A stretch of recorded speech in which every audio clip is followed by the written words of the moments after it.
Ah, there we go. Fixed it. I done something weird. I usually mute on my XLR. For some reason, I muted in OBS for once. A bit weird. But yes, welcome back. Happy Monday. I wasn't sure if we were going to make it. We made it just in the nick of time here, guys. So it's about to kick off. There is a 4v4 tournament. Week number 2 is kicking off now. Fields of Blood. Been organized by Clearman, one of the Vietnamese streamers. He brought the prize pool $1,000 together. We've got teams from around the world, some notable names there. Most notably, I think the highest ranked player I've seen is Baltoon B and its hand. They're all going to be playing in this. And the upper bracket games are about to begin. And it's interesting, actually, because yesterday did not go very well, or like last week, rather, did not go very well for the Freddy clan that I would have been pegging as one of the favorites. They got annihilated 2-0 by Louis Tao, which is one of the Vietnamese crews, if I'm not mistaken. So we're going to be checking in on which ones we'll be able to like eyeball. We've got, I believe, 2 sets that are slightly, ever so slightly staggered, right? So one of them is going to be tomorrow. 3 sets going to be today. The first one is going to be Vietnam versus the Rising Sun. Some of these had more thoughts into it. I think the Rising Sun might have been Baltoon's team, but I have to double check that. So I'll try to get that ready. I didn't get a chance to prep all the overlays, so we might have a little bit of a nightmare trying to get score to work. But I'll see what we can do. So let me switch over to 4v4 lobbies. And I want to make sure I've got the right one. The challenge now is going to be to find the right bloody lobby. I can guarantee that's going to be annoying. But I like the people to start playing hide and seek. Okay, I don't think it's kicked off just yet. And what is up, Hala? Thank you very much for the Prime Gamer sub. Welcome back to Swarm, buddy. Hopefully the second, oh sorry, 3 months rather, a third of many months to come.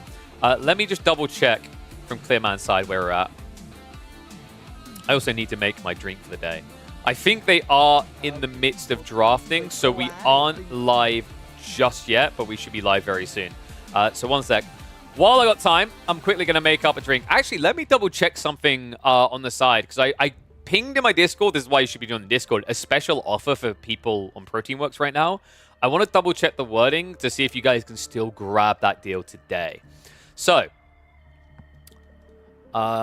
Sunday inclusive, so before Monday. Ah, that's unfortunate. So yeah, for those that did actually bother to order the Proteinworks on the weekend, if you message me your order and it was over £30 and convert that to whatever your currency is to make sure you're over the limit, if you message me a summary of your order, I will send it over to Proteinworks and they will send back a £10 gift card for either Steam, Xbox, or PlayStation.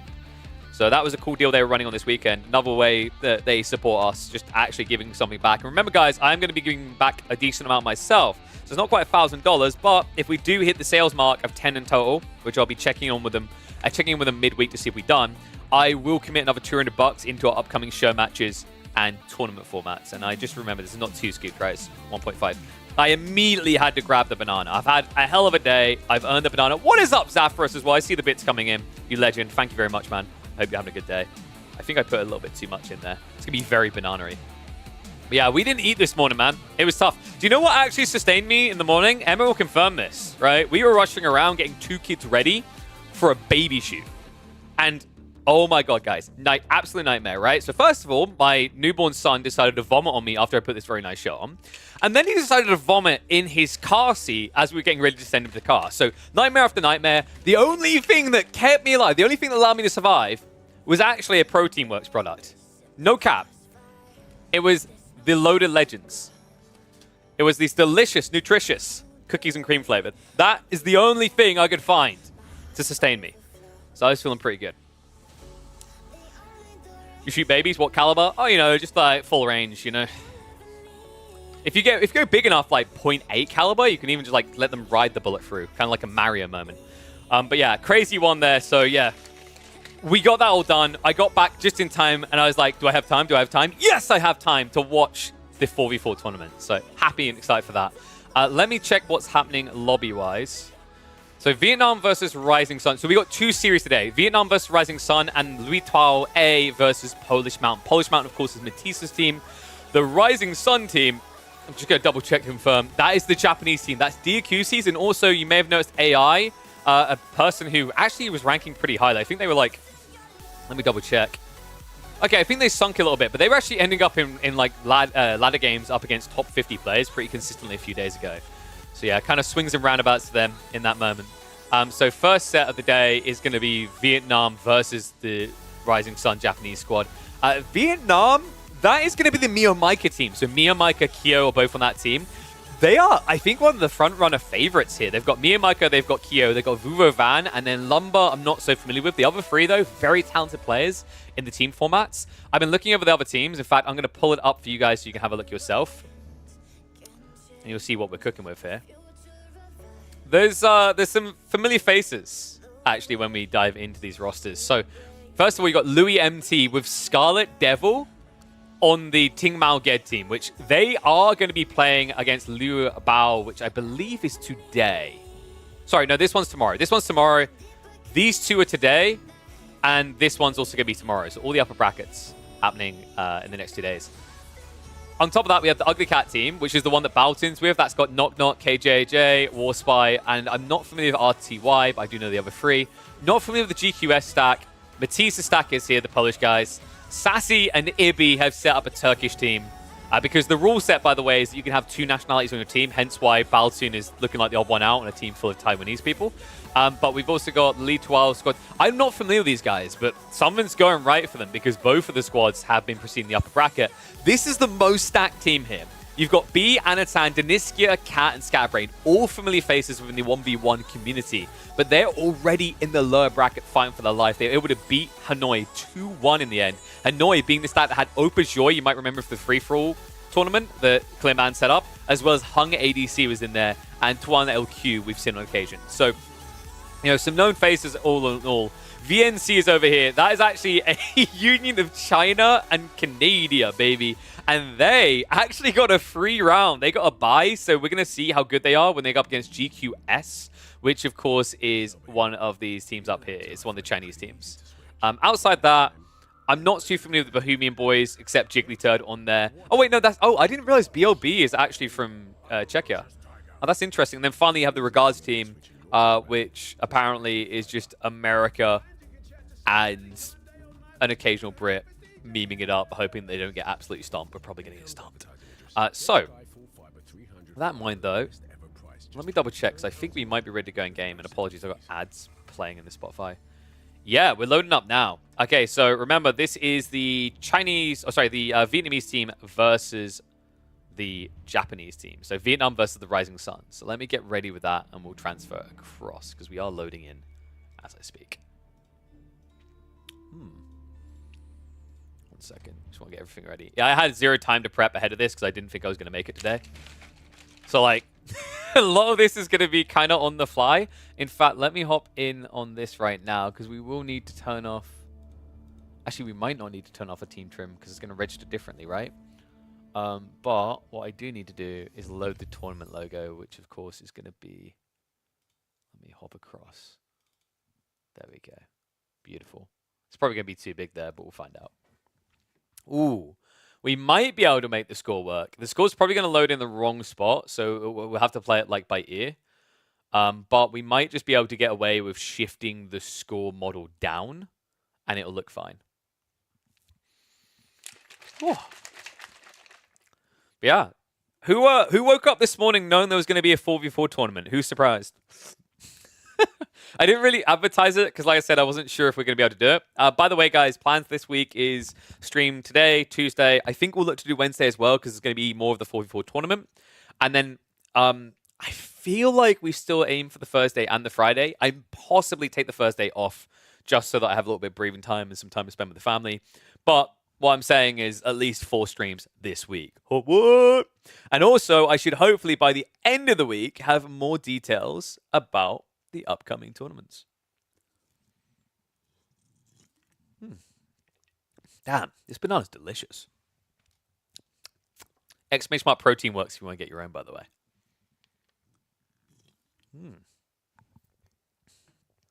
Honestly, like, I got the banana in the most recent care package, and I feel like an idiot for not getting it sooner. It is actually like my favorite. So if you're a banana-holic, this is the way. What I love as well is they've got both the... So that's the meal replacement one, but they have a breakfast one as well, which is slightly cheaper. And those are meant to be really good when you're in an empty stomach.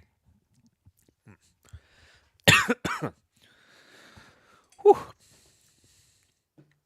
Might actually make myself... Oh, I kind of want to make a matcha latte. But I'm lazy. And the Red Bull is right here. If you guys aren't Red Bull fans, by the way, highly recommend trying out the Nootropics range and the Coffee Cooler range for Protein Works, as that can hit the caffeine spot. What are the rules? Any bans? Yes, they did have a drafting phase. We'll go after that in the... we'll go into that over Game 2, when we'll have a little bit more time to load in and talk about it. But the drafting phase, so Highview, Gorge, and Mongolian Heights was picked. And then when you get in, both sides ban one. And that's only banned away from the enemy team. And then you pick. What's my comment to BC's opinion about your drama video? Haven't seen it. Didn't even know you done one. Got a feeling we can have a good back and forth if that's the case. Maybe we will address that later.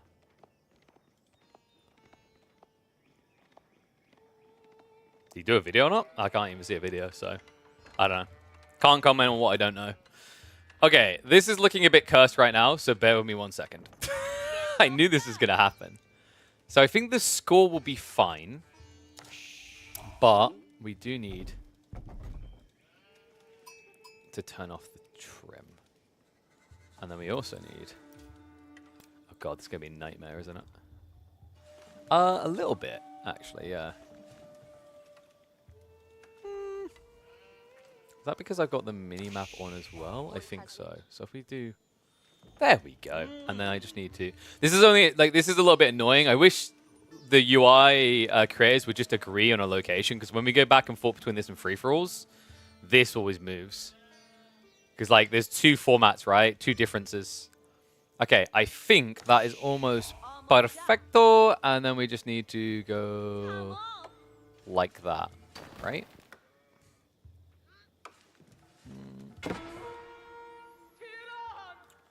I think that works. Okay. So. Let's get underway. Wait, is this Highview? Oof. Yeah, Highview's kind of crazy. We'll dive into that, lol. Double check me, chat. Is everything looking good on the UI? I think so, right? I think we're good. Final confirmation. If no one moans, we are looking sexy. Okay. With that in mind, let's get underway. Who do we start on the view of? People know Dikusi. There we go. Wait, isn't one of these... Was this me or Micah's team? I just want to double check that, because they always trick me like this because they change their names. I'm pretty sure Vietnam was me and Micah's team. Yeah, so we've got Vuvo Van, we've got Kyo, we've got Lumber, and that means that Vu Ao Lang is Mio Micah. Gotcha. One and all, welcome back to the Competitive Age of Empires for action midweek as well. This is a crazy one. We've got $1,000 on the line for a 4v4 tournament. That's right, Fields of Blood, and we are into the second week of it here. Diving in with Team Vietnam versus, and I'm already on them, the Japanese squad here. So we've got the Rising Sun going up against Vietnam, and Vietnam has a bunch of familiar faces to these formats. Vu Ao Lang, in particular, you guys will know better as Mio Micah. To the north, we're going to also have Kyo, another known face, in particular from the free-for-alls in the past. Vuvo Van to the north, and Lumber rounding them out. And on the other side of this, in the orange, Diakusi needs no introduction to any of you folks, right? We all know this guy too well. And no surprise, even when he's in a team format, he goes for the English. Rounding him out is going to be Mizuumi, Popo, and AI. I think I've seen AI on the ladder against some top-ranking players. Meanwhile, you guys might recall Popo from our free-for-all tournament that Clearman hosted and we were the official broadcast for the English. He was a really talented player, actually. He had one stellar game that got him through to the playoffs, if I recall correctly, or had him just on the verge. So, really excited to see what they can do, because we are on Highview. Yeah, you're hearing that correctly. It's hard to believe. I know, the map doesn't really look like Highview, but that's what happens when you try to translate 1v1 formats into 4v4 formats. It sometimes gets a little bit slippery. I'm going to set up the predictions for you guys, by the way. What I'll do to keep it simple, because we don't have the team names there, is I'll refer to them as left and right. So you can put your predictions in. If you're about to go, KP, I don't know left from right, I'm sorry. There's only so many things I can help with. So, checking on the spawns, though, I'm wondering, yeah, this is still the nature of Highview in a way, right? Like, Highview, actually, it's a bit weird. I find Highview in 3v3s in particular was quite funky for the tournament that got ran, like, the first 2 years of AO4's existence. Because what it would do, and it was really funky, actually, is it would spawn 2 players close together and then one really staggered out there. This time around, it's very different. You've got a 2-2 split for the East Side team, the Japanese squad. Sorry. Let me fix that. The Japanese squad. There we go. Sorry if you guys were predicting based on the upper part. So for the Vietnamese squad, rather, you've got a 2v2 split. And then the West Side team, the Japanese squad, a little bit more hunkered in. Looking at the format, though, English player on the front and on the flank isn't too bad, right? Putting him closest to the enemy is a good thing because it allows him to get lombos closer. Also is a much better civ to defend with. Central bound, we have got French, which I really like because although they're going to be aggressive, they don't want to have to defend. And then, of course, we have got an IB player. So this is your boomer civ. This is always what you're looking for when you're in team formats, is there's going to be someone that fulfills that role of essentially greed. And there's going to be someone that's expected to be more pressure-oriented. Other side, we've got a more interesting layering here, right? You've got the French on the flank, which could be a problem for Vivan, considering the Mongols might try to send it onto him. Their attractive players are going to be an Abbasid player and an H'Ari player. This is really good. Especially important is going to be map control, which can be provided by the Delhi and the French on the flank. Because H'Ari should be fast castling. With all these relics in the center, you're going to need pink and yellow on it in terms of strangleholding the map. And Delhi plus French is pretty damn powerful for that, especially with these mass Ghazi builds that have been taking over. Now you're confused about left and right. Right is Vietnam, left is Japan. We had to flip the UI. Apologies, we did just prep everything for this tournament about 15 minutes ago. You know me, guys. I'm just very organized. Yeah, so the reason I really like French plus Delhi in the same team is French have these knights they don't really want to ever lose, and you can rely on chivalry to heal you up. It takes a very long time.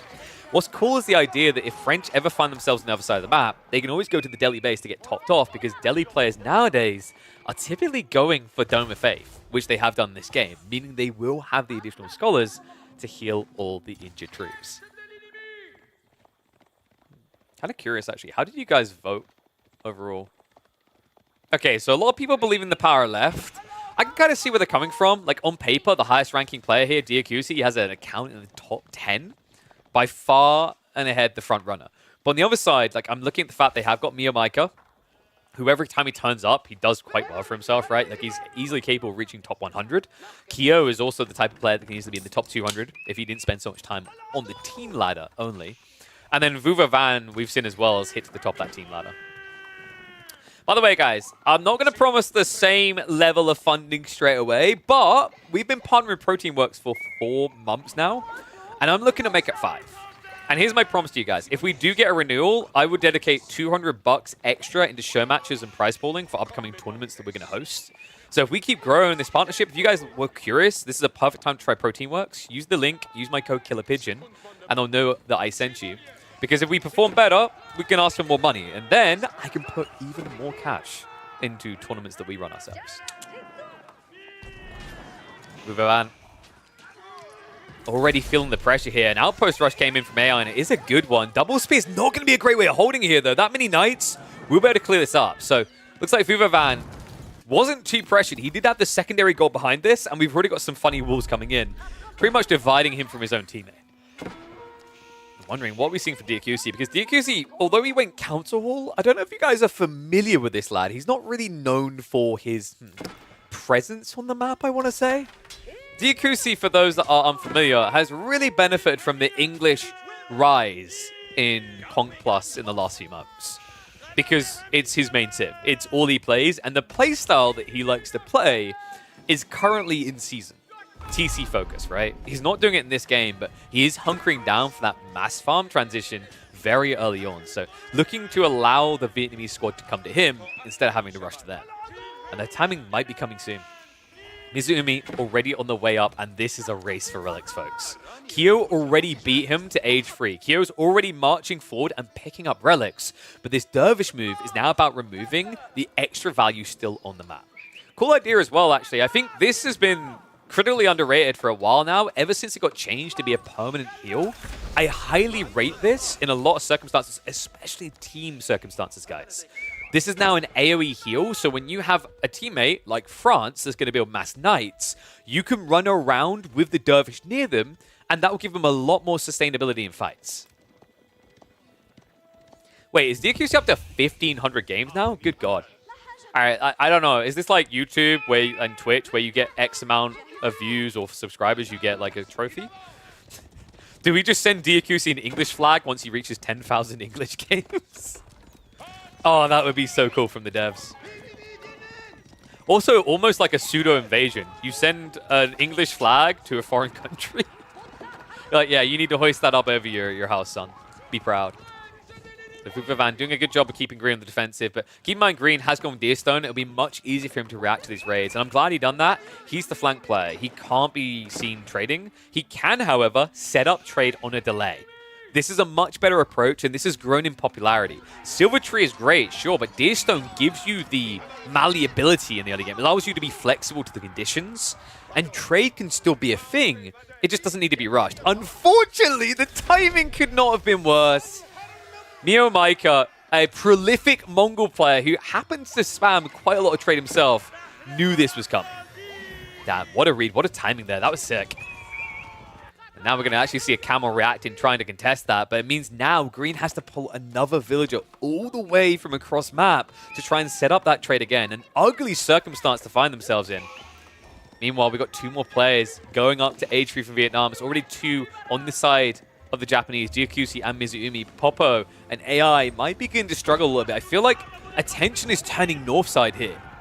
Pink has ridden across the field with his Ghazi. Vuvavan is lacking knights in a defensive format right now. Okay, they're on the way out. They were waiting behind this, and we also now have Lumber spamming Camel Archers. Sick read. Yeah, so this feels like a perfect game to criticize the design of team tournaments a little. Because if you look at the right side, what you're essentially seeing is all Cav. The Cav meta is way too strong in team games, and for good reason. 3v3 and 4v4 maps are huge. Wall reminders coming in to let him know it's a race. But you know, this is what I hope we see in the future, is maps that, for example, shove people close together. Whether it's teammates or enemies. Because then you're going to see a lot more applicability to non-Cav civs, right? Like, English can work, I think, in 3v3s as long as they're a flank player, but they usually feel out of place in a 4v4. In fact, it kind of feels like DQC drafting the English is more about trying to survive long enough than anything else, and I don't like that approach in a competitive format. I also think that Abbey of Kings serves a much better purpose due to the AoE heal, because correct me if I'm wrong, but I'm pretty sure Dervish heal and King heal can stack on top of each other. Which is kind of insane to think about. I think this is the other thing that I really, really hope for, and like I want them to invest a lot more effort into team formatting from a developmental side, because I love the idea of these synergies between civs, right? Like Mongols, I always call them a support civ in team games. And French, as we said, with this like double heal potential, they could have benefited so much. Actually, a triple heal potential if you get the Mongol healing in there as well. We've been talking a lot about what's happening in the mid-map, not so much about what's happening at home. Kyo is on his way to Age 4, pre-13 minutes. Classic HRE style here, and for good reason. He got what? Was that 5 relics? Okay, 4 relics. Not bad overall. And wait.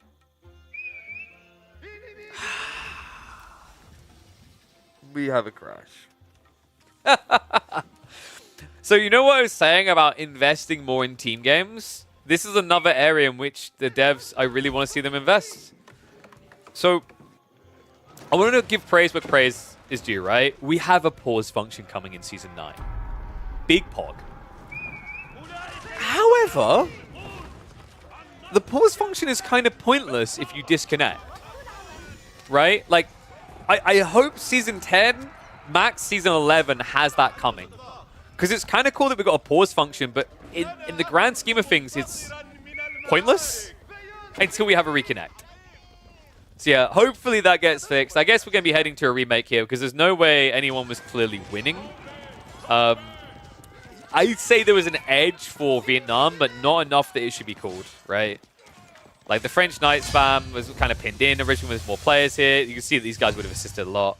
And I'm going to double check on their side, but I'm pretty sure that this has to be a remake. All right, not the start to the day we were looking for, but we make do. Also, let me move that across, more central. Yeah, just kind of an unfortunate thing, right? This is exactly why team tournaments are so rare, because of the connection issues. It's the #1 holdback. Okay, so let me double check.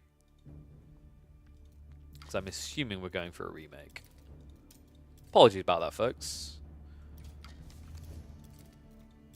I wish there was a way, like, so here's the thing as well, like, if instead we could actually have a save game state, and then everyone could just load in at a point in the game.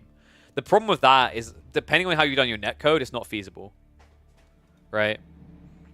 Like, it's just, because the problem of having that type of format is, like, if your netcode is set up like most RTSs, you can't actually initiate that game state, because it might cause desync.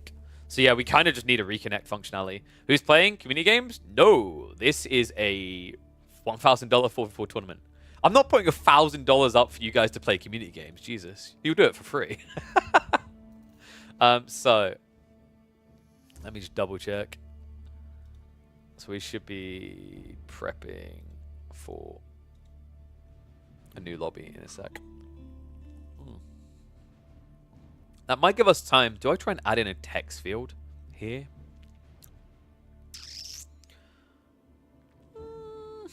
No, because so bless him. Clearman did prep some assets. The assets are static, and the positioning of them would not be ideal for where we are having the score placed on our screen. So, sure, I can explain the draft. So let me actually open that up. So the way the drafting is going to work. In fact, let me go ahead and pull up now. So the draft is going to be like this per game. But before you get to that stage, you're going to have a map draft. The map draft is going to be this. So it's going to be pick, and then a crap ton of bans into a pick. A little bit surprised. A little bit of feedback. I personally would have went ban, then pick, and then the bans, and then into the pick at the end. I think that would have worked a little bit better. But for this, it's simply a targeted ban at one side. And what is up, Atraxi? Thank you very much, mate. Did that just double alert me? Okay, 1 second. So I tried to use the Twitch built-in alerts, but I discovered that they suck for donations. So I actually manually added in because it wasn't registering. And now it is registering, but as you saw, it didn't bring up your message. So what I'm going to do is I'm going to disable that, but then it will still show up correctly in the future. But thank you very much, Traxy. I appreciate you, man. You legend. What's up, podcaster Chris? AOE2 player here. Your cast are the reason I'm back watching AOE4. Oh, thank you, man. That is so heartwarming to hear. Thank you very much, man. I'm glad you enjoyed them. I really was heartbroken with Four's Finals because I just don't think it... I don't think Four's Finals done the game justice. I think what a lot of people at Rebel Warlord would have seen was not indicative of the state of 4. And that's for many different reasons. It was just unfortunate it's the best of 5. It's unfortunate the players took such a long break because, of course, Rebel Warlord's primary, like the rest of the event was done 2 months before. There are some unfortunate things there. The fortunate thing is I'm hoping, and this is why I went over in my video, like, I don't know, some people think I was, like, fluffing Red Bull's butt because I wasn't taking a crap on them. Okay, for a start, I know how hard it is to run these tournaments. And running them in a castle is even harder. Logistics alone would actually kill most people trying to figure out. So, you know, was there some slip-ups and some missed tricks? Of course, right? Like, they have not done AoE4 tournaments often. And that's why I already have actually said to them that in the future, when they need someone to, like, talk to on how to run events for 4, my DM's always open. So I'm hoping, fingers crossed, AoE4 will be back, Myth will be back for another Rebel Warlord. Hopefully Rebel Warlord will be back, right? And I'm hoping that it increases to 4 players from those games. And then, obviously, I imagine 2 will stick it at 8, which makes a lot of sense. And then scale from there, right? Because I think 4's numbers are about half of 2's, which, if we want to apply some basic maths, then could make sense for 4 players instead of 8, right? And I think that would lead to the type of games that would do Age of Empires 4 a lot of justice in the eyes of the wider community. Just like Myth. The reason Myth's games were so good is those 2 were regular scrim partners, but also on top of that, guys, they only played the qualifier matches like 3 weeks beforehand, right? So much shorter distance. And I think they can use the previous like winner format, right? Because then if you have 4 players, it makes a lot of sense. So yeah. But I don't know. Someone said that BC responded to me. I haven't seen this at all. I mean, I'm assuming it's going to go up in a YouTube video. Why? Did he take big issues with what I said? Dare I ask? I don't know. I posted it on Reddit, and the thing that kind of bothered me is people fixated way too much on like, hey, you know, you highlighted you got merch, or like you weren't hard enough on Red Bull. I mean, for a start as well, I think people highlighted on the broadcast, and I said I couldn't comment on the broadcast, right? Because I didn't watch the broadcast from outsider's perspective. It sounded like it had some issues, and granted, I think they'll admit there was some issues there, right? But like, that whole video was my perspective, my experience with it, which was a good experience, and B, to address like what I was seeing from our community in the build up and afterwards, which I said before, right? Like, we can either complain about things or we can try to like positively move towards better things.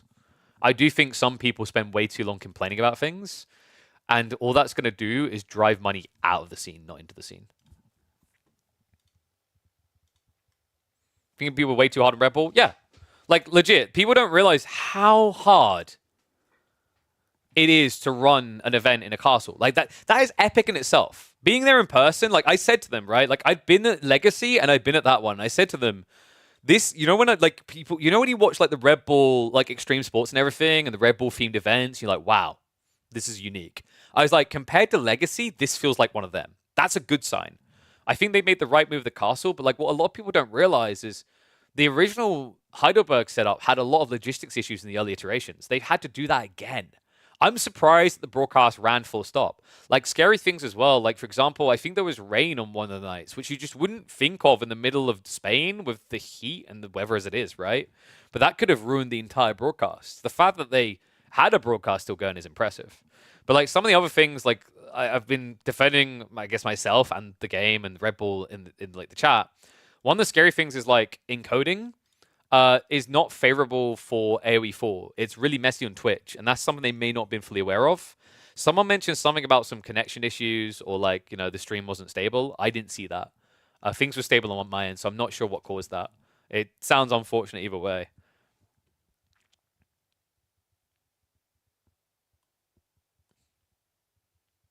Okay, what we got? The Final Four AoE 4 needs to be more than BO5. Yeah, like, this is the thing. BO5s are way too snowballing. I think they realize that now. I think they were maybe a little bit paranoid the game's going to be long, because I think last time with Legacy, the average game length was quite long compared to the current meta. But I think, you know, my hopes is BO5 semis into BO7 grand final, I think would be solid for 4 and MIF. And then 1, I don't know if 1 needs to have 4 players or 2 just works because of the current Vietnamese format. If Red Bull ever want to expand it beyond just Vietnam, then I think 4 would make sense.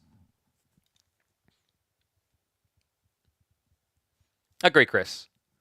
Like, this is the thing. I'm not saying that there wasn't good criticism. My point was that, like, there have been good criticisms, and they have then been shadowed by, like, poor takes, right? So, like, one of my big beefs, and why I'm so hard on it, is, like, obviously with the toxicity in the, like, from apparently the AoE2 side of things, I didn't see the full picture. I saw some summaries. Some people were then diving into the mud. Like, I think the metaphor I keep using is, like, if you see a pig rolling in crap, do you jump in the crap and roll with it, right? You don't. But then, like, the other thing that I can feel is, like, you know, I think when a lot of people were upset that 4 wasn't getting the same presence as it was last time, that it was really downgraded, there was almost like an air of entitlement in some of the responses. And it's like, I understood from a broadcast perspective and, like, from a statistics perspective why AoE 4 got downgraded. And, like, I was being pragmatic about it, whereas I know a lot of people were being emotional about it. It's hard to be, like, pragmatic in that situation, but you kind of have to be. Otherwise, more money just gets scared away from the scene.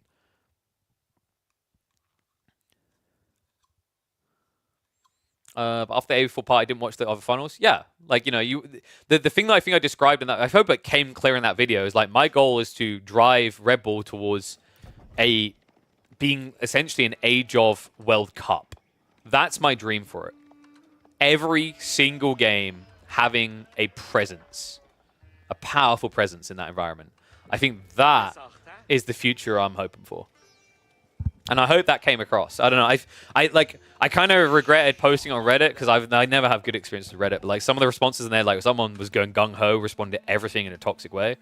There were some YouTube people that like weren't happy with as well, which I guess is always going to happen.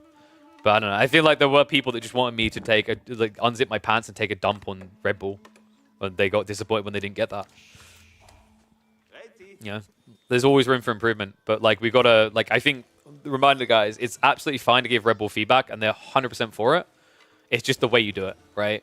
It's like I explained this recently to someone who was like crapping on the development of AoE 4 to the developers, and I'm like, you can either be positive about this and invoke change, or you can be negative and they will dislike you and do nothing, right? Because like this is their baby. They've been working on it for a long time. It doesn't mean they get a free pass if someone's done wrong, but it means you should do better than just say this sucks and you suck, right? And we don't need you. It should be, hey, this is the change that needs to happen. This is what will make the game better. I think this is what we'd like to see, right? Always, always. Like you know my saying, guys. You guys remember my saying? There's a drastic difference between flaming and criticizing. Always criticize, never flame. All right. We're back, though. Should we get ready for it? All right. Attempt number 2. It's probably a good thing there's only 2 of these today because I don't want to have to crash too often. One and all, welcome back to the Age of Empires 4 action. It's a $1,000 team game tournament hosted by Clearman from the Vietnamese community. We got Fields of Blood, and we are into the second week of games. On the west side of this, we are going to have the Vietnamese squad, which is made up of Mio Micah. Wait, okay, that's a weird spawn. Yes, this is Mio Micah. You've got Vuvavan. This is Lumber. And then finally, we've got Kyo over here. And then on the east side, it is going to be AI, Diakusi, who most of you will be familiar with, as well as Mizu Umi. And then there's Popo, who made a recent appearance in a free-for-all tournament hosted by Clearman as well, where he actually had a really cool game. So yeah, this is the Vietnamese team versus the Japanese team. In fact, let me get the predictions up for you guys, because of course we had a remake. So I do want to refund the points and allow you guys to go again. So we've got left team is going to be the Vietnamese squad. Right is going to be the Japanese. You can do your votes now. So yeah, unfortunately, basically we had a crash. The crash actually came from Diakusi in that last game. Hopefully that doesn't happen again. It's just one of those issues, and this is why I'm really hopeful that we, not too long of a way ahead of us, fingers crossed, get a reconnect function. I mean, we've got a pause function coming. It only took 3 years, so by that maths, we should probably have a reconnect function in 3 more years. Hopefully a lot sooner. I think the devs like really have stepped up, ramped up development in certain ways. Like we have a reconnect function and a siege rework coming in one season. So my hopes is by maybe season 11 at latest, maybe season 12 at a stretch, we start to see a reconnect function to partner up with that pause function, because that is when it will become really helpful. Can the observer UI crash the game? It can, actually. That's a good question from Trazzle. The UI overlays have been known to, on occasion, cause people's games to crash. So this is like another layer to the cake. And this is a big reason why you don't see many team tournaments, by the way. It's all about points of failure, right? If you have 8 players instead of 2, statistically, the likelihood of you having remakes from crashes is 4 times higher, right? So like it makes sense when you think about it that way. And also it makes it much harder to usually call a game in most cases, unless you're like 20 minutes plus deep. But if you consider like a crash is more likely to occur the later you go into a game, getting to that past that 20 minutes where you can call a team game, you can see the issues that develop. But yeah, really big shout out to Clearman for actually getting $1,000 together for this, man. It's really hard to fund team tournaments in particular, because realistically, like you're thinking about it, the interest is lower. I think actually Vietnam and China are the 2 countries that have an insanely high interest in team tournaments, right? The West, Europe, America, have always been more driven towards the 1v1 environments. So let's see how they spawn, because I think last time, did they guarantee the same spawn out? Yes, they did. So AI and Diakusi are going to be the flank players. And on the other side, it's going to be Mio Micah in the orange. And then, oh wait, no, difference here. Kyo did not spawn in the center. So this is tricky. They've got HRE, which is meant to be the booming civ, but now they're in a kind of forward position, a little bit more exposed. And unfortunately for them, it also means that the Mongol player is right next to them. Yeah, this is not ideal, folks. HRE is OP. They can beat pretty much any civ, sure. But when you're playing a team game, your goal isn't to go full feudal and win like that, because feudal in team games is all about cav civs, which H3 is not. So his goal was to rush castle and then race relics. This is huge though. This delay is going to enable Mizuumi. Mizuumi is playing Ibids. He's lightly going for a fast castle build here. And before the remake, we did get a glimpse of what's going to be coming. It's probably going to be the Culture Wing again. Culture Wing is sick. It gives you 3 dervishes, which is allowing you to immediately contest the relics. But I also said that I really rate this highly with cav civs on your team. For example, French, because then you have Chivalry heal and the dervish AoE heal, because whenever you pick logistics, the AoE heal isn't toggleable anymore. It's permanent. DQC didn't switch things up, though. So last game, he did go Council Hall. I still think Abiv Kings is a lot better. But if he's trying to play more greedy, he doesn't want to have to worry about building double archery range, right? That's 300 wood that could have been going to farms instead. So I understand this sentiment. I do think there's a missed opportunity here, though. Elsewhere, we've got another big switch up. Yeah, so before the remake, Green went for a Deerstone play. And this game, because he's spawned on the opposite side to the trade post, we've actually got him going for a Silver Tree. I understand the sentiment and the desire to go trade, but this is more than a little bit greedy, I feel like. You're up against French plus Delhi, you've got an H3 player already, and you're going to kind of be playing greed. While you've also got, you know, an Ibid player who's going to be looking to be greedy. So, like, if you break it down, Japan has 3 greedy players now, right? Silver Tree to boom. DQC all day went Council Hall, does not play aggressive. I don't know if you guys are familiar with him on the ladder, but he kind of built up a reputation as a TC boomer and late game player, English spammer. In fact, he has 1,500 games on English at this stage. It's kind of ludicrous. And even though he's gone Council Hall, I'm expecting him to hunker down because the map is so big. So that leaves Popo as the only player who can aggro. Guys, oh my god, yeah. It's a full triple tech up. Because I believe Mizuumi, is he going to be teching? No, okay, I'm getting baited by this ridiculous overlay. He's actually massing into Desert Raiders. So they have a switch up, right? Because last game, DQC was being greedy, but I don't think he was rushing Castle at this point in the game. It was a lot later, right? He set up additional farms. Instead, this time around, though, it's going to be the 2 TC play that he's most comfortable with. Other side of the map, we have got Desert Raiders pressuring on the Ford Golds. Already a little bit of punishment coming to Lumber, who has gone for that Eco Wing free TC Abasa build. Isn't Khan Hunter more valuable in team games? Yes, because it's doing something it shouldn't right now. It's not meant to give extra range to allies. So, little tip to people, like that is unintended behavior for obvious reasons. Considering a Khan Hunter can help longbows, for example. There's a little bit of pressure coming in. This is an interesting spot to try and harass. If it wasn't for the outpost, they could even take this fight against the Knights because Desert Raiders could kind of chip away at the sides. I'm curious, how did you guys vote? 84% in favor of the Vietnamese squad. Not surprising. I think they are one of the front runners. Vietnam just is on another level when it comes to large team format games. I'd say the 2v2 formatting is more balanced between players in the West and players in the East. But when you get into 3v3s and 4v4s, we typically do see these Vietnamese squads performing incredibly well.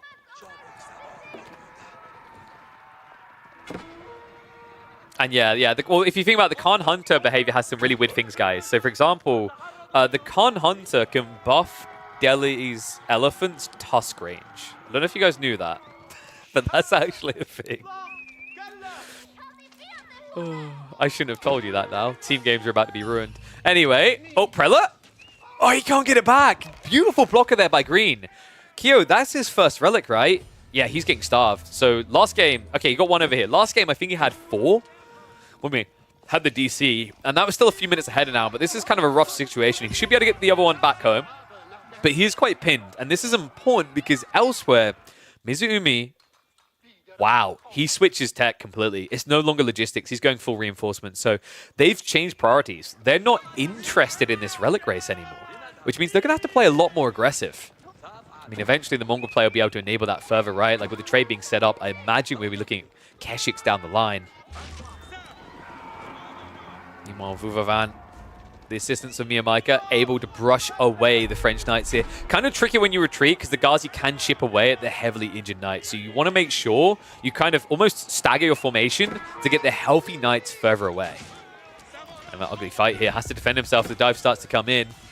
Elsewhere, the pin is still in place here. You can see that Kyo is not getting much gold off the map. He's pretty much locked to the passive gold. He has got the gold on the backside here, but it's already down to 2,000. I think he has got some back here, though, and yes, it has been scoured. So plenty of resources to just fall back towards, and I feel like actually teal and green need to get a move on. Camping here is not achieving enough. Stage now on the way on the west side, so it's not just going to be Kyo. We actually do have Neo Michael on the deli making his way up in age 3. House of London, of course, going to be the go-to choice in conjunction with the Dome of Faith. And this is pretty cool, actually, because once you get the techs in, Honed Blades allows you to kind of contest French Knights as long as they don't get Royal Institute, right? Because the Cantor Saddles is pretty sick, gives you plus 10 damage for 3 strikes. But over a prolonged period, the Honed Blades can kind of balance that out. It will still be a slight edge for French Knights, but the overwhelming advantage they have isn't going to be as apparent. I think that's where we're going here, right? There's no way it's going to be Mahoots. There's no way it's going to be... oh my god, Elefante Funtime 3rd? I mean, in fairness, the remaining aren't that much more desirable, right? Outside of maybe the mosques. So the reason why you can't do elephants here is the map is too big. If you build elephants, you'd be too slow to respond. I think elephants, you can just about get away with them in 3v3s, but in 4v4s, you need stone walls first. Ram's coming up now from green. Looks like he's really trying to send it in this age, which is intriguing considering he started trading. Only 3 so far, though. I think there's some harassment on the backside, so a few traders getting lost there. I believe Lumber should be ready to take up soon, right? He's starting to stockpile a bit, but I don't think he's in a rush here. Remember, we've seen Camel Archers is the go-to for the Abbasses here. It's kind of intriguing to me, though, considering there's so many cavalry units. I feel like actually just spamming Camel Riders would be a lot better long-term for Abbasids. It's about now presence rather than later. Blue Knights, in the meantime, are going to ride in. Miyamaka forced to defend, has got more Ghazi coming home, and those initial Lancers are doing a good job absorbing blows alongside the men-at-arms, so good chip damage done there by Popo, but not enough to allow him to hang around here. He has to back away. Even on the east side, look at the size of this army right now. Counterattack is coming in, though. Yellow and purple both coming in to defend Kyo. Archers are going to have to be sacrificed here. The Desert Raiders are able to start to step away, but they aren't going to melee form. And also, the Camel Archers are a perfect counter here. Remember, the Desert Raiders are low HP, high resistance in melee. They have 0 ranged armor. Man, this is cool from Mizumi, but I'm hesitant to say it's going to be enough here. The men-at-arms are absorbing a lot of shots as well. As you can see, they're only doing 9 damage, and of course, 5 of that is mitigated by the men-at-arms. Knights, in the meantime, just jumping on top of those archers. It looks like the Desert Raiders are now trying to react here. Remember, these are only age 2 Yellow Knights. But if he goes in for a charge, the sandwich would kill him. So he needs to be a little bit hesitant about the commitment. And Yellow will now just look to break away. Yeah, this is getting a little bit rough. Fuvo Van is now making his way up, as is Lumber. This is about to be quadruple age 3 versus double age 3. And not just that, they're economically ahead in a lot of ways, right? Like, they've got more relics coming home now. You've got, what, 2 so far? He can now play for a 3rd and a 4th. That's now on the agenda, considering they have removed the stranglehold around Red's base. Along the backside. It's going to force a retreat. Should allow him to pinch a knight or 2 here. Wait, that's DQC. I'm an idiot. Okay. Little tip for future, warm colors, cold colors. We've got a weird mix here, so apologies for that, folks. Looks like the Orange Forces are going to arrive, though, to address the threat coming in. It's a 2v1, so Miyamaka's got his work cut out right now, but theoretically, there should be return fire elsewhere. Instead, it looks like his allies are running across the map to try and relieve him. Villagers are going to be able to shuffle away in the midst of it. Okay, this is good. I don't think we've got a snowbally GG game, right? Like, both sides are kind of locking in now, so this is going to drag, I think, a decent amount later. AI is still a problem, though. Green doesn't have, as it is for most people's industries right now. Anyway, Green is kind of in a struggling position here, right? He's still age 2. All attention has been drawn west side, but that means in a one-on-one, Kyo can run him through here with men-at-arms spam. First wave is already starting to arrive. Yeah, I'll talk to Clearman between game 1 and 2 about getting this addressed. I think he should probably be recommending the players to share their colors. I.e., it would be yellow, orange, pink, and green? Or teal? It'd be teal, right? Because warm colors. No, red. And then purple, blue, teal, and green. Royal Institute now on the way. So Popper, wait, how many knights? Okay, he only has 9 knights. This is really underwhelming. This is a sad, sad French player right now. Other side of it, Vuvavan not doing much better, only at 10 knights. Did he go for it as well? He went 2 TC plus Royal Institute. So I actually like Vuvavan's position a lot better. He has some scalability to get more knights online in the coming minutes. Yeah, overall, I think Japan's in a really bad place right now. Not just the Civ game, but the team here. It's about to get a lot worse. Red starting to dive in now. Not much of the army left for AI. Green only has 6 archers in total. And also, these camo lancers are not going to be able to deal with the men at arms. Yeah, this is going to get rough. On the backside of this, remember, he's trying to set up trade, but that's going to take time. He's only at 9 currently. A long way to run to make any return on investment here. There's growing risk that he's going to get intercepted as he builds up the Kurultai. It is going to be a rush, though. 22 villages will get it online. But this is the issue, right? You've built the Kurultai where you're building trade. Red is always going to be gunning for this location. Luckily, he will at least get it up. I don't know what purpose is going to serve here. Berkshire is going to be on the way from pink. He's going to forward it. That's going to secure the 8k. So it looks like Diakusi is alive. And before the remake, we talked about Diakusi's playstyle being about him surviving long enough to do something, right? Which is kind of wild in this format. Like, you have a Mongol player trading. You have an Ibid player who should be fast castling.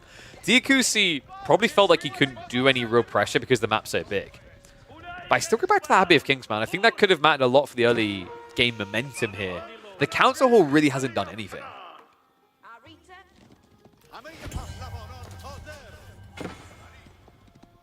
I mean, English food is fine, right? He's got 43 food workers. He's fine to age up here, guys. He kind of needs to because he needs to start doing something real. And so far, he hasn't really been doing that. He got one good hit onto Miyamaika. Since then, it's just been chill. French or French. A true battle to show mastery. Yellow says no. I don't like the Ego Chow. This Popo guy's a psycho. I've seen what he does in free-for-alls. Yeah, an ugly fight as well from Vuvavan. Great pinch there. Popo just kind of min-maxing his picks. Also, sticking himself in position here to just kind of hold the gold. Unfortunately, the second wave coming in has scared him away. So Vuvavan now able to block all gold supply. Despite Popo's great micro there, he now has a fundamental issue, and that's going to be gold access. He could run out to the flanks, but the idle time alone would kill you in the mirrored situation, and it's much worse than that. Camel Archers come in. Guys, like, we need to talk about this unit. I feel like every single video featuring Abbasids, I rant about this. This is not okay. 32 Camel Archers. Oh my god. This is like some sort of fantasy-themed Camel Archers, like vampire camels, right? Like, they're truly much more fearful than the ones you find in real life. Insane unit. 15 damage, provides the camel on ease, has the camel handling for 1.87 movement speed. By the way, I do not know why they get this. I think one thing we can definitely agree on, like, Echo Wing being a big busted issue is known, but I feel like camel handling makes sense for the melee unit. It makes 0 sense for the archer. Because remember, that means the thing that should counter this is horsemen, right? But horsemen move at the same movement speed, so how do you gap close them? You can't. Wild unit, and this is just disintegrating everything. With such high base damage, nothing is safe in this area. Trade's now being intercepted, and I think we are close to a GG call here, guys. This is ugly. I mean, Diakusi's alive in the corner, right? But no one else is thriving, let alone even existing at this stage. You've got Popo trying to set up trade. You've got Green needing to rebolster trade. And you've got Teal building 3 TC Iabids. The Camel Archer is once again going to be a problem because remember, the movement speed difference is huge here. One Camel army cannot gap close. The other can easily chase. Man, he's getting such good trades as well. Remember, these units are cheaper than the Camel Lancers, right? He's picking at least a Camel Lancer and a Desert Raider every time he turns to fire. Knights, in the meantime, are going to try to intercept reinforcements and draw the attention. Desert Raiders are going to peel off to try and snipe this down, but that's the worst case situation. Remember, the Desert Raiders have no ranged armor here. Lumber able to continue the aggro. He's punishing the double TC, and now the men-at-arms are in. This is going to shut it all down. This is the carve through. This slice through to an inner dimension that they were looking for. There's no repairing this rift. Wow, game one going to the Vietnamese squad, it seems like. I mean, Diakusi, I think this is why English is his bane, not his boon. You give him this Civ, and he inherently plays towards that kind of greedy, hunker-down style. Now, credit to him, it's a strategic timing here, right? But I think it became predictable. They essentially avoided him until he dove Orange's base. Smart play, right? I think this is not just an issue of, like, oh my god, Diakusi likes to play English. I think this is an issue of English in 4v4s. They kind of need defensive maps to enable them to the point in the game where they're good. Either that or bare minimum an Abbey of Kings to help out your allies as kind of a support cast. Yeah, instead, I think this game, a bit rough. It's crazy as well. Before the remake, which by the way happened because Diakusi crashed, I think their game strat looked a lot better. They were contesting relics. They actually had aggro point with the Mongol player, but this is not it. Right? The Mongol player going for Silver Tree instead of aggroing continuously worried me. I think they got way too confident that they'd done enough when they blocked Kyo off of the Ford Gold. And it makes me wonder if they'd even scouted the back gold at that point in the game. Looks like they have now, but maybe back then they weren't aware. At this point, I think they're just probably starting to agree that this is done. Green just doesn't have an economy. He doesn't have a military. They don't have a hope. But there's a hope of recovery, folks. These are best of threes. So 2 games to get the win in the series. And I'm hoping we're going to see the Japanese boys strike back. Because they are a talented lot. We mentioned Popper before, Mizuumi we've seen in a few places, and Diakusi definitely known for achieving that top 10 in Season 8 in the 1v1 rankings.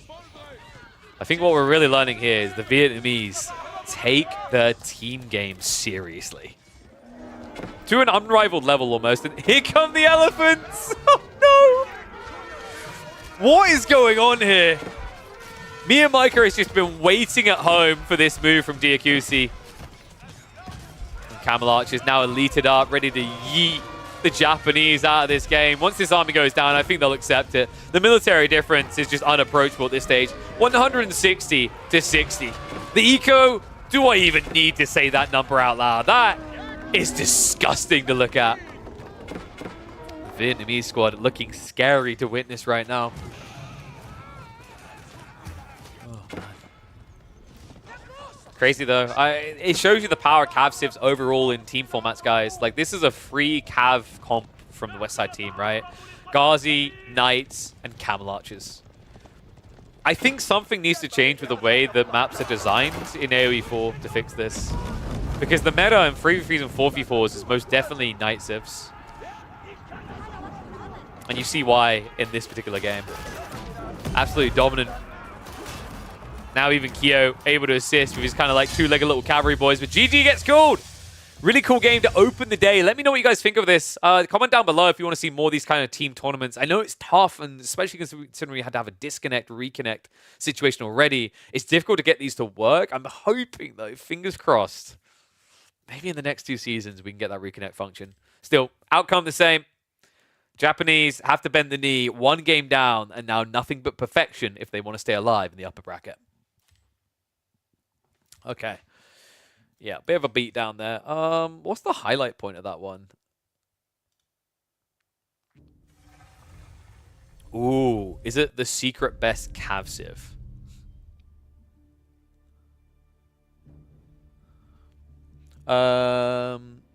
Is this pop or live? This is live, my friend. Do you know why animation cancelling is not forbidden? Because it's really hard to enforce. Right? You'd essentially have to ban the unit. Because, like, what dictates accidental and what dictates not? And, like, you know, there's so many layers of it's instinctual, right? Because of the way you start a step with archers normally, you're going to start a step with camel archers and desert raiders anyway, right? So it's, like, not an easily fixed issue. I'm thinking, what do we call that one?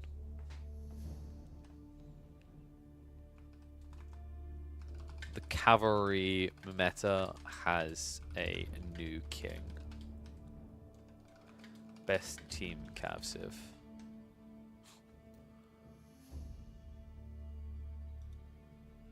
I think that works. You made a mod for it to fix, but like once again, like that's you know, it's like it's awkward, right? It's so awkward to fix that properly. I mean, part of it is also players' own fault because players don't want to play scrims is the problem. A lot of players just want to play ladder, and that actually what that does is that amplifies the issue, right? Because like if players were just frequently playing scrims, then you could be like, oh yeah, we can just use this mod. Because a lot of players, just their practice is genuinely pub games.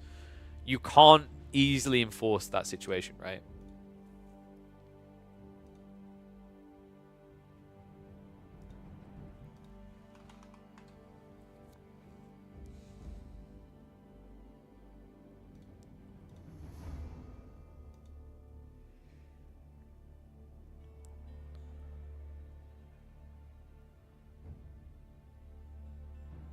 So I'm just double checking messages. Oh, that's what I was going to do. I was going to message Clearman, wasn't I?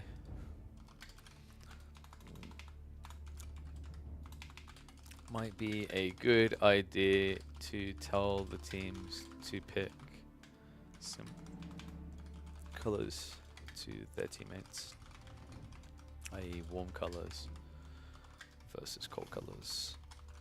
Will make it easier for viewers.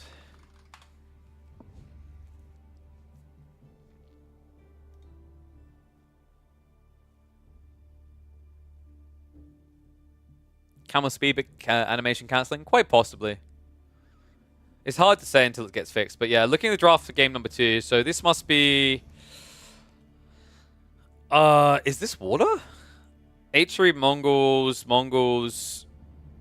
I mean, dude, I don't think you pro Mongols that high on Gorge, right? Maybe? Zone feels like it's Gorge. I think the zone thing is leaning me Gorge, whereas otherwise I'd probably say this is like Mongolian Heights, right? So we're probably looking at Gorge. The players are getting subbed now, though. We're not in yet. Pay up your imaginary points. Fine. Right side team, right?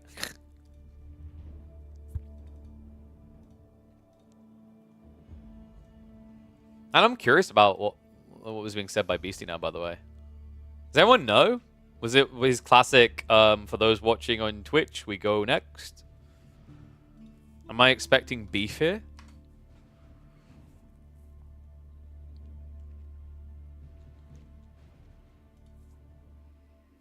How Civ drafts work? Whoopsie, wrong thing. So Civ drafts work in that, like, you ban one from the enemy team, and then you pick. Pick all the way through. One thing I will say is... I feel like sometimes it's just better to have the pick. So like the pick and then 2 picks on the other side and then vice versa. But I guess it's fine because it's not exclusive picks like it would be in other situations. Okay. So let me see if Clearman's responded yet. It take a while to get the lobby set up actually. Each game is separate? Yes. So each game you say what the map's going to be and then you draft it. Have I got 400 viewers on Twitter? Or is it 400 views? Hello, Twitter. I just remembered actually. Sorry, you say what the map's going to be. 1 second. Let me open my thingy. So then I can... Because there is a chat window. Let me have a look. Yeah, so it's 440 views. I don't know. So, like, I'm assuming the way that works is that is views and not viewers. It's really craftily worded. So here you go, guys. I can show you this. Wait, that is CCV? Really? Then why do they call it views? Like, hi, Twitter? You guys there? Hi?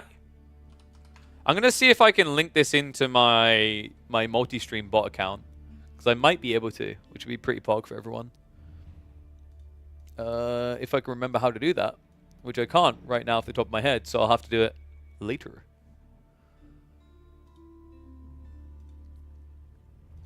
So when you scroll your feed, it shows up. Oh, got it. Yeah. It's like, it's the argument. So I think Facebook has this too, where like Facebook counts a viewer like if they scroll past. So like that's why you'll see Facebook videos like live streams with like millions of views, and they might not have many comments. Is because if they at least scroll across it, it will register as a viewer. But hello, people who are watching on Twitter. Hopefully you're enjoying the streams. We're about ready for game number 2. It is going to be Gorge. Yeah, I think the Zhone details what like convinced me that it had to be Gorge. I see like Zhone. I'm like, this must be a Gorge. We go Twitter viewers. Twits. Oh, there it is. I knew it was going to be coming. Just as like 3 to 4K live viewers. So it shows up. Ah, gotcha. Yeah. Yeah, it kind of goes ham, right? I mean, it looks like, dude, this is the thing. I don't know if you can... I don't know how easy it is if you're like a Facebook streamer or a Twitter streamer to like sell yourself to sponsors now. A few years ago, probably quite easy, but now they've gotten a little bit more picky on statistics, right? That's why Twitch now has a lot more statistics you can look at. So like a few years ago, Twitch was quite bare bones. Now you can see things like live views, unique views. You can see how many chat messages you get at different phases in the like broadcast. Like all these different things. You can even see the demographics, all these things. Like a few years ago, from my understanding, that just wasn't there, right? Like not even for partners. So it was really kind of, if you were approaching a sponsor like, hey, you want to get involved? They'd ask these things. You're like, nope, want to get involved?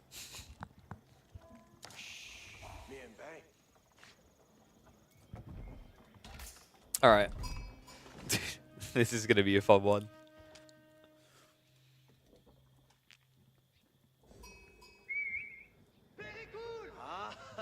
A 4v4 map, and they are this close.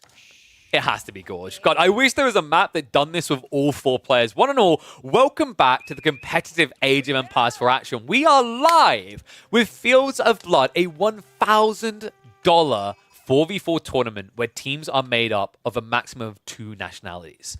On the south side and the left side of your screen, we have got the Japanese squad. They are 1 game down. In fact, let me update the UI already for that.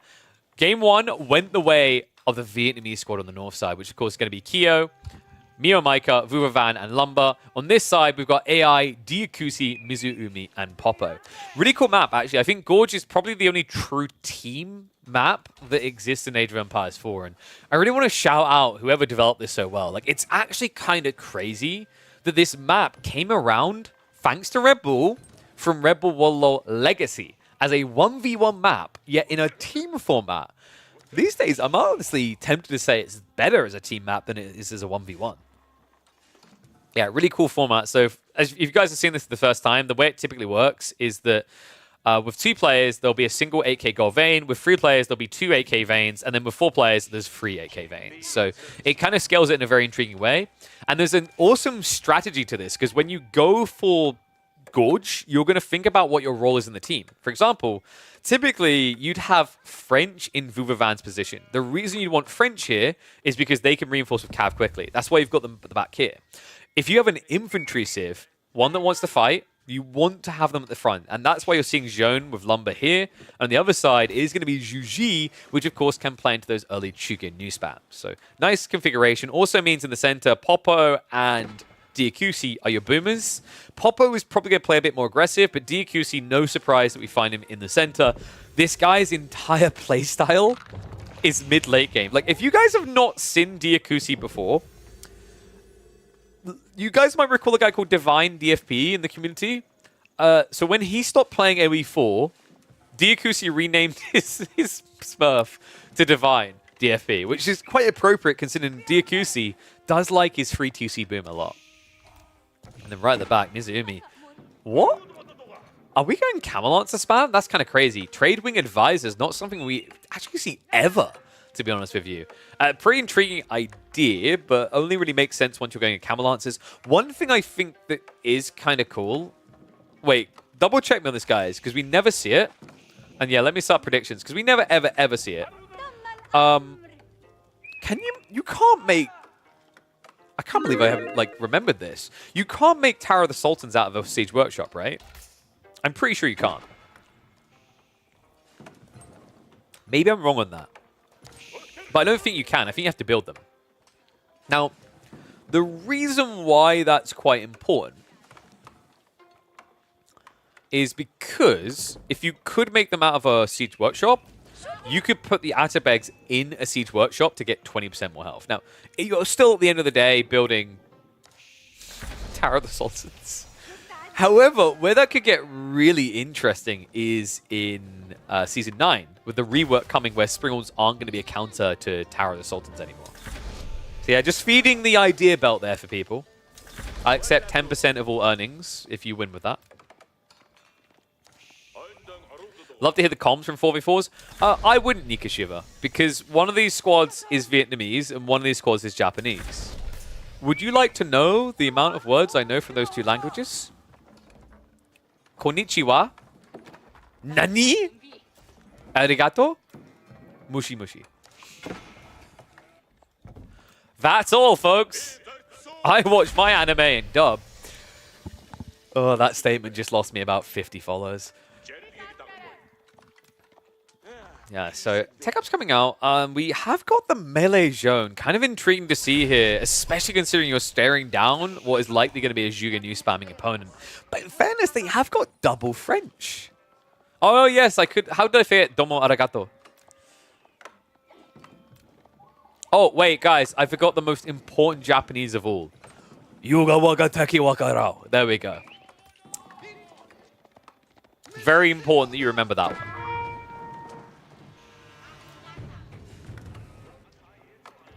By the way, that wasn't me putting on a bad Japanese accent. It's just I kind of go Hanzo when I do that.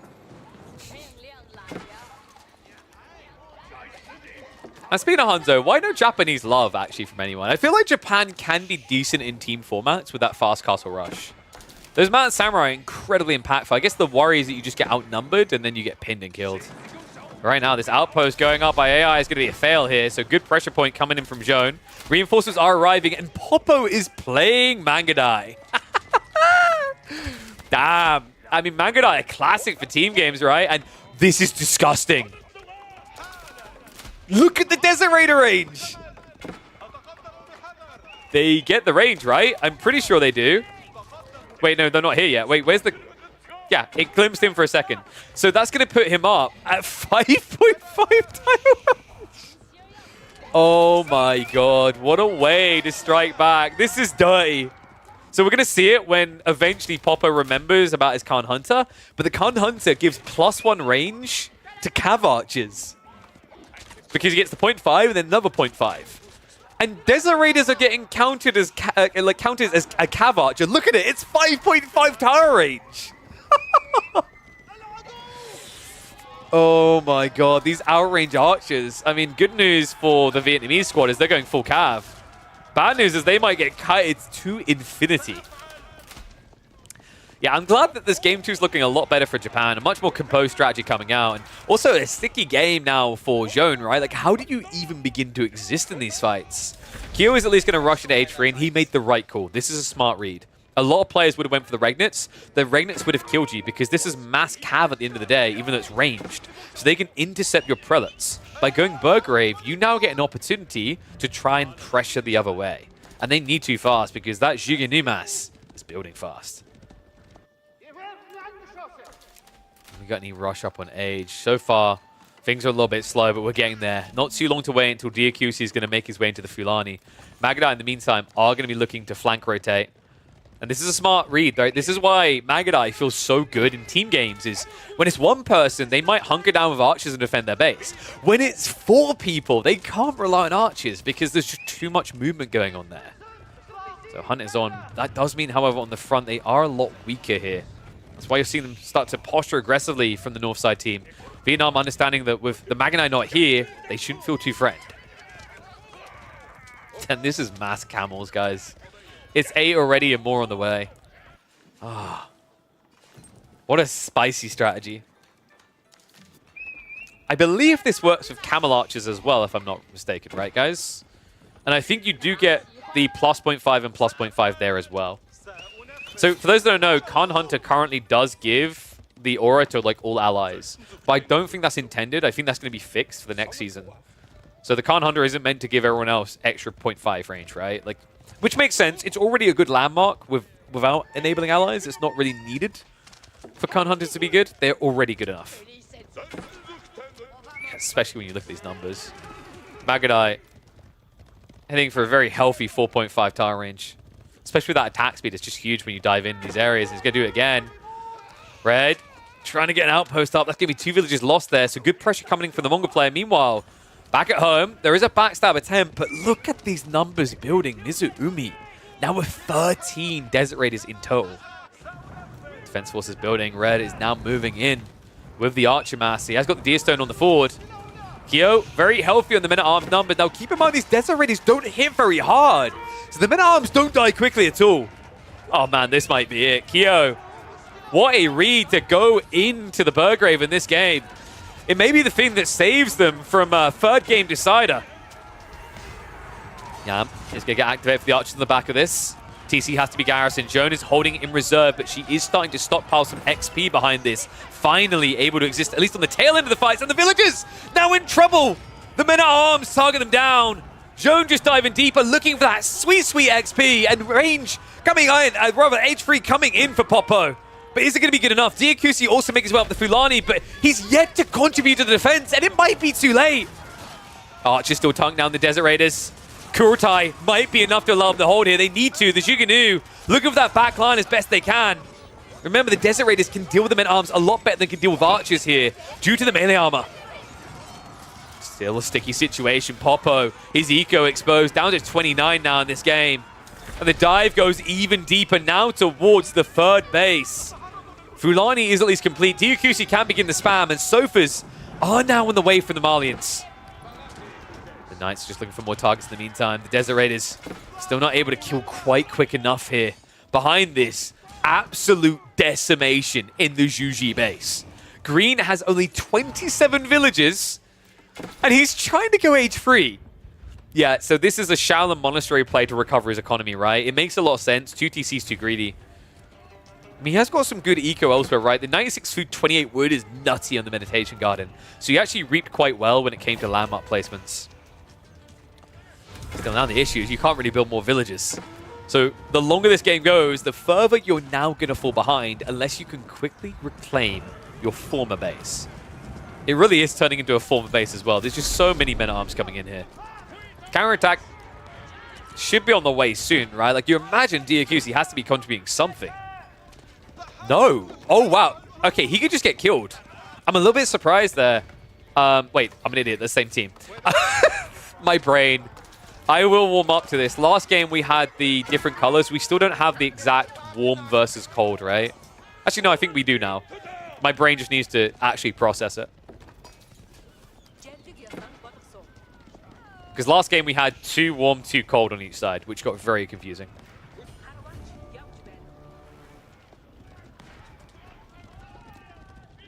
I'm trying to think if there's a better way to, like, color code people for RTSs. Because you have got, like, the classic enemy versus ally thing, right? But that can get tricky from an observing standpoint. I just don't think there's a perfect solution for observing. Men-at-arms now clambering in, but there's the activation of the Kurotai. Desert Raiders with that extra melee armor, the heal and the damage now, easily able to hold against this. Archers are trying to target them down, but the Sofas are picking them apart, finally. The French Knights arrive from Fuvo Van. That might be able to repel this Men-at-Arms wave coming in. That will be good enough. So a good attempt to hold and reclaim Mizumi's base, but unfortunately unable to do so. The Kurotai now kind of awkwardly placed, but one thing to keep in mind here, folks, is the Southside team is playing into mass ranged, right? But the Northside team, bar the Mongol player, are playing only melee. So given time, Popo with Magadai, the Desert Raiders from Mizumi, they can win this battle.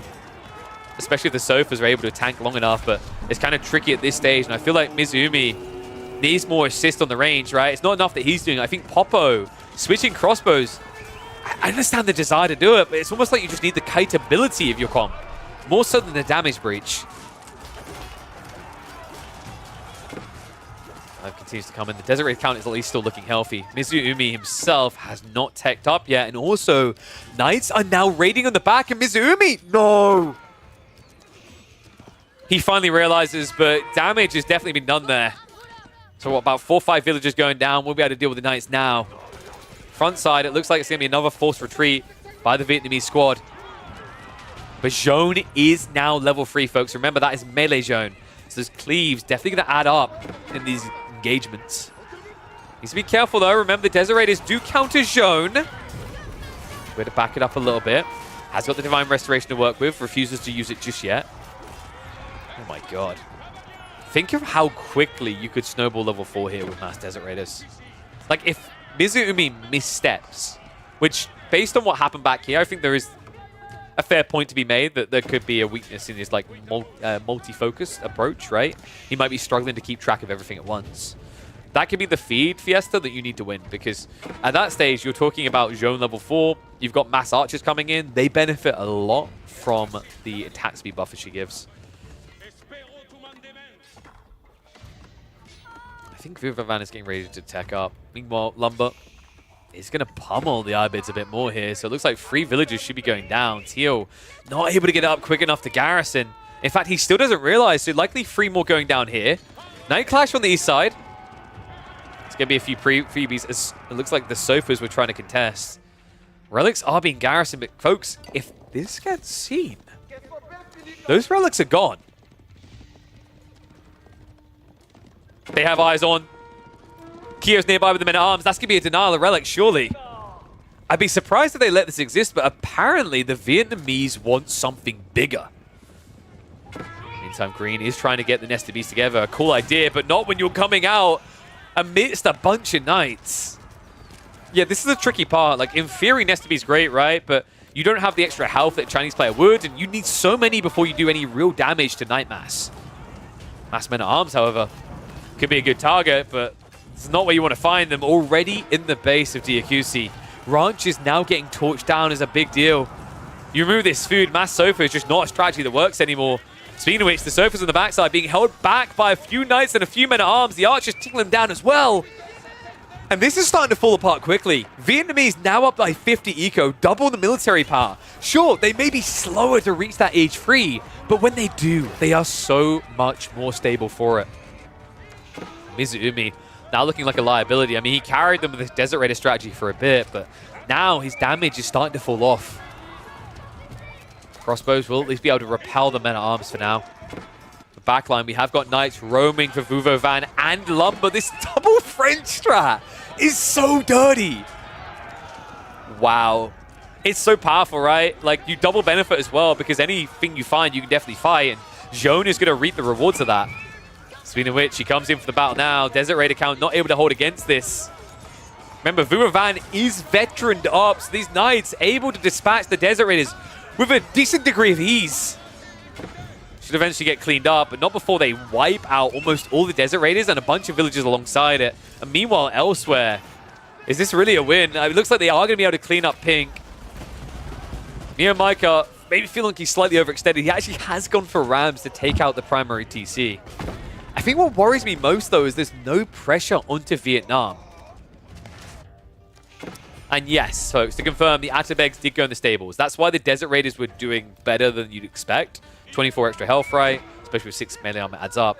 And he was able to hold because defenders advanced in his own base. I think also Vuvovan and Lumber didn't want to throw away the remaining knights. They understood that keeping these guys alive to keep raiding is more valuable than clearing up the Desert Raiders, because right now, Japan aren't attacking. So even if the Desert Raiders still survive, it's not like they're diving your side of the map.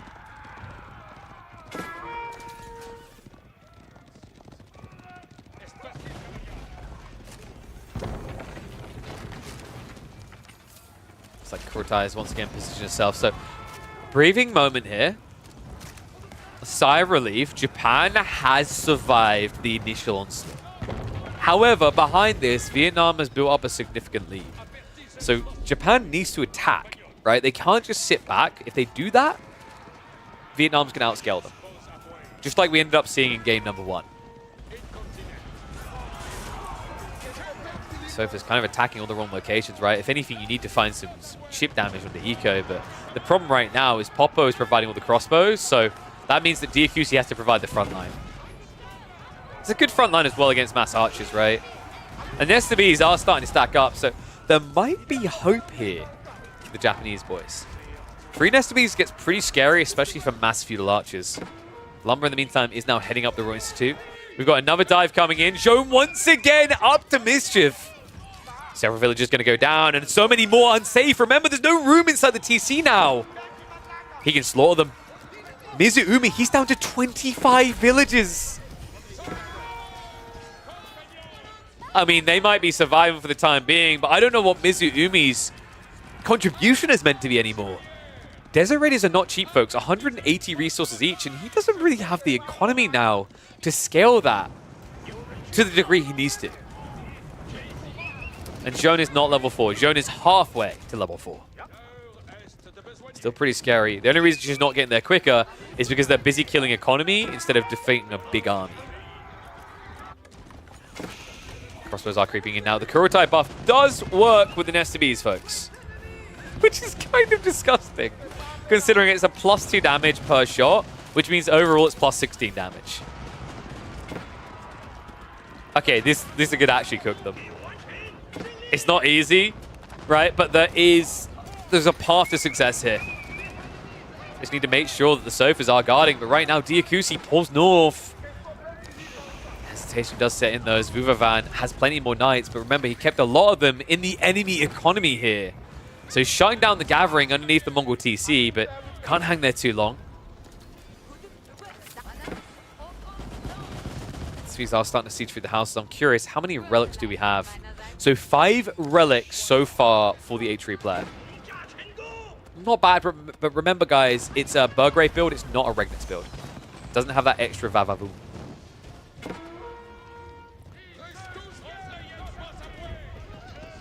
Alright, 1 if you think the Japanese guys are winning this, 2 if you think Vietnam's got it. I'm kind of curious how people feel about the current state of play. Because Japan is heavily outnumbered, right? But this Nesta Bees mass is very scary. I think for the Vietnamese, they just kind of have to avoid it like the plague, right? Just keep chipping away at the economy, and then eventually, like, the mass should add up, that you should be able to fight these. But for now, diving this area with your army feels a bit risky. Diakusi finally, for the first time, able to enter the enemy side of the map. Sofas are hunting. He knows about the trade. Lumber was switching it up. He was going into trade to enable his economy. That's not going to get blocked out. Problematic considering he wanted to spam knights non-stop here. Also, keep in mind, he's the forward-facing base, right? So he's close to getting erased. If the trade gets cut on the backside, he loses his primary. He's pretty much non-existent in this game. Bar Zhone, right? But I'm pretty sure... Actually, I never tested that. Because usually if your primary TC is dead, the game's over. Zhone does need a TC alive to spawn at, right? I don't think that's true. I think she always spawns in front of the TC, regardless of whether it's dead or alive.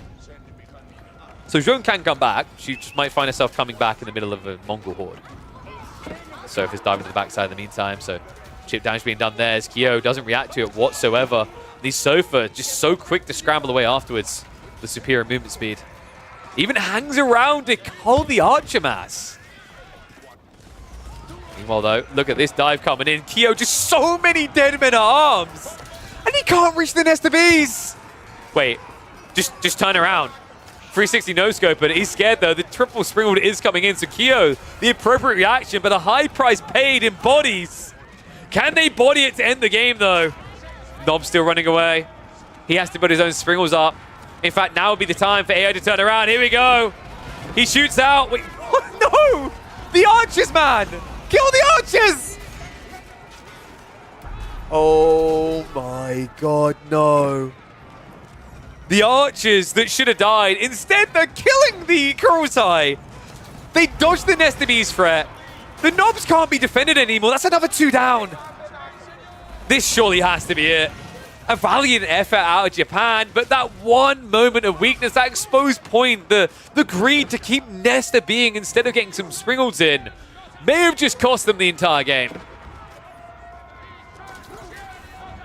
Now the dives will resume. A 100 eco lead for the Vietnamese squad, looking to make it a clean 2-0. And if I'm not mistaken, I don't think they've dropped a single game in this tournament so far. Yeah, last weekend, they 2-0'd the Turkish squad that had Ibi and Sassy on the team. So, strong showing so far by one of the Vietnamese squads here in Clermont's tournament. They're looking to keep the upper bracket alive. Vuvavan now showing up with mass horsemen here. Rams being built by Miyamika, the most Miyamika thing you could imagine. The Shaolin monks are still returning more relics, but I think at this stage it just doesn't make enough of a difference unless you can wallow an entire enemy army. Unfortunately, even the Springals are bullying him, so no hopes there. Shaolin monk down. And I think at this point, the Japanese squad are probably just processing what the hell just happened. True shell shock moment, right? I mean, that Nesta B strategy just looked like it was going to get them there, but we did mention, you know, with the map being so big, it's tough, right? On a smaller map, you can imagine a world in which that hits fast enough to end the game. But especially on Gorge, where you have to go through each player's base one by one by one, you need a good solid 20 minutes. Well, it only takes a little bit over 20 minutes for level 4 Zhone to arrive. Divine Restoration Pump to heal everyone up. Valorous Inspiration activated. And now, for the killing blow, Japan trying to back away from this. We hope the attack speed arrow activated to make the Desert Raiders even more threatening, but at this point, nothing feels threatening enough to stop the Vietnamese dominance. Oy, oy, oy. So we will be seeing more of the Japanese squad, by the way. Despite this outcome, it is a double elimination format, so they will have a chance to fight for their life in the lower bracket. But man, what an execution. I think I really like the way that Vietnam understands when they can be greedy and when they can't. They played a much longer feudal, right? They kind of laid the bait for Japan to be greedy. And it makes a lot of sense when you play this double French Cav Civ. Just so dominant, so effective. And that's a perfect way of summoning up the Vietnamese here. GG gets called. A 2-0 victory. Let me know what you think of this one, guys. You know, we always talk about French Knights being the meta for big team games, but double French is kind of crazy. Zhone plus the French normal gives you so much cav potential, especially when your opponents are exposed on the flanks in the way they were in this game. But yeah, make sure you comment, make sure you subscribe, and I'll catch you all in the next one. That is not the bracket. Give me a sec. I can give you the bracket. I just need to update it. So let's have a look here. Little cheeky ganders. So we'll go bracket. Boom. Oh, wait. Oh, dude, Ninebot's so weird when you try to like drag select. Okay, so if you do it now, exclamation mark bracket, it should pull it up for you. Okay, so that's one series down, but guys, we do have another series to go. Next up, it is going to be, I believe it was it's another upper bracket one. I think it was I'm trying to confirm it for you. It's the Polish squad. So it'll be Polish Mountain versus Louis Tao A. Louis Tao A, I'll show you guys here, is this squad. So PBB, G, QF, Dakin, and Lao Tang. So these are the Chinese teams. There's actually quite a lot of Chinese teams. You guys see what I mean now about Vietnam and China loving team games, right? Like Vietnamese players here, China, China, China, China. Then another Vietnamese squad. Like, by far, there are more Vietnamese and Chinese players than any other nationality. It's kind of a shame there's not a nationality bar just tracking these. I'm kind of surprised there isn't, actually. When does my league start? So, I'm figuring out the dates. What I want to do, what I'm planning to do, is we will look to start my league format. And I'll probably have more details, hopefully, by the end of the week. First week of Season 9. So, for those who don't know, I'm going to be committing $6,000 in total into weekly tournament games. So it's going to be single elimination, 32 players invited based on their ladder performance, and then basically 16 that lose in the first round will be kicked, and then the 16 highest ranked on the leaderboard will be invited each week. We're going to do that for 30 weeks straight.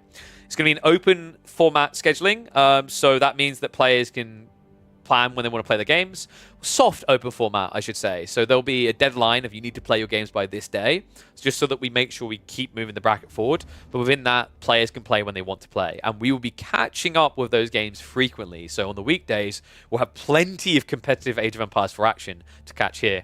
And it's going to be $200 prize pool each week. So it'll be a 150, 25, 25 split. So third and fourth place will get $25. Second place will get $50, and first place will get $100.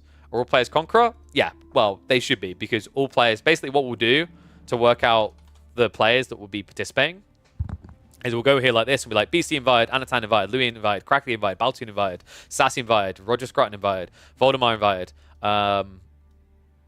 I don't know if this is the one that... I know there's one that's been using a trick that they should be using. I think it's the Clem one that does that. But, we'll go through Puppy Paw invited, Elyona invited, Marine Lord invited. And we'll do that. So, what we'll do is for Season 9, because we'll be starting, first week of Season 9, we'll look to do it. The first week, I will use the locked-in rankings at the end of Season 8. So I'm going to look to make that a bit clearer towards, the end of this week. So players hop on and grind the final week of the ladders, or the weeks of the ladder. But we'll be using this to gauge. And the way it'll work is that you'll have 32 players. First round, 16 of them are eliminated, right? Because it's a single elimination. Those 16 players will not automatically be invited back next week. So those 16 players now have an incentive to grind ladder immediately.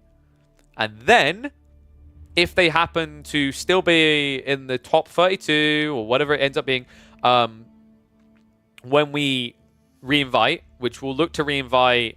So I think what we'll do, I'm going to figure it out, but the way it's going to work is each week will start on Friday, and the grand finals will be on EGC's channel on Thursday, hosted by me. And what we'll do is after I do the games there, we'll raid through to this channel and continue the fun, maybe community games and whatnot.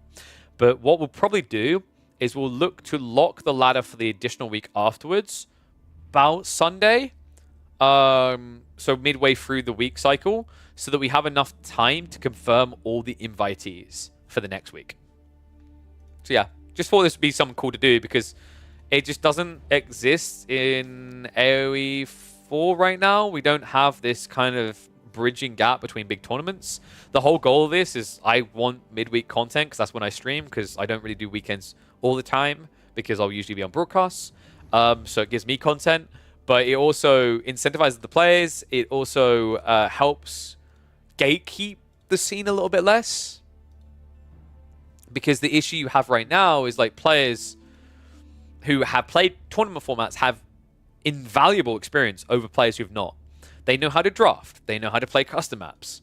So this is going to fix that, because I'm also going to be rotating in new maps frequently. So we'll bring in brand new maps. So I'll give you guys a little preview of what's going to be coming. Some examples is we're going to have generated maps. So things like this will make an appearance. Oh wait, I just realized you guys. Things like this will make an appearance, right? Pigeon's View, yes, because I'm egotistical. No, Caillou made this based on my feedback. Big shout out to Caillou for that. We'll probably check out Kalauga as well. Hallowed Spring, Scarguard, right? So we'll rotate probably 2 to 3 maps in. I'm thinking of probably having about, I want to say, so I'm leaning towards the idea of BO5 semi-finals, because you're earning money so you can play a few more games. And then, I don't know if I want to do BO7 or BO9 grand finals. I feel like BO9 probably makes more sense. In which case, we'll probably include 3 new maps every... So I'll probably start with 3 maps that haven't been played in competitive before, and I think each week I'll look to maybe cycle out one of them and bring out in a new one. So we'll adjust. There'll be, if you're only playing the person that only plays ladder queue, there will be enough maps that you should do reasonably well in the tournament. But I don't just want to copy and paste the ladder.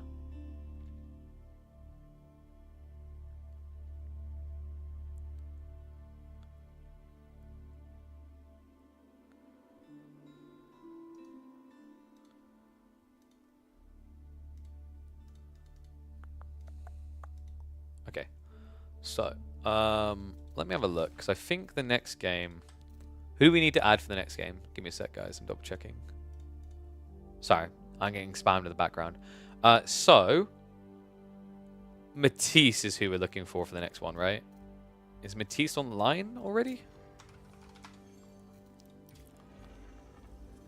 No. So, we've got a few minutes. So I think this series is scheduled to begin in 8 or 9 minutes, so we can just chat for a bit.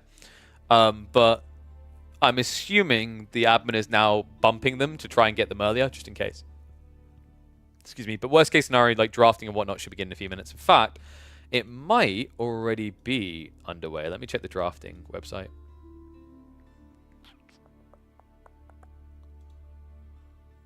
No, not yet. All right. Thanks for explaining. No problem, no problem. Yeah, I'm excited for it, though. I think it's going to be really cool. There's other maps, of course, that I want to like feature over time. So I need to work out the baseline. I want to provide probably the thing I'm eyeballing, especially for the early rounds, because the early rounds are all going to be BO3s. So there'll be round of 32, round of 16, round of 8 will all be BO3s. Round of 4 will be BO5, and then the grand finals, I'm deciding between a best of 7 or best of 9. But for the earlier rounds, let's say there's 9 maps, I'm going to allow players to ban probably 3 each, so that you can lock in really what you want. And then when we get to the best of 5s, it'll be 2 bans, and then in the BO9s, if it's a BO7, it'll be 1 ban each. If it's a BO9, it'll be no bans. We all have familiar names in AV14 for so long. So how does a new player enter? Get up on the ladder. It's the most obvious like entry point now for this format. So this is going to help players get the practice they need to potentially compete a lot. So yeah. Wait, have I got like a fake Emma? What's going on there? 1 second.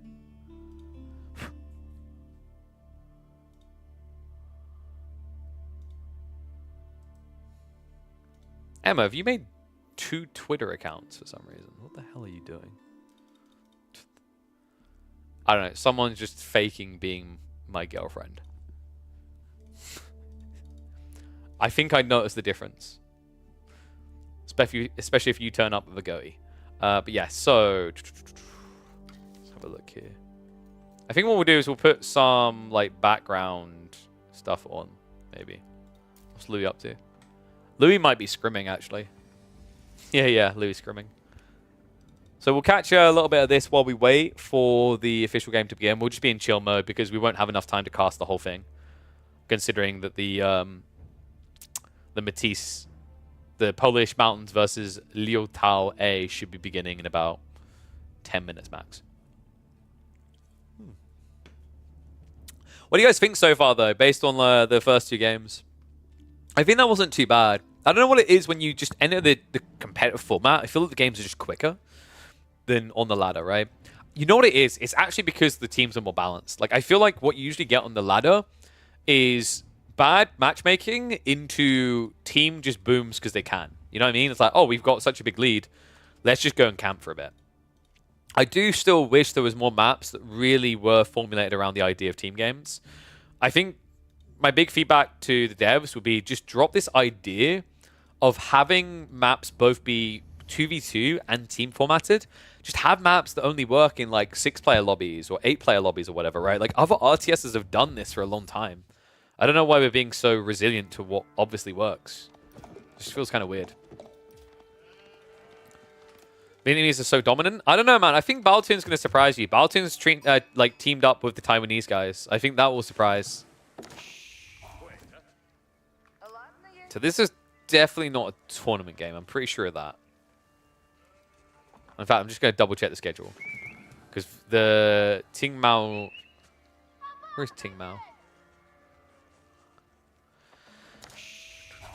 Yeah, so Louis, I think this might be him practicing with his team, but his team plays tomorrow. So we'll cast that as well, by the way. So we'll be casting Louis MT's matchup tomorrow against Ting Mao Ged, which is the... Sorry, he's on Ting Mao Ged against Louis Tao B. That's not going to get confusing at all with Louis in the game as well. And Louis Tao B, I think, is the worst of the 2 squads. Because they've got 2. They've got... is it Louis or Louis? Louis? Because it's L-U-I. In before it's like Loy, and I've been saying it wrong the whole time. But yeah, we'll be catching those tomorrow. Because I think it's going to be 2 sets each day. So we've got... In fact, I can show you the schedule quickly, guys. So we've got 15th, 15th, and then 16th for these ones. Okay, yeah, so that's a little bit of a weird format. Because I think there's going to be 4 best of 3s on the 16th. Okay. Okay. I mean, more Age of Empires, Le Shrug, I don't mind. But yeah, let me have a look and see if they've got their draft going. Oh, here we go. Looks like the draft is underway, so we should be close to beginning. So, we've got Cliffside, Dry Arabia, and Rocky River. This is also what I'd like to see is like more custom team game maps, just because a lot of these, like I said, will play quite similarly. Like, for example, has he got Lipany? Maybe not. Okay, so that's not too bad. But like, I've seen tournaments before that have Dry Arabia and Lipany, and I don't know if you guys have noticed this, but whenever you go to like 3 and above players, Dry Arabia and Lipany kind of become the same map, right? Like, I'm not the only one who's noticed this. They pretty much become the same map. So I hope that gets fixed, because I don't think that's like a good thing for the game. Then again, Lipany itself has needed to be fixed for a very long time. But looks like we have got our drafts. English on both sides. And we're getting the Japanese. Let me double check. Tuntun, where were they?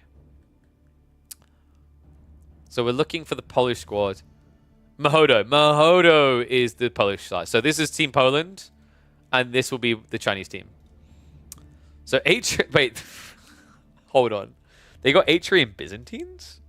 What's the problem? Lipany? Lipany has very inconsistent spawns in a way that, like, it's not just adapt to the map. It's like the map will just inherently screw you at times, and it's not recoverable. Like, it's an uphill battle. For example, games where the cliffs spawn all facing towards your base, right? And you're just pinned in. Should assign roles by spawn like Gorge. I mean, you don't need that on every map, but like, yeah, there should be an understanding of where you're going to spawn as well. That's another problem. Wow, I've never noticed. Really? I mean, I noticed straight away. Like, I can almost immediately tell if I'm watching Lipany EGC or Lipany Standard. What is this, by the way? Diamond Pack. What does that even mean? Okay, like, click on Tuning Pack to read description. Oh, you can't see right now. Like, I'm looking at this, like, click on Tuning Pack to read description. No. you literally could have written it there, and I would have read it. Although I do see a defense of minus Tirith map. I am keeping an eye on some things we can do for community games days, by the way, guys. Because we might bring those back. People seem to really enjoy them the other day, so that might be making a return. But yeah, I noticed there was some really cool mod packs I need to test out. So like one of the ones I was intrigued by is there was like hide and seek here, which got me curious. There was also... Oh, sorry, I don't want tuning packs. I want game modes. So yeah, there was like hide and seek, which I think could be very entertaining, potentially. But there was also, I think, was it the Conqueror I was looking at? Yeah, this sounds really intriguing to me. You can capture enemy buildings by destroying them, which means you can get like landmarks and everything. You can get other civs units, which is kind of intriguing. So yeah, we might have to check that out. Triple kill. Wait, yeah, I was about to say, we already have that. Yeah, man, dude. It's sad that like I'm looking, like we're already this far back into the year, like 6/05/2024. We need more mods. Meat Grinder, dude, we like that got made at the start of the year. We're on page 1 as well. Kind of has me sad. Are there any mods that makes AI stronger? Probably. I'd imagine there's like a large chunk of them. But I think we're still just waiting for them to set up. Yeah, there's like I think there's several of them. They're always getting made. I find especially the Chinese community love making AI mods, from what I remember. I remember there's a lot of them like were just written in Chinese. Other campaign mods? Yes, there's a guy called Foxplot who does those. So you go, guys. Wait, was it Foxplot? Oh, dude, I think it's like Fox_plot or something. Am I misremembering his name? Oh, that's... Dude, that would be why. It's because I was on game mode. So yeah, Foxplot. So this guy has made a bunch of different ones. So you got the Siege of Khan, the Battle of Tereda, Battle of Sluys, the Siege of Vienna. He even done some of these in co-op. So like the Defense of Multan, you can play in co-op. Defense of Multan feels a bit basic now, but like I haven't tried all of them. But I think I tried... Might have been the Battle of Sluys, which wasn't too bad. Kind of simple though. Siege of Khan was a lot better. Yeah, he does a pretty good job with his campaigns. Like, I'd say some of these feel better than the ones we actually have in the official campaign for, say, English. So, I don't know if Foxplot is still actively making new mods. Like, actually, we can see based on date upload. I think he stopped. Yeah, that's actually a heartbreaker. He stopped. Because, like, yeah, look, he was meant to make 3 more. He just hasn't made them now. But this kind of really started to hit at the start of the year. I don't know if you guys noticed it. But we lost quite a few very talented modders. So, you know, we lost... Woprox, I think, came back to make Outback Octagon free, but that's kind of all he's going to do. We lost Foxplot by the looks of it. Henero doesn't have enough time anymore. Henero, you guys may remember for a few different mods. Mongol Royale would be the biggest one a lot of people recall he made. He also is the one that made that Twitch integration thing that I think it was Vortex and Lucifron played. Like, it's kind of sad that we're just... The way that modders felt left out when it came to development and updates and whatever led to them just kind of feeling exhausted. Because I think a lot of people don't realize is that with a lot of these things, a lot of these mods, when the game gets updated, they have to go back and fix a lot of stuff that just breaks. Because when you make changes to the base code, it's going to break things, right? So modders really are, especially in the RTS community, the unsung heroes. They just kind of get brushed aside a lot. And it's why I've been very vocal in the past about getting better tools, getting them enabled a lot more. Because they really do deserve to be able to do better than they are able to do. Okay, so I think... Are we just delayed still?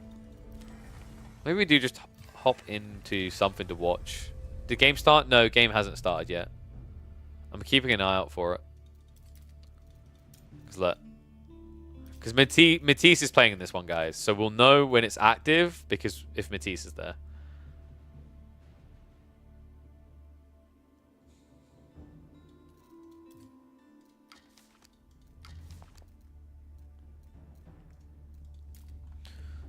Have a look at Kaiser Johan's games. Who the hell is he up against? HRE versus Byzantines. OP Civs.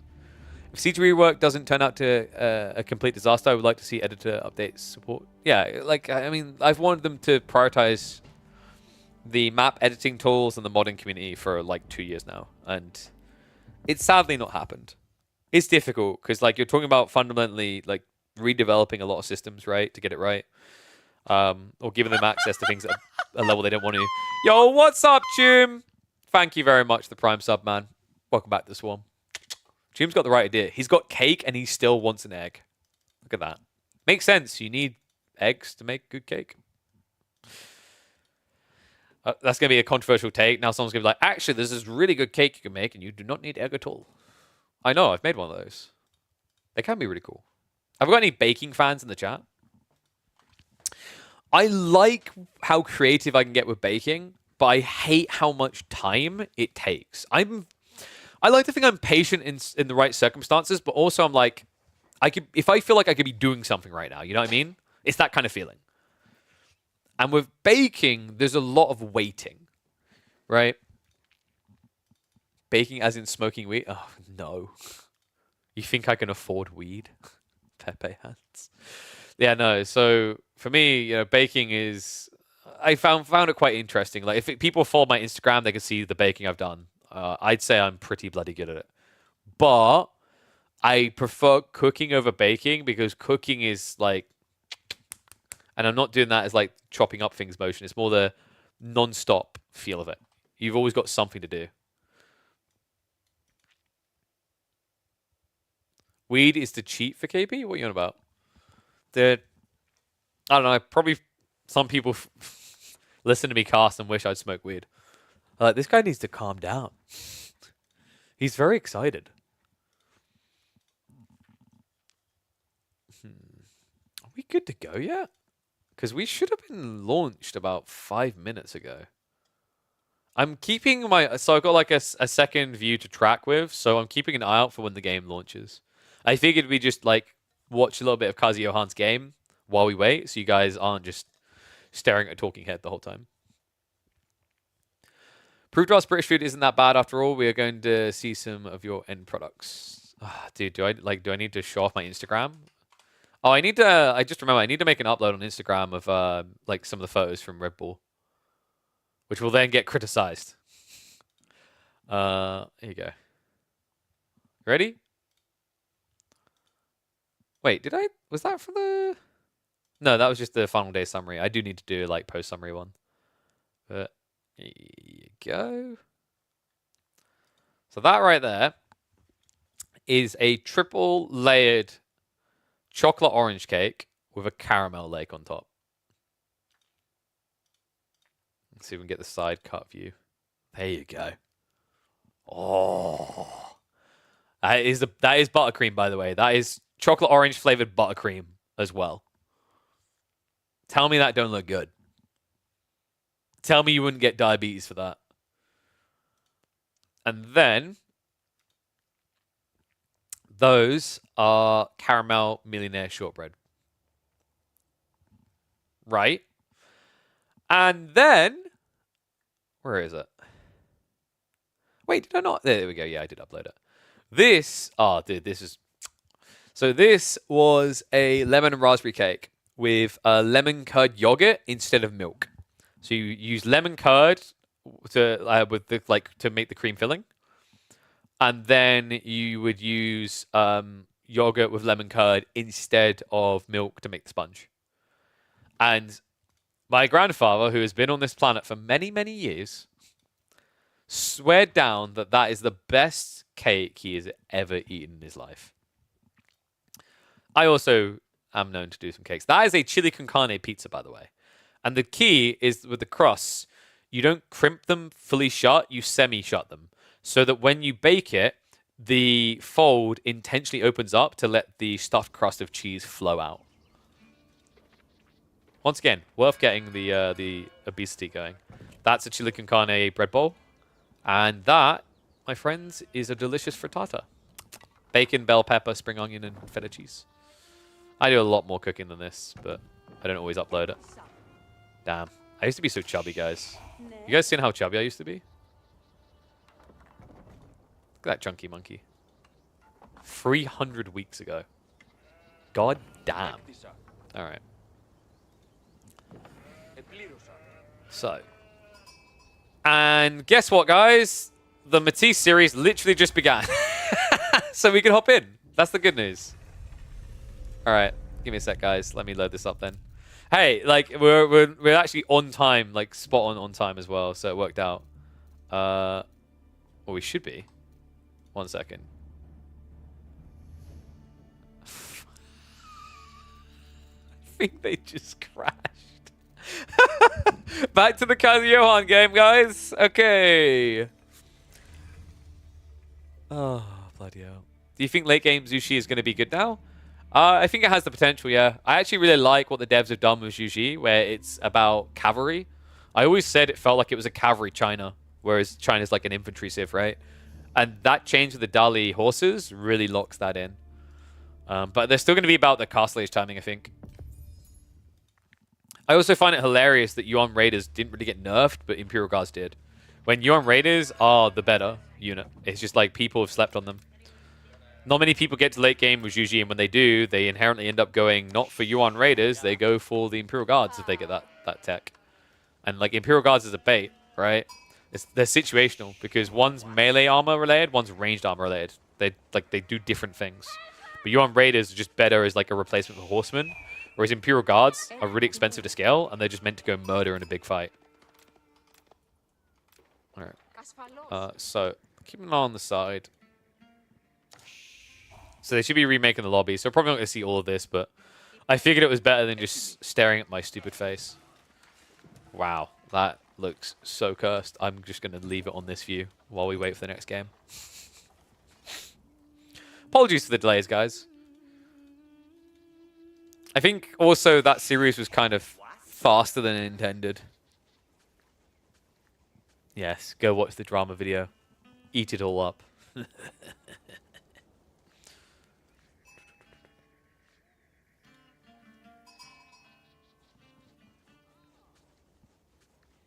And yes, Noi Noi, we are watching AoE. I see you, Twitterers. So, This matchup, like, man, this matchup feels. I'm trying to remember now because we never see it because they're both banned all the time.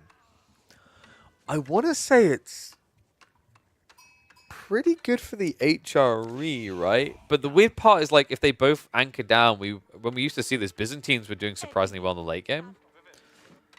Because Varangian are kind of wacky. I think Byzantines have a really good time around the start of Castle Age. HRE can pressure them post-Castle, and then the HRE can also kind of like ruin them in Long Imp. But this is different, man. We're going Hippodrome. I actually like this. So if you play like Standard Grand Winery, you will get your timing into Mercs, but the thing about the HRE is they just have such a good economy, they will scale really fast. If this now plays into a Long Feudal, with Grand Winery, typically Byzantines are favored in Long Feudal because once you get all the Olive Groves online, with level 2 and 3 Cistern, you're just better than the Arca Chapel. However, this is now different because instead of it being 32% like extra olive oil on top of your food, it's going to be just the 20%. So it's a little bit weaker. But the trade-off of Hippodrome as an advantage against opening archers is really good. Also, Hippodrome allows you to trade quite well against feudal men-at-arms. It's situational, though, because the Triumph isn't forever. But this is now, like, similar to the Grand Winery. If this goes long into feudal, I think Byzantines can do quite well. Whereas the thing that usually makes HRE feel sucky in this matchup on long feudal is once you've munched the tree, the only resource you can get is food on a buffed gathering of 40%, right? Meanwhile, Byzantines, not only do they get that 40% plus we talked about, because you get the olive oil on top with the gathering, but you're doing it in food as well. However, you're also doing it for olive oil. And the thing that kind of is broken about that is olive oil is everything. So much better for that reason. Okay, are we in game yet? No, we're not. We're still waiting a sec. Because remember, olive oil is like food, gold, wood, everything. Late game Ottoman is dead. Yeah, we'll see. I'm not sure if he's dead. I think Ottoman Feudal Age is about to become ultra toxic. I think the Cav Archers might be too good in Feudal. Everyone's moaning about Cav Archers in Imp, and I'm like, no, dude, you're looking at this the wrong way around. If anywhere, Cav Archers are probably going to be nutty in Feudal. Will there be another 4v4 day? There will, Bandara. We're just waiting for it to start now. So we're waiting for them to create lobby and hop in, and then we'll be underway. I'm even keeping an eye on the side stream so that I know exactly when to hop into game. But I figured showing you guys a little summon on your screen to watch was better than just sitting as a talking head. Maybe I'm wrong. But this also means you guys can interact with me. You know, if you got questions or whatever about the meta, upcoming things, etc., etc. Perfect time to talk about them. Yeah, Stables Racks, though. So, he's going to have the appropriate defense, but I'm curious, do we not just go... Do you go Longbows here? You have to, right? You can't go Keshiks because you've got Horsemen already. And Horsemen play really well with Longbows. Actually, Horsemen play better with Longbows than they do with Javelins. The reason they play better is because if you go Horsemen, your opponent's going to build Spears, right? So you don't want Javelins, you want Longbows to count Spears. Going Javelins is kind of counterintuitive because what you're doing is you're doubling down on a counter. Horsemen counter ranged. If you build Javelin, you're countering ranged again, right? So when you get that one dimensional in your counter type, you just lose to mass Spears. So yeah, I don't know. I remember a while back there was a big debate on whether like Horseman with Jav or Horseman with Longbow is better. I was always of the belief it's Longbow. Longbow is just better. Some people are going to argue the situations where you do Javs, and I agree. The situation would be where you're doing 3 unit comps, right? Javelin can make sense if you're doing Limitane as well. But typically, just Horseman Longbow feels a lot more comfortable, a lot easier to get into. Going 1-1-1 comp makes whatever your punch is weaker. It's like, why would you do a 1-1-1 comp where 2 of your hits in that punch count 1 unit type? You'd only do that if you're against, say, Council Hall English, or against maybe Mass Javelins on the other side. Like, even then, if you're against Mass Javelins on the other side, you probably feel a lot better just going Spears.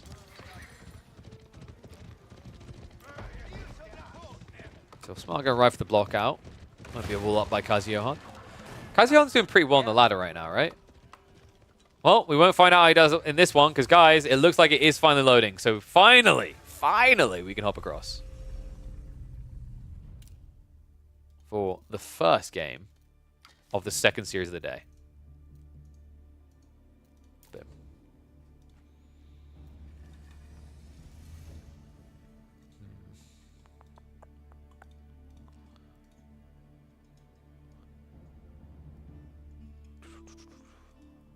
So,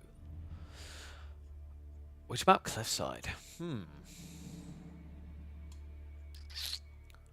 I think Liu Tao is going to have to play very fast because they are heavily cavalry bound, and if the Polish guys get walls up, then they're in trouble. Because like Cliffside has a lot of cliffs, right? Hence the name. But if you start to segment them and wall them off, you know, Ibid's probably thinking of Desert Raiders. Then you've got like Rush, Fast Castle, that's Japanese, get into Mad Samurai, French Knights. So like there is kind of a risk there. But I think we should get ready to get underway. Let me just toggle the cursed pieces off.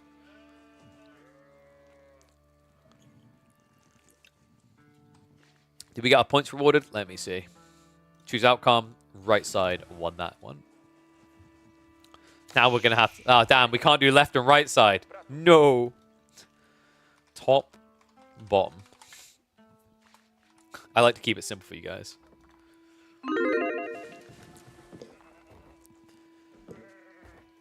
It's finally happening. We are back, and it is not just the Asians beating each other up. One and all, welcome back to the 4v4 $1,000 tournament happening right now in Age of Empires 4, Fields of Blood. The Polish have arrived. In a cavalry meta, 4v4. Surely the Hussars are going to come. No, we don't. Please add Poland to the game, Debs. I actually really want Winged Hussars so badly. But we have a cool matchup here, folks. We've got the Polish lads going up against one of the Chinese stacks. So the official names of these rosters are going to be... I'm trying to remember off the top of my head. I'm just going to cheat and open it up. We have got the Polish Mountain in the south versus Liu Tao A, because Liu Tao has two teams in this tournament. Really big shout out to Clearman for hosting this, by the way. He got $1,000 together to reward to the players. Really cool format as well. So these two teams are pure blood. You've got Polish versus Chinese. But you're actually allowed to have up to 2 nationalities in your team. In fact, hopefully later on this tournament, we're going to see one of those in action because Baltun, a very well-known European player, teamed up with a bunch of Taiwanese players to form a stack. But yeah, let's dissect this a little. A Northside team, very cavalry heavy, right? Ibis, Japanese, French. Usually these are going to be your cavalry bound civs, Desert Raiders, Mounted Samurai, French Knights alike. The English is the kind of odd one out, but with a fourth spawn, he could be very aggressive with a council hall play. I think they need to be a bit aggressive though, because what I'm seeing from the Southside team is a lot of greed. HRE, Byzantines, and English. It's a lot of walling that needs to happen, but if they start to carve up this map a little, it's going to be very difficult for the cavalry to dictate flow. Really cool spawn, by the way, overall, with the kind of, you know, staggered graph approach, shall we say. So 4-player-wise, we're going to have Zhone and HRE. And on the other side, it's going to be that English and that French pick. Kind of sucks for the French player to be this far forward, but you need to for the Japanese player to boom. And also on the other side, Iber player probably wants to boom, right? Instead, though, I think what we're getting here is the mass Desert Raider strat. Yeah, this is becoming popular. We've already seen this once today. Tradewing Advisors gives you the Adabegs, 20% more health. It's about 24 extra health per Desert Raider. Doesn't sound like a lot, but every little counts and really is needed when you're playing into mass Desert Raiders, as they're expensive at 180 resources each. They take a very long time to produce. So I'm a pretty big fan of this type of build. And considering on the other side, like, you don't really have this expectation of mass Lombos being present, right? Like, Speedio did pick English, but on such a big map, Desert Raiders should be able to avoid the Lombos. So, although Speedio will be safe, a lot of these other players are likely to suffer because of the camels. I'm wondering as well, do we just see... Ooh. Could this be a Keshet game? Possibly. You're probably going to want Lombos to put you over the edge up against Pact, so he's outnumbered there. And then you just play Lombo plus Limitane. You could actually just do Limitane Javelin, though. That makes a lot of sense, because then you have the counter to Archers. Looking elsewhere on the map, people asking Matisse 2TC. Yes. And I'm not sure how we feel about that. That's weird. Please tell me the English player isn't doing the same, right? I mean, he's already setting up farms, so apparently Speedio had a really rough start. No, he's got 20 sheep. So there's not really any reason to need to set up farms this early. But I'm a little bit shocked. I know he's the retracted player. I guess this was meant to be a counter to Fast Castle from the other team, right? Because you're expecting Japan at least to go fast castle, which means less pressure onto your base, which means you get away with more greed. However, I think it's going to need some walls. Probably a long wall here to shove towards the center, and even a longer wall over here to push towards Teal's base. The problem I'm seeing with what they're doing here is KLW playing as a French Cav Civ. If the pressure comes into him, he's not going to have any assistance, right? Because now for the next 3 or 4 minutes, his green player is being greedy. I do understand the sentiment from Matisse here. Matisse is the highest ranked player on this team, if I'm not mistaken. I think Mihodo is pretty high ranked. Let me double check where he's at now, though. Mihodo is actually higher than Matisse. He's 82nd in the world. So now I am a little bit confused. Because I'm assuming Mihodo is going fast castle, and the Matisse, the second highest rank, is going to be greedy too. Typically, one player can be this greedy, but half the team being this greedy when you're up against mass Cav Civs is incredibly dangerous. And thank you, Turbo. Like, I think the Red Bull event was fantastic. I think it was their best one to date, at least from an in-person perspective. I can't really comment on the remote viewing experience, but I want to pave the way for 4 to get involved again and Myth to get involved again. And I think we have a better chance of that if we actually look for the positives. And it doesn't mean don't provide feedback, but it means, you know, be positive about your feedback, or rather, be productive about it. That's what I ask of people. You might not agree with everything they've done or whatever, but, you know, at least think about the way that you word your concerns. So we have got longbow spam coming from the backside. This is a long walk, though. Meanwhile, blue... okay, am I the only one looking at the roles each team is taking and being a bit puzzled? Like, blue being the forward English player and taking a 2 TC approach, and then purple being retracted and taking a 1 TC approach. It's a little bit muddled, but I guess the roles in a way make sense, right? Because you've got pink providing mass cav, you've got red's probably going to rush Castle Age here. In fact, we can see he definitely is. And then yellow's going to provide cav. So you have got double boomer and double zoomer on each side.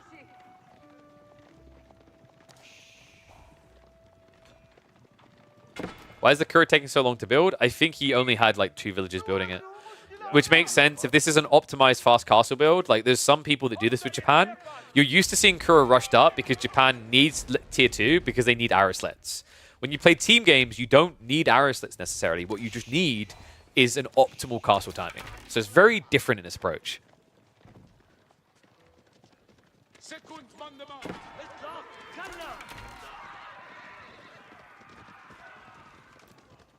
So Teal.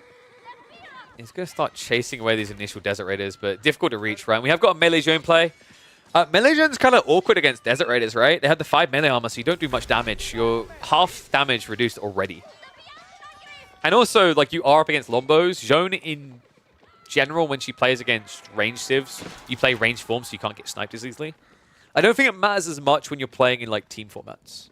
And what do you think about the words from Beastie? I haven't seen the Mandaro. I checked his YouTube channel for a video. I haven't seen one up yet. I assume it's going to go up.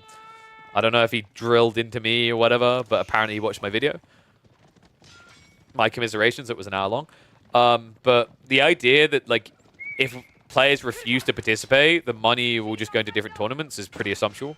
I think that shows a pretty lacking understanding of how funding works. You would actually bare minimum have a failure year in the circulation and the ecosystem. On top of that, I would debate that any other event that exists in AoE4 can do as much on a marketing front for the game as Red Bull can, if done right. And I would challenge anyone that challenges that. Because no one, like, if you take the money away from Red Bull, no one's going to go and say, let's do a castle or a stadium. Just doesn't, it's not realistic. Unless you can get, like, an ESL or something to come in.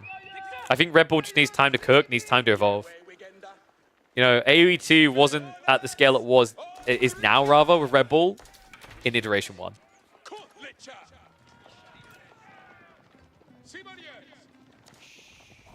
So, Aeolus. How are we looking on the night count? 8 so far. First of the Samurai are coming in. And it is going to be just the atypical build, right? Yorishiro drop there. I'm going to zoom in a bit. What do you guys think of this? I think I mentioned it in my video. I prefer this zoom to this. I think this is much better from an angle perspective. You can just tell what's happening a lot better. There's a few moments where it sometimes feels a little bit close in a team format, but overall I'm a much bigger fan of this. So Longbow Master's just patrolling around, right? He hasn't been able to attack at all. We have Blue setting up the walls as well. This is starting to feel like more of a macro-driven game than an all-in timer from both sides. Then again, I feel like the Chinese team does have a clearer all-in time, whereas with HRE plus Byzantines, it's almost like the sky's the ceiling for the Polish boys.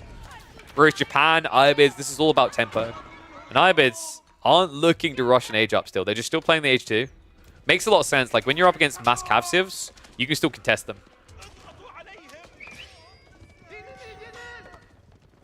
Man.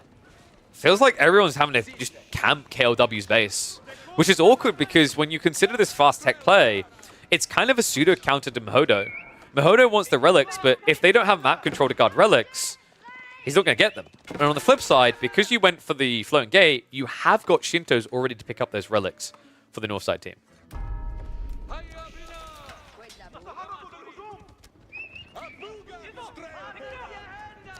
Speedio. This is why I just don't like English in maps this big, right? I mean, he's a threat if he ever reaches you. This is like a person who's so big they can't move, but they're holding a longsword, you know? You're like, if I get close to him, he's going to swing for me, but I could just not. It's up now. BC says Microsoft has set amount of money to be spent on tournaments per year. That will be true. There will be a budget, but do you think Microsoft paid Red Bull over $100,000 for that tournament? Or do you think Microsoft gave Red Bull, what was it, $30,000? Just want you to figure... So I'm curious. I love doing this test in esports because I think for a lot of us, we don't really process the cost behind the scenes. I mean, how could we? How much do you think it costs to run an event in a castle? Be real. It's not cheap, guys. Microsoft will provide some of that funding, but actually a lot of that comes from Red Bull. They probably spent over $500,000 just to rent the castle. I'm kind of speculating on that one. It maybe would have been cheaper for the castle itself, but all in all the production, yeah. I can tell you how much a stadium would cost. It's more. So second TC going up from Aeolus. He's just going to linger in the age, which makes sense. These French Knights can actually hold out for a long time. And the walls are now going up. I'm starting to feel a lot more confident about the Southside team, right? Like Matisse is going age 3 now. Relic count has to be at least 3 home, right? Yeah, it's exactly 3. 4th one on the way for Orange. Red, meanwhile, he's got 2. So he's not doing too bad for himself. Matisse with this tech up can then also rush for relics on his side of the map with the Grand Winery. Remember, he gets access to Priest. So I actually think with the spawn placements and the mid-maps grabs rather when it comes to relics, the Polish team is slightly better off. And yeah, I'm hopeful for the future A4 competitive.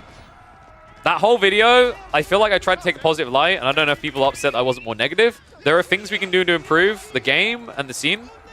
We focus on that. We build bigger. We build better. Simple.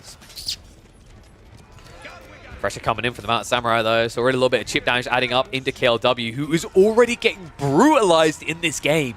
28 villagers. Meanwhile, everyone else is at 40 plus in this game. Yeah, KLW is the sacrificial lamb, man. Like I said, it's looking really good for Poland, and it is. Except when you look at Teal. Everyone else in the game is having a good time. Purple's walled up. Green is walled up. And playing free TC Byzantines. And then, of course, you've got HRE that are likely going to try to rush Imperial and get the equivalent with Palace of Swabia. But on the north side, everyone else is pretty content, right? Like Yellow's unharassed. Blue played the 2 TC. Ibis have now gone to the point that they should be aging up soon. I'm a little bit surprised, actually, they still haven't. And Red is as content as can be, right? He's got 3 relics home. He's got the Yorishiro drops, which is going to increase his economy. And I imagine, yeah, 2 TC already. Wouldn't be surprised if he even adds in a 3rd. Yeah, I don't know, man. This is kind of rough. Like, I think there is a way that Poland can still win this, but they need to start attacking the flanks really quickly here. Instead, they're blobbing full infantry, which in theory is good once these walls are up. But I want you guys to remember, these are not real walls. They're just palisade walls. And in 1v1, a palisade wall will buy you some time. In a 4v4?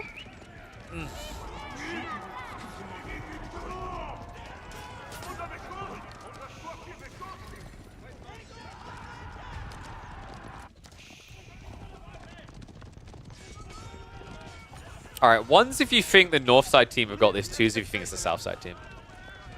And yeah, so the blue 2TC King's Palace, I see this a lot at the moment. Even in 1v1s, English players have started doing this. They are hella greedy these days. It's not bad, though, in this format, right? Like, what's the alternative going to do for you? White Tower doesn't really matter. I think White Tower... So, how to describe this? No. White Tower, in most Team English games, feels like the move. You're kind of throwing your teammates on the bus because your base is protected, right? But theirs aren't.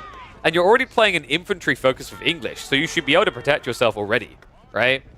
So, like, it sounds weird to say, but I kind of feel like being more greedy is more friendly to your team than the White Tower often is. There are situations where it works better, like if you're a forward-facing player in a certain spawn, great. But I think they had the right call here because they already applied enough pressure with Mass Cav. A White Tower isn't needed because you shouldn't be being attacked.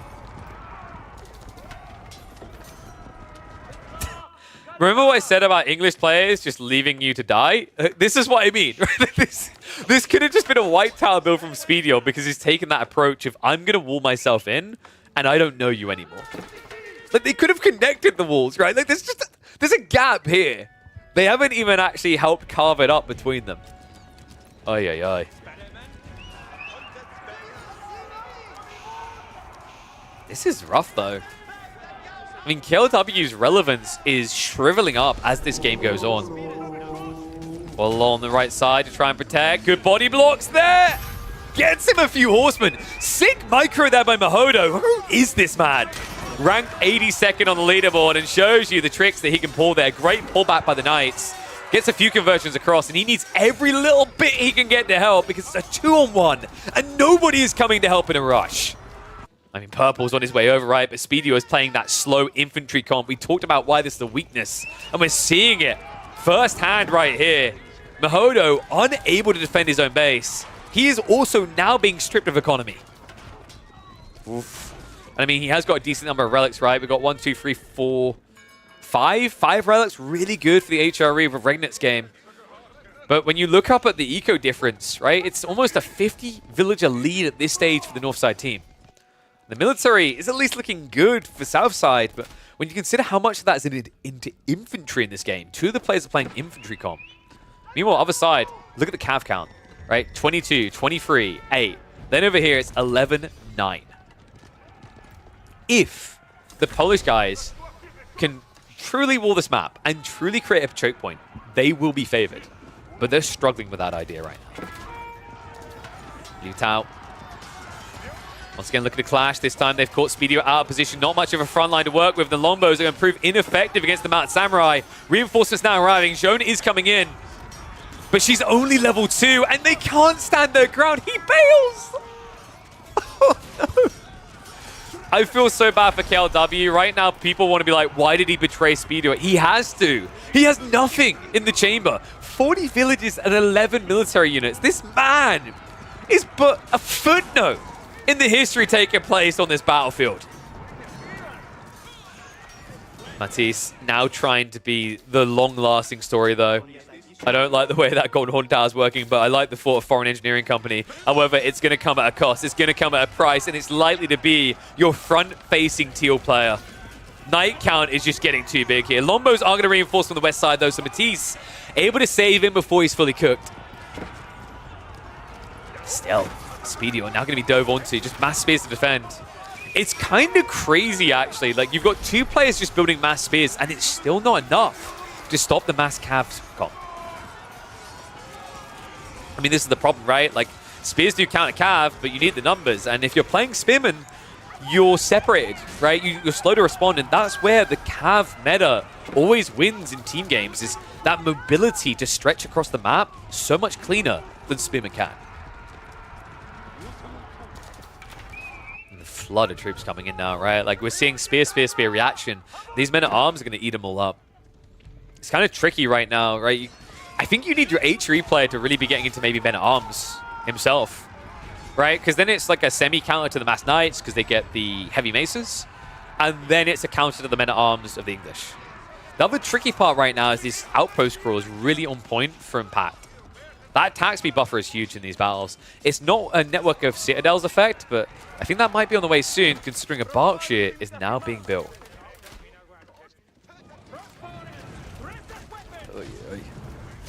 So Matisse, he got the space. He's had the freest game imaginable. Compared to everyone else, he's actually the only person who hasn't been touched. What does he do with this tech play? We've got, what? Hand cannoneers on the way.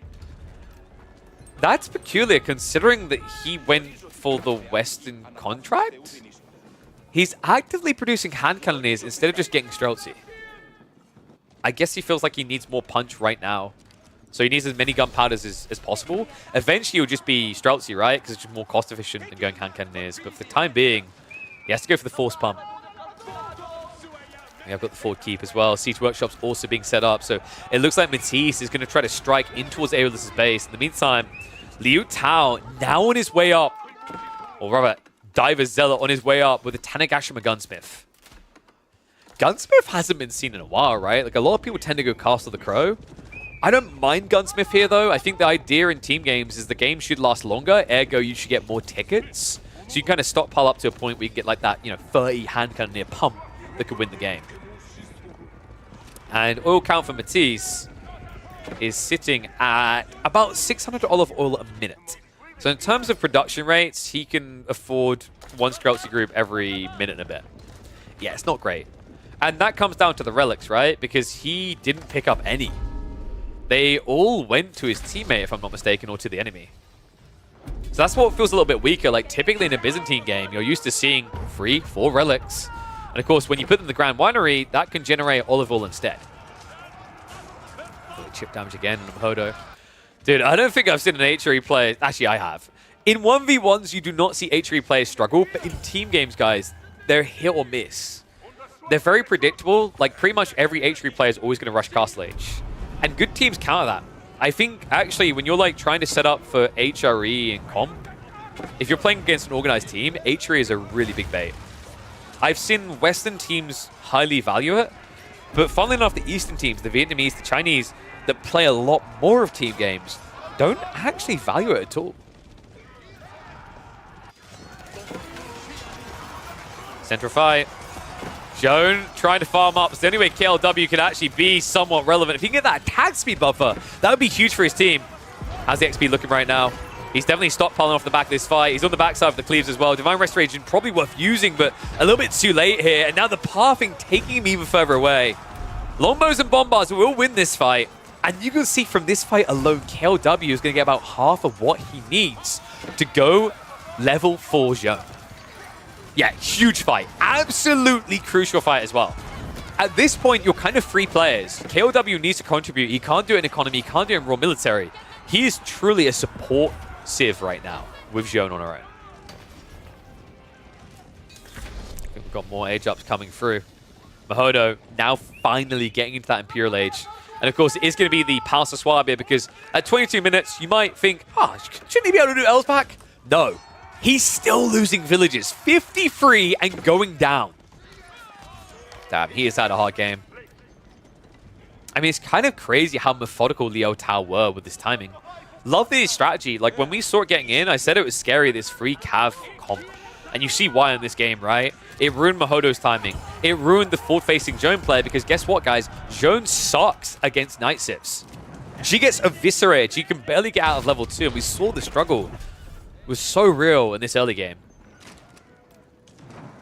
Now even Trade getting set up on the backside by Aeolus. So, the guy who maybe his economy was feeling a bit weaker originally, catching up. We also have multi-TC coming in from the IB player who was slipping behind a little bit. Is going to fix that now.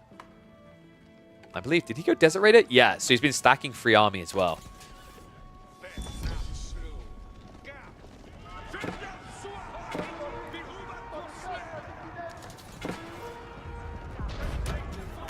This is starting to turn up, though.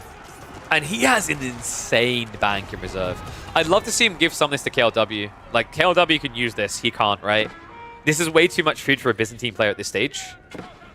If you give it to KLW, he can add in those premium knights. So yeah, a little bit selfish from Matisse, but I think it's also, what's the communication like, right? Like, people are going to argue Matisse is being greedy, why is he not doing it? Because like, if you don't play team games regularly, subconsciously, you're not thinking about this, right? KOW needs to make the call, I'm struggling for food. Does anyone have a big reserve? And then Matisse can help him. In before the team comms is just KLW going, Matisse, please. I just want to feed my family. I got 3 kids. I'm not even thinking about college. Just let them survive until the morning. And Matisse has just like got his favorite dance tracks on way too loud. We have to do quite the dance here. Backstab is coming through. Aeolus comes out to play and comes in behind. The front line, the back line about to commence, and it's a smoosh. Matisse is going to lose the Ford army. Ay, ay, ay. Outnumbered. Horseman at least going to come round to pay some revenge on the Pact. In the meantime, looks like Jeune de Blast is going to come out just in time to get sniped on 4 HP.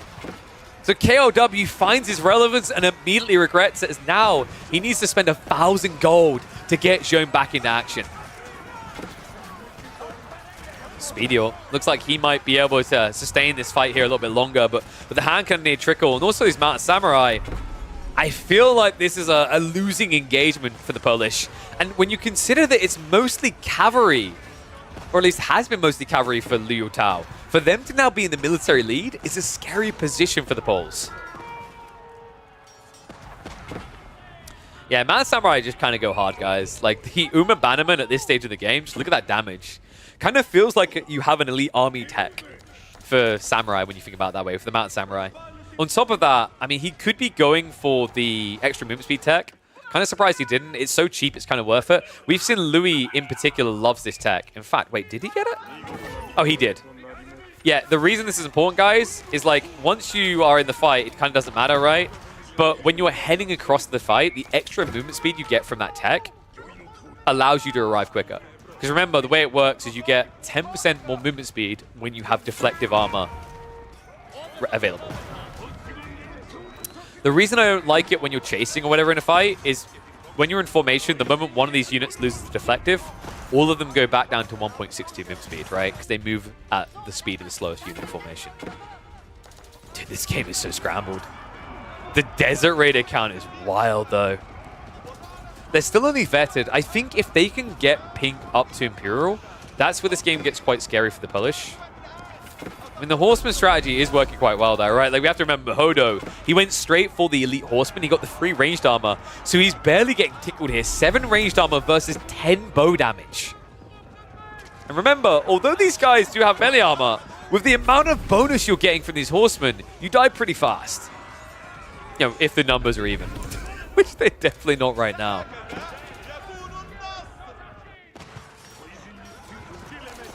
I'm starting to think about this with Cliffside. Cliffside, to me, the more I see it in team games, it kind of reminds me of Rocky Canyon, where like Rocky Canyon, when it first came at 1v1, you're like, wow, very fast games. And then people discover, wow, walling's a thing. I still rate Cliffside highly in 1v1s, because I think you have a really cool dynamic between the early game, mid game, late game.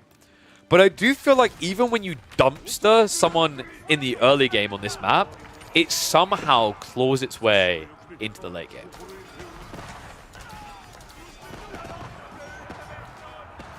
How's the hand cannon account looking? It's 17 and climbing, so we are gradually getting to that premium comp.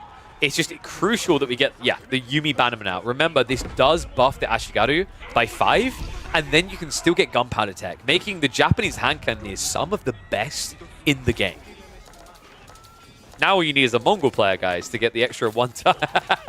Oh, God, dude. And Mongols are so broken in team format. I mean, they can be a liability early on, but the Khan Hunter alone is a spicy boy. The funny part is, like, neither of these teams were worried about Mongols. Do you guys remember what both of these teams banned? Because a team has 1 ban for a game. And if this doesn't, like, just... If we can't add this to the list of why camels are OP, I don't know what we can. They both banned the Abbasids. Just a wild civ. Jeune. Gotta give it to him. KLW, for a guy who's down at 62 villages, he kind of feels like he's relevant right now. I might just be baiting, though. We have to remember the Northside team all, more or less, have capped out at the top of their economy. I love the fact that Pact went down to 125. That's really smart, because his military costs less than his teammates. So realistically, he doesn't need 140 to sustain mass men-at-arms.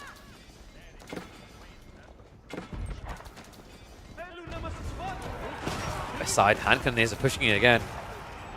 Limitane aren't too bad at absorbing the blows here, but you really need the elite army tactics. Streltsy hand cannoneer backline also not looking that good either. Only 8 hand cannoneers and 9 Streltsy for Matisse. He baits the horseman, the knights out of position. But with the hand cannoneers catching up, this is looking grim. Matisse may end up struggling to hold this. Limitane are going to get mopped up, and it's going to turn into a hand cannoneer on hand cannoneer fight. With the extra damage from the Yuumi, could it be enough? No, because Matisse went for gunpowder tech. And it looks like Diver Zealot still hasn't. We need to do a check here, because this is really important.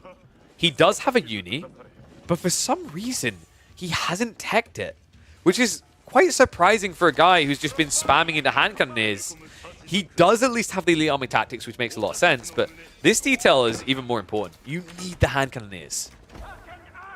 You need them to be at top performance. Like, the weird thing about Yuumi is it's kind of like a poor man's university. But you need to be premium, right? Like, you look at his economy, he should be premium at this stage. Especially considering he's got Shogun at... Wait. Yes. Thank God. I was about to say, yeah, he's got Shogun at full surround. My food is going to be at 5? You're assuming we're going to be done at 5. You're so cute. I'm going to be eating cold food. I can sense it. I can feel it. This is only game 1. Oi. KLW kind of feels like it needs to be babysat here. I wouldn't be surprised. I mean, Speedio, he went for this Berkshire, but it's not as forward as maybe it could be. He was more paranoid about his own economy. Someone needs to bolster him.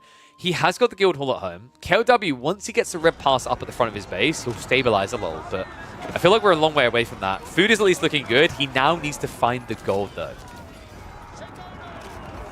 And I can highly recommend Shogun. Dude, you guys know what I love about the Shogun TV show so much? I mean, great writing, great acting overall, right? But, like, the premise, for those who don't know, white guy turns up to Japan in, like, the feudal age, right? The cool thing about it is how it doesn't play a bias of perspective, right? Like, you know when you watch a movie in English and it's like England versus this other country. It's like they're the bad guys, right? Because we're speaking in English. They do this cool balance of the Westerner sees the Japanese as savages and the Japanese see the Westerners as savages. And it's so rare to see a TV show get that so right.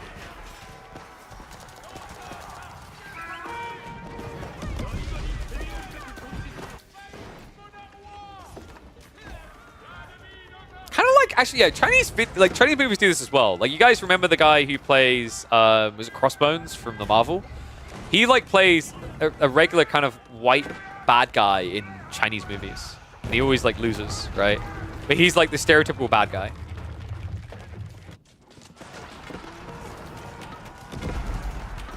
Man, this game is not ending. We do have a push towards the trade coming out from Matisse. But the Knights are coming here as well, so it doesn't really feel like it's ever truly going to reach. He also has now encountered the Red Pass, which was crept on the west side. Have you seen First Contact of Japanese with Portuguese from Voices for the Pass channel? No. I can't say I have. That was a mouthful to read. If you want a bit more comedial but banger of a show which injects itself into history, and you guys are all history buffs, I mean, you're age-old fans, right? Check out Rome. It never completed, and no one knows why. Not even the executives know why it got cancelled. It was like, I think the way I describe it is kind of like Game of Thrones level of quality before Game of Thrones. I swear by that TV show. Man, I kind of like this about team games in some ways, right? The outcome is much slower to resolve, but it gives time for almost like a podcast approach mid-game. Let me know what you guys think of that overall. Are we just playing mass archer? Hand cannons makes sense, but the archers is a big question mark from Joan of Arc. Also, actually, even bigger question mark. Why is Joan of Arc not playing Joan of Arc? I mean, I guess all we have to do is look at KLW statistics to understand why they're not playing Joan of Arc.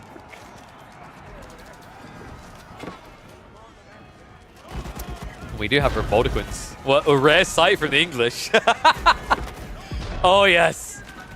You don't get to see it in the 1v1s. But in the team tourneys, maybe. You have to be a little bit careful with the Berkshire. Remember, these things get shredded by range units. Bombards are at least starting to siege into this. And it looks like there's no micro coming out. Speedio, a big missed trick here. He should be like trying to snipe down either the Bombard or the Revoltiquins. Instead, it looks like he's just going to get blitzkrieged here. Yep, Berkshire soon to go down. This is a breach point, right? The defense is behind this. Not that impressive. I love the fact they don't even want to finish off KLW's base because it's kind of just irrelevant at this stage. Oh, man. West side push did fail, and now all of a sudden it's going to be a repel and a repulse. Revoltiquins for red as well. Dude, this is crazy. We have double Revoltiquin. We can't get French Revoltiquins, right? Because he didn't go for the Royal. Ah, that would have been the play. The triple Revoltiquin strategy. I think Revoltiquins is usually a weird unit to gauge the impact of. They are quite impactful, but it feels like you require a specific circumstance. Otherwise, it's a creeping effect. But I think the biggest thing that baits people into thinking Revoltiquins do nothing is when enemies trickle troops. They are killing fast. It's just you're not seeing the big wallop because your opponent's coming in piece by piece. Oh, dude, this choke point is a curse, though. This is a nightmare. Like, you're playing English mass meta arms. You're playing HRE, which is mass melee always. You're playing Jaune, which is mass melee. Revoltiquins is the dream. Or rather, for the Polish, the nightmare. Oh my god. They're getting massacred. East side, men at arms, easily able to hold back the Horseman mass. French Knights now running from ALs to assist. The keeps are at least going to hold on for them. In the meantime, the west side, the dive goes deeper. Matisse, he's scrambling and struggling. He's down to 80 economy now. What happened? I think he ran out of resources on the backside. He tried to send them all to the forward, and this is what happened. The Revoltiquins had a field day. Ishiai caramba, and the rally points are not helping Matisse at all. They're killing him right now. He's losing track of where units are producing to, and that's going to be it. They call it. GG comes out. The Polish team are unable to do it. Honestly, Liu Tao just so formulated, so scary. I mean, this is what I was warning about, right? Like, Vietnam, China, these guys seem to be on another level when you look at the team environments. And this was a case in point as to why. You're talking about two players that are top 100 material. Matisse, I think, is around 200 at the moment, less time in. But Mahodo is ranked 82nd in the world. I don't think any of these guys, maybe Aurelius is like top 300. The rest are a little bit lower, right? This is just raw grind on the team environment. It's so different. Let me know what you guys think of this, though. I think it's kind of cool to see these environments. Let me know what you think of them, almost like the podcast approach in those slower games. I like it. I think it keeps it fresh. And hopefully you enjoyed it. And I'll see you all in the next chapter. Boom. All right. So, one game down. I'm starting to get a feeling we might have a day of 2-0s here. I don't know. That looked very clean from their team, right? What do we call that one?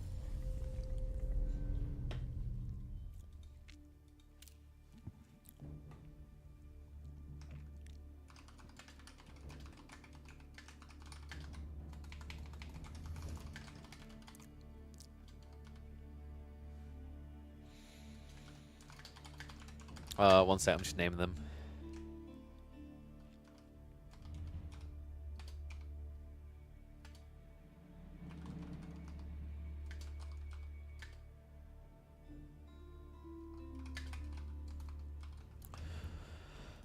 Okay, so, let me have a look here, because I think they're prepping for the second game now. Yeah, my food's going to be cold. Sorry, I'm up. I have to stick it in the microwave. Mine's going to have to wait.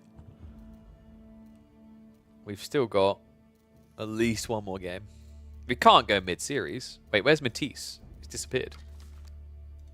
The duck?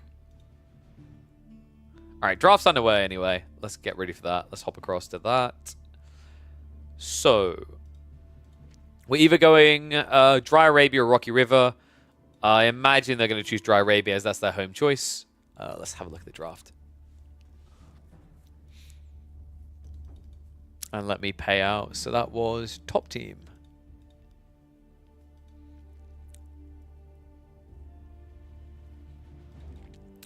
Did I address everything earlier? I think I did.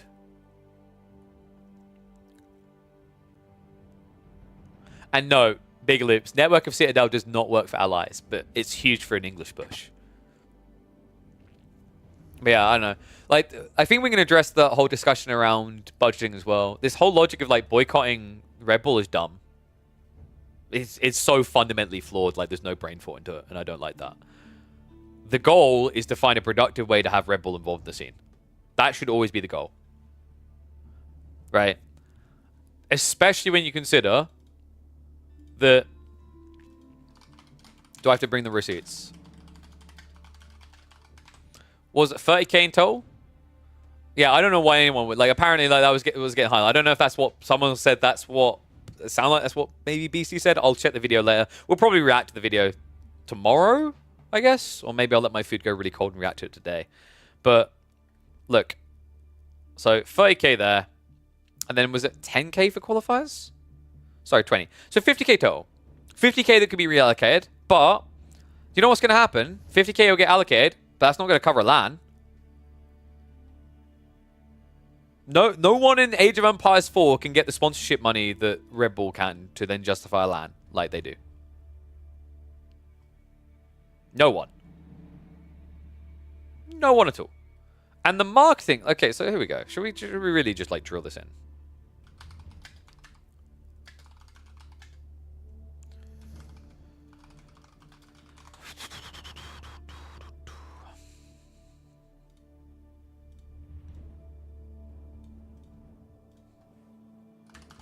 Sorry, Pesty. I think you'll agree with like where I'm going with this, though. It's a fair comparison, right? It's like that was our best. Like peak was 41k, right? And like that, like was because of that was the signing of Marine Lord, right? So that's at least minus 10k after that, at least like next time, right? Because there was initial hype around the signing, and like I think Guitargo had about 20k, and they went down to like 10k. But like. And obviously ours watched more because it's longer. But if you just turned this like this tournament into, let's say double elim. Let's say you had semi, grand final, like semi, upper bracket, then lower bracket. You can have like you can even have like you can even have 4 players with single elim, or you can have double elim if there's enough scheduling time. But that would fix like so much, and the hours watched would probably be double of Elite Classic 2, and like less than half the time. That's no flame to EGC. Pesty would agree on this. Like, Pesty doesn't have the reach of a Red Bull. He doesn't have the marketing budget. He doesn't have the infrastructure. He doesn't have a team of over 50 people to utilize. He's a small, lean team. And he does a great job with what he's given. But, like, the idea that, like, Red Bull being involved in AoE4 would be a negative is baffling to me. You just have to help shape it to be better. The problem is sometimes when people who are in a position to say something, they don't say it in, like, a supportive arc. It almost just comes over like entitled or toxic, and there's an important difference that I'll always emphasize. Be positive, don't be freaking negative. Criticize something, but criticize it in a way that makes sense. Like, I'm surprised with how people have reacted to things that EGC have done in the past that were different from the standard 1v1 format. I'm actually surprised that Pesty hung around. I don't think we realize how lucky we are that Pesty still commits what he does to this scene. It's actually wild if you think about it that way, right? Like, Empire Wars tournament, for example, or like, you know, 12 Villager Star and things like this. I ran tournaments. It's a lot of work. I'm going to run a 30-week tournament format. It's going to be a lot of work. I don't think people realize how much goes on behind the scenes. And then on top of doing all that, you then do it in a LAN environment where you have the logistics of getting everyone there. You have the logistics of setting up in a castle, which is not easy, by the way. When BC have this talk about, apparently it's like, it's just gone up or something. So I guess maybe we react to it tomorrow or something. We'll check in on it. But like, yeah, I was trying to give you guys some insights into like the cost. Has this bugged? I think this is bugged. It looks like it's bugged. No? Okay, they're just taking a long time. So, like, let's talk some of the costs, right? Is it calculator time? Let's do calculator time. You guys like calculator time, right? Do you like or hate calculator time? Oopsie.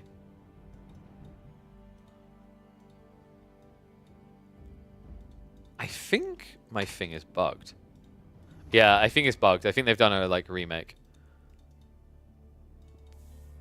Or should I save the full calculator time? Yeah, they're redoing it. Should I save the full calculator time for like a proper breakdown? I'll do a tiny bit of calculator time because I think it's interesting. And hopefully you guys do too. But let's bring our calculator up. I'll try to have it off to the side.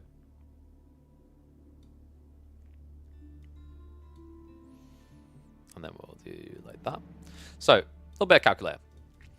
So, let's say a hotel costs you about, let's be generous, 80 euros a night. That's quite generous. Let's say you want to run a 5-day tournament. You need to get people there probably an extra day early, 2 days early.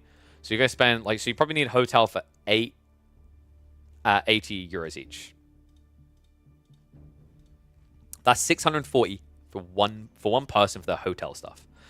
Let's say per person, your average travel costs with the inclusion of taxi or train to get them to the venue when they land, and let's say their flight, let's give a median average of about, for getting there and back, let's say 300 euros. We're almost at 1,000 euros for one person to get them to the hotel and stay there for how many nights did we say? So 5 tournament days, and we want, and this is being generous because like people who are working the production have to get there even earlier, right?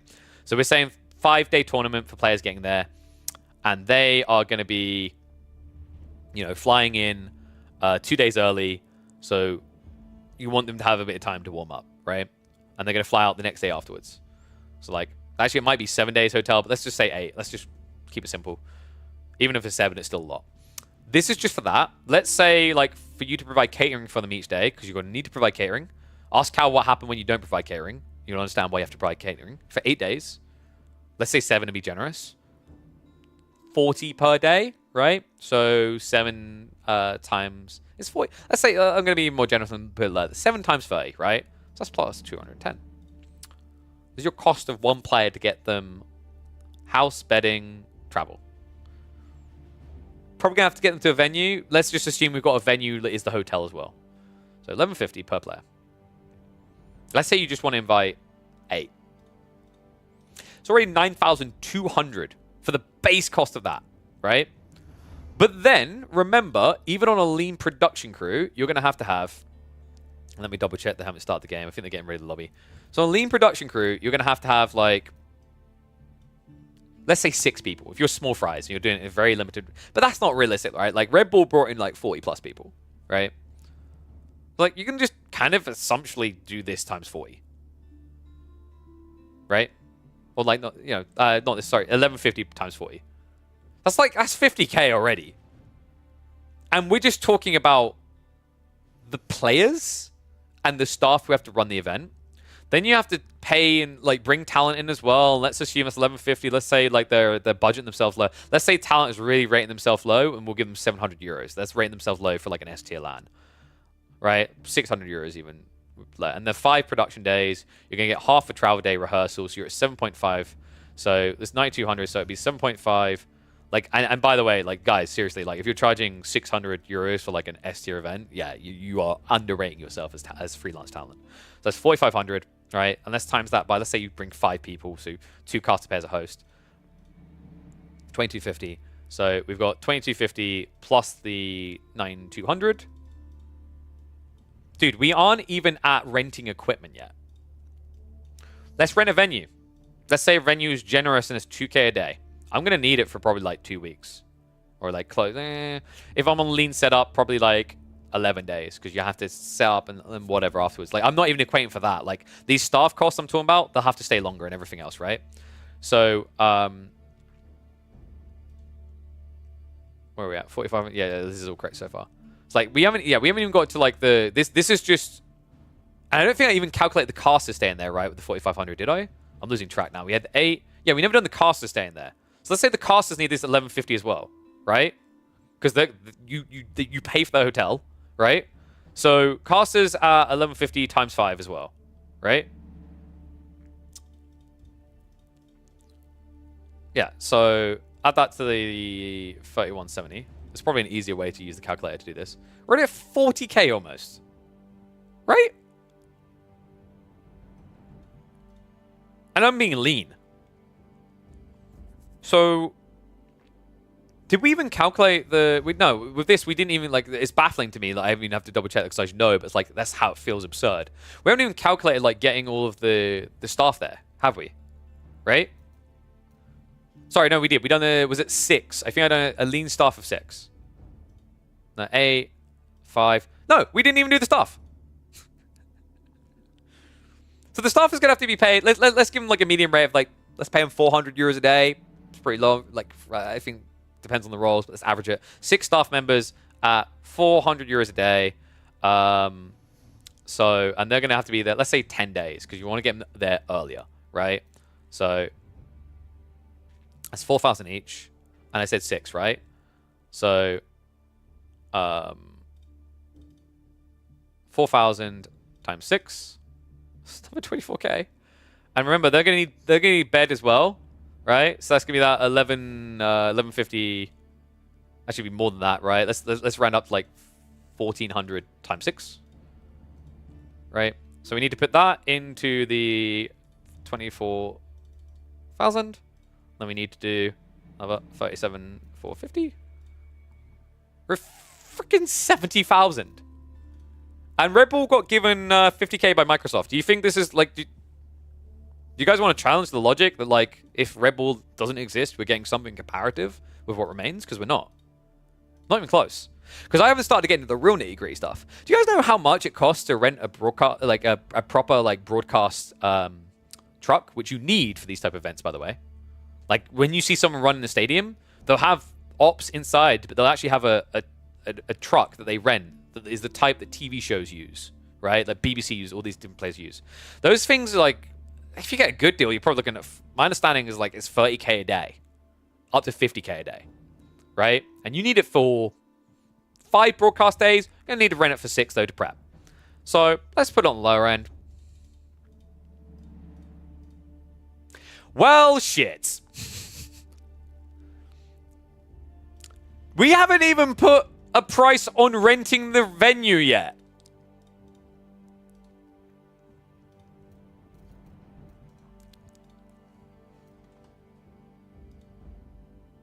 Now, I'm probably going to go over this again after we, like, see... Because I don't like the... You know, I'm reacting to, like, what potentially is there. I don't know what has been said in the recent video. And, like, this isn't targeted at Beastie or whatever. But, like, in reaction to this whole idea of, like, the statement got made. I will probably watch the video live and react to it. I won't even preemptively. I like to just do it in the moment. And we'll see how that comes out. But as, like, a speculative of, like, what it would cost...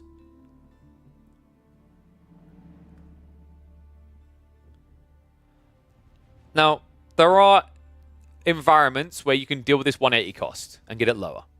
I actually have a few contacts at places where I could get this lower because they have... Actually, there's some amazing places like already have the equipment. But if you want to have like a stadium or you want to have a castle or you want to have like a proper venue, right?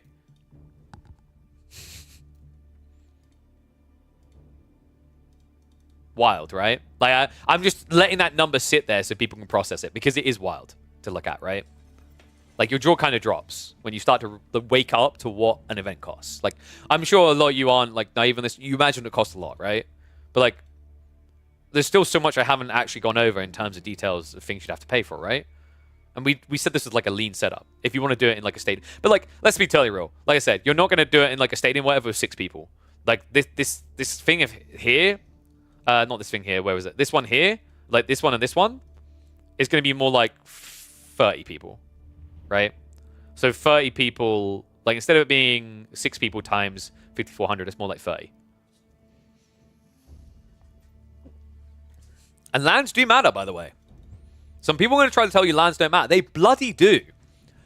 It adds a level of prestige. It adds something like of another caliber to aim for, to aspire for.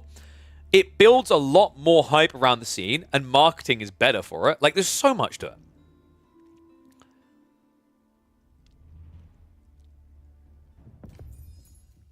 All right, we're loading the game, by the way. We've got 4 minutes to go, so I'll address what's been said in chat. Need to double the cost for each player because each player is allowed to... No, not always are they allowed to bring a +1. I think that was something Red Bull done, though. I have to double check on that because I didn't bring +1 right because I got babies at home. But yeah, some do that. And before anyone says like bedroom sharing to kind of keep costs of accommodation down, that hasn't been a thing since 2019. When I started to come into esports, that was going out. I had 2 events where I had to share a room, and that was it. Offline tournaments rolled into one. I wanted to do that. It makes sense. Like, it's crazy that in the current ecosystem of esports, we haven't got more tournaments bundling their games together. Doing what DreamHack does. The argument is AoE4 will be fine without getting scrapes from the Lord's table while being laughed and cursed from the chat. That AoE4 can do its own tournaments without kind of saying help from Big Brother. I mean, but like, this is the thing. Can you see how we sound kind of to the original point entitled with that, like, statements like that, right? There's nothing wrong with wanting help or needing help or getting help. I don't know, like, it's almost like some machoistic bullshit where it's like, oh, you know, where like you're told as a guy you're not allowed to cry. It's okay to like be bleeding or feel like you need help to level up. That's such a, it's such an important thing. You can't do anything on your own. It's naive to think you can, right? Like, AoE4 getting help from a big TO is a big deal. If ESL or PGL came in and want a different format, like, are we going to say no? No, dude, you need it to level up. I've said it before, even AoE2 needs it to level up. AoE2 actually needs more tournament organizers involved because content creators don't do it. I'm sorry, but they don't. I love Dave. I love T90. I love all those guys, right? But, like, there's only so much you can do, right? We had this with some of the Myth guys. They were mesmerized by the amount of work that EGC puts in. And I said to him, I was like, yeah, this is what happens when you have a dedicated team. And EGC is on a small scale, right? It's like, imagine you're trying, like, I don't think people realize how much Nilly broke himself. Mind, body, and soul, he put himself into both 2 and 4 with his lands. It was not easy on him. Dude, I have so much admiration for that guy, and he never gets enough praise. Nilly has done, I would say, more for the Age of Empires communities as a whole than any single person in them. It's just more nuanced between the way he'd organize lands, the way he's done a fantastic job balancing his role as tournament organizer for the whole genre. Like, he's done so much, and I'll address this as well. I'll do a proper video on it because this isn't the time. But that dude bleeds it all. I'm not surprised, like, with how he felt when he done the N4C LAN.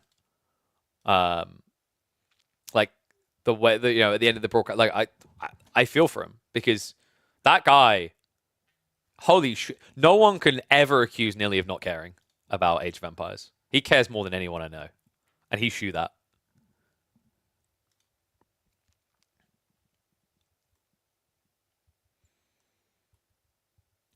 And yeah, Dow is +1. Yeah, well, that makes sense. They would have had him as, like, guest caster. Blizzard shunned Red Bull, and look how that worked out. If one of the biggest game companies in the world once had a complete monopoly on the global use, cannot support itself. Sorry, what was it in regard to?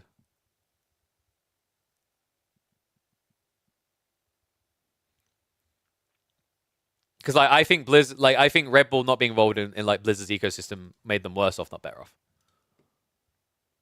Don't get me wrong, the teams do really well. Like, I've cast for Method for Race to World First. They do a great job of what they do. But, like, once again, the idea that Red Bull being involved wouldn't level things up in some way is baffling to me. Those guys have insane budgets that no one is going to be able to, like, match on an individual level. And yeah, AO2's got lands coming out, I saw. I'm really hyped for that. I'm hoping to find a way to maybe be involved in one of them. We'll see. It would be cool. But I think calculator time is done. We'll send that away. We'll bring it out another day. Watching League Worlds. Yeah, this is what, like, proper TOs get. Dude, like, there's no world in which, what did we calculate? Just been basic costs around running a LAN of scale Lidicore. And we were over $250,000. And that was without truly equating everything that, like, would go into a Red Bull-esque event. That's without, like, we didn't even get into, like, proper rental costs of a location. We assumed the rental costs was like we're just getting the location that we were like keeping the talent at, right? Like even a baseline rental cost is going to put you like 20k, right? They can make back with ticket sales. Okay, so big flashbang for you here. Ticket sales will never be the driving revenue point for most esports events outside of World Champs. And here's why. You do not want to run the risk that your event does not fill out. Nothing looks worse for a broadcast than a half-full stadium. That is why, unless you are League of Legends Worlds, Dota 2 TI, I don't think even Apex Legends ALGS Champs actually does ridiculous prices. Unless you are like peak, you're not going to put a high price. Even, to my knowledge, I don't think even the CSGO majors charge that much for like the caliber, the scale of their esports, right? I think it's maybe like tickets are 100, 150 a day. Whereas Dota can charge you like 200 a day or whatever, or 300 a day, same with Worlds. Like, you want to put your prices low because you want to make sure that you sell out. It looks so much better for your broadcast from a marketing perspective and everything else if every single seat in your house is being signed. We don't... Esports in that degree, to that degree, isn't localized enough that you can run the risk like you would with football. All right, should we get ready to go, though? I'm sure you guys are sick of hearing me talk about this.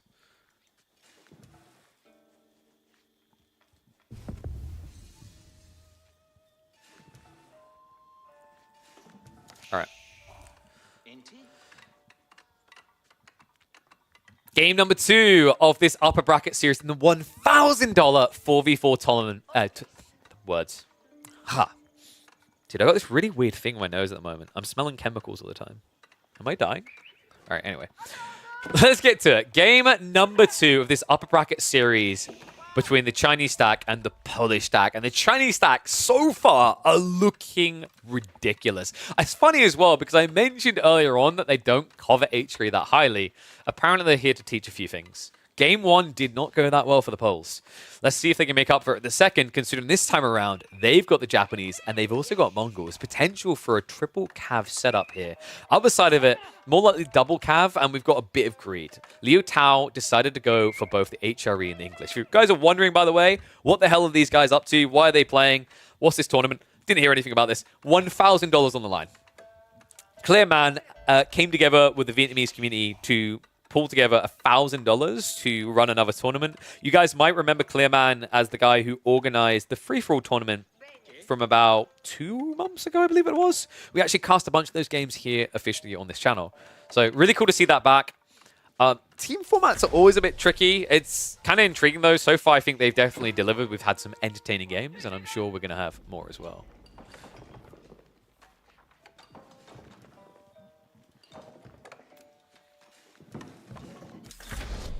I mean, some people might not care about hosting like a LAN in a castle, but it does bring with it a level of power and marketing, is what I'll say to that comment in chat, by the way. I don't know, like, do you guys think that it adds another layer having a LAN in a stadium or in a castle or whatnot? Ones if you think so, twos if not. I think it's undeniable that it adds something. It's a whole experience, right? Like, would you travel halfway around the world to watch a tournament in a box? Just a giant cardboard box, right? No. Be silly. I don't know, like, dude, I've been to a lot of lands, and the magic is it almost sounds cringy or cheesy to talk about, but it actually does matter. It makes a huge difference. The spectacle. I think sometimes the whole idea of like the spectacle gets overlooked. Like almost it's a cheesy, corny thing, but it actually makes a lot of sense. It's the same reason why I've explained like it's not enough to just have the best players playing the best games of their life. You also need something around it, whether it's format, setting, whatever. Things to build narratives and also things to entertain. Right? And I know some players that want the purebred element of like 1v1 in this purest form will argue with that. But the thing I'd say to you is like, if what people are watching isn't entertaining, then you won't even have a viewership to get budget for tournaments, right? I think that's like that's a wake-up call that needs to be said. It's why in my most recent video I said I want us to explore different formats for AoE4.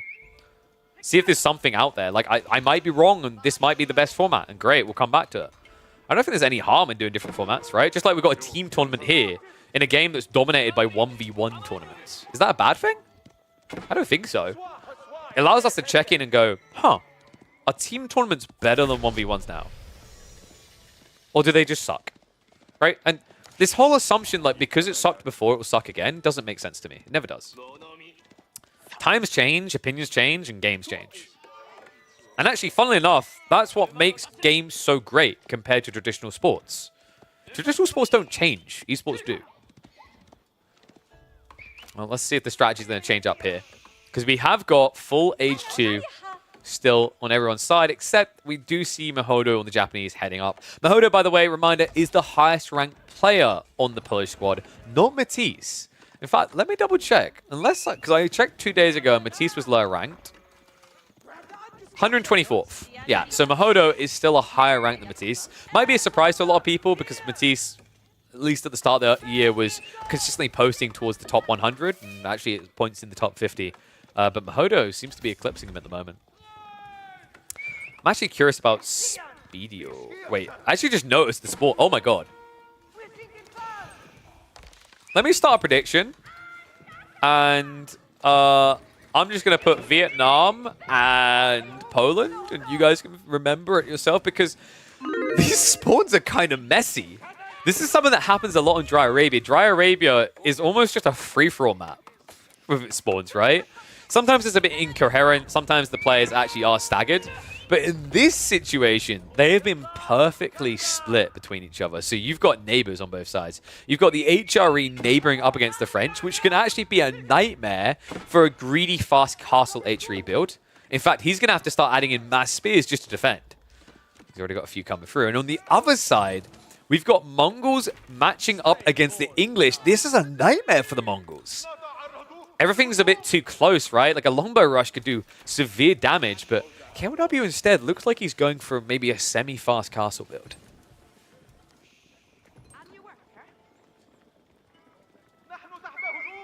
King of the Hill spawns? Oh, no. King of the Hill is insane with its spawns on 2v2s. The diagonal spawns in 3v3s as well are kind of funky.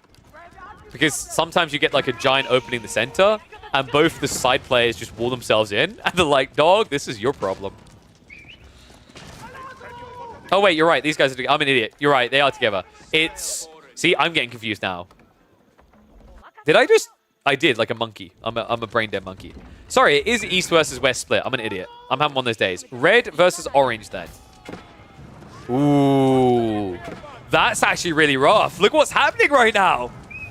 Mahodo is trying to go age 3. He's going to get it, but it's going to come at a price. No. That's insane. Speedio tries to defend him, but that damage is still adding up. Red from the south side, able to swarm in. And the Magadai defense just not proving effective enough. Only 4 of them against Lombos, or Archers rather. It's kind of a nightmare here. And remember, Speedio is coming across map to assist. He's so far away from this. So north side, we've got pink. Yeah, it's a longbow showdown. Okay, this is much better. Less of a nightmare then. Sorry, guys. My brain had a moment there. I feel like we had a long wait between game 1 and 2. Man, this is brutal still, though. I'm glad it isn't this Mongol versus English, then. That would have been an absolute nightmare for them. But this is still looking pretty rough. Mahodo has aged up, but with such a weak economy, look at what he's building. It's not Mountain Samurai. It's actually Normie Samurai.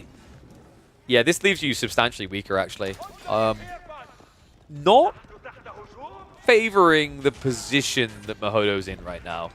The good news is at least he has double Cav to assist him, but KLW will be nowhere nearby. The bad news is Aeolus is there with this all-in H3 push.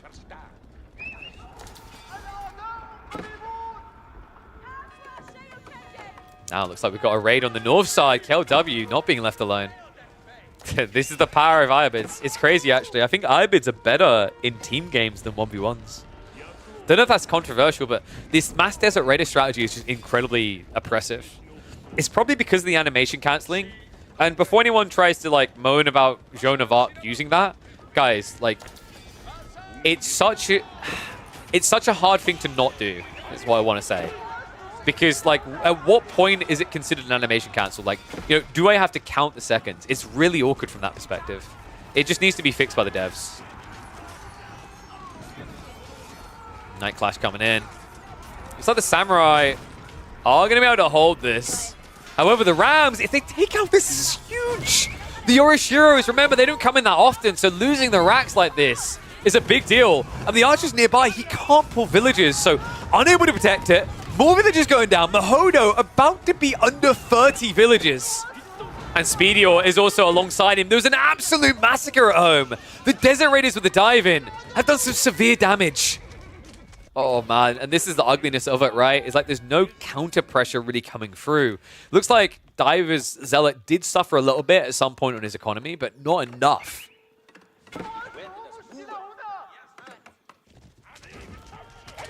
Well, good news is the Magadai at least in position to return fire, but remember that Unease is mitigating some of the damage output. And also, if you ever look away and the melee form comes out, that's where the Magadai start to melt. So good reaction by Speedior. He does now have a strong force. However, if Yellow just sends Horsemen in, this is a big deal because Magadai in 1v1s can actually surprisingly enough be more tricky at this point in the game than team games. And here's why. The mobility, right? It's more feasible to move a Deerstone around to flex your movement speed. In a 4v4, not so much. The map is huge. So maintaining that Magadai Yam speed aura isn't exactly feasible here. And the problem now is Mahodo needs so much assistance. You know, KLW is probably going to need so much assistance that you can't just wait in your own base. It almost feels like Speedior would have been better off if he had been the forward spawning player. God, I feel a lot better about the state of the game now. The spawns have come out right. I mean, if it seems weird that I called it as if there's like a divide there, it's because I've cast games 4v4s where it's done that on Dry Arabia before. I don't know if more recently something got changed in the code and it more frequently does this type of spawn. If so, that's a good thing though. I would say I don't mind the idea of people spawning super close to each other in some situations if you understand the spawns and control it, right? But if you can't, the RNG of it kind of makes it sad.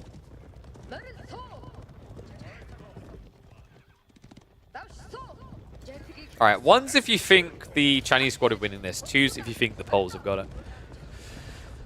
Polish boys do have some trades setting up in the corner from Speedio now. However, the techs are starting to come through. Mahodo did age up into Castle first, but he hasn't really done anything with it. Too much damage done, right? Now look at what's happening here. I think have we maybe got a tech upcoming? No, not from Yellow, but we have got one coming from the English. And funnily enough, it's going to be the White Tower. Man, it feels like Speedio could carry this game for a bit, but now with Castle starting to come in, that's where I get worried. The Magadai are really good in this feudal age, right? Even against more armored units, but once you get up into Castle, you merely tickle, and Speedo, he needs his own age up. It looks like he is starting to stockpile. Food is good. The gold needs to be fixed. Night Clash is going to come in, and this should be a good fight for the Polish. A 2-on-1. But behind this, worrisome things should be happening, right? We have got 2 TC from Aeolus, so he's going to be able to scale more knights in the coming minutes. On top of that, we also now have the HRE rushing the castle. And looking at the state of the map, 4, if not 5 relics that are very easily reachable for HRE. That's why the Samurai need to get in. Mahodo trying to break down the wall now. Guildhall is coming as well, but the raid's also coming in onto Matisse, who went 2 TC. So Aeolus trying to do some damage. He catches him when he's got no army at home, so will force a lot of out of time and should be able to find a lot of villager kills here as well. Remember, there is no Steel Tower upgrade, but there is Undermesh for green. Oh man, this guy's sting. He tries to micro away. Guildhall is at least going to complete, and the Magadai are now coming home to defend his ally. But still, chip damage that is going to add up. The breakthrough is going to be there, though. Matisse and Mahodo are hunting straight towards Aeolus's base. And yeah, it looks like he's separated his economy into different little pockets here. So this main dive should really kill Aeolus. Will be a little bit frustrating to deal with, and it could ripple around into Joan of Arc's base, aka Yellow's. How are we looking? I mean, Castle is now just going to be what? Mass Lombos, probably Men-at-Arms follow-up. Makes a lot of sense when you've got an English player nearby you and a Magadai spammer behind you, right? Lombos will just beat everything. KLW needs a tech up, and it's going to have to be a white tower. It's also going to be awkward to place. If he places it at the front of his base, he could just get wiped. In fact, I think he wants to take a fight now. It's weird that he's hesitating because he kind of needs to draw him out of the aura, but then he needs to engage before this longbow mass gets too big. He's going to start diving in. Attack speed aura is going to be there. Bit of a weird fight for Pact, but now that the men-at-arms are starting to club into that front line, it's going to get better and better. KLW, he doesn't have gold gathering right now. Oh, no, he's gathering more wood, so no gold gathering underway. It means KLW has just stockpiling a lot of food, but no good gold income. He will be able to hold against the first wave, but look at the numbers now. Under 30 longbow. I think he was, what, 50, 60 before this. And with men-at-arms now creeping in, he doesn't have the penetration power to kill these boys off fast. Not only that, I'm expecting Armorclad any moment for Pact, which would just make him unkillable with this dive. Magadai now arriving. Another issue there. If Armorclad comes through, even if you got Castle Age here, Speedio, you'd be doing no damage. Elsewhere, it looks like the dive got brushed away, so Mahodo had to retreat with limited samurai left alive. Matisse only 9 knights to his name. The Magadai have now at least made their way north side. I wonder, do we just see Pact starting to pump more lombos? Feels like he's only going men-at-arms, and that can be a bit detrimental. I mentioned the men-at-arms don't die quickly, but also against Magadai, they don't have a way of reaching a target. He's buying a stupid amount of time, though. And we do have Desert Raiders and Horsemen now on the way from yellow. Royal Institute also coming, so green is reaching up to age 3. Has more knights as well as than Matisse does. Eco is weaker. Matisse got his 2TC faster, right?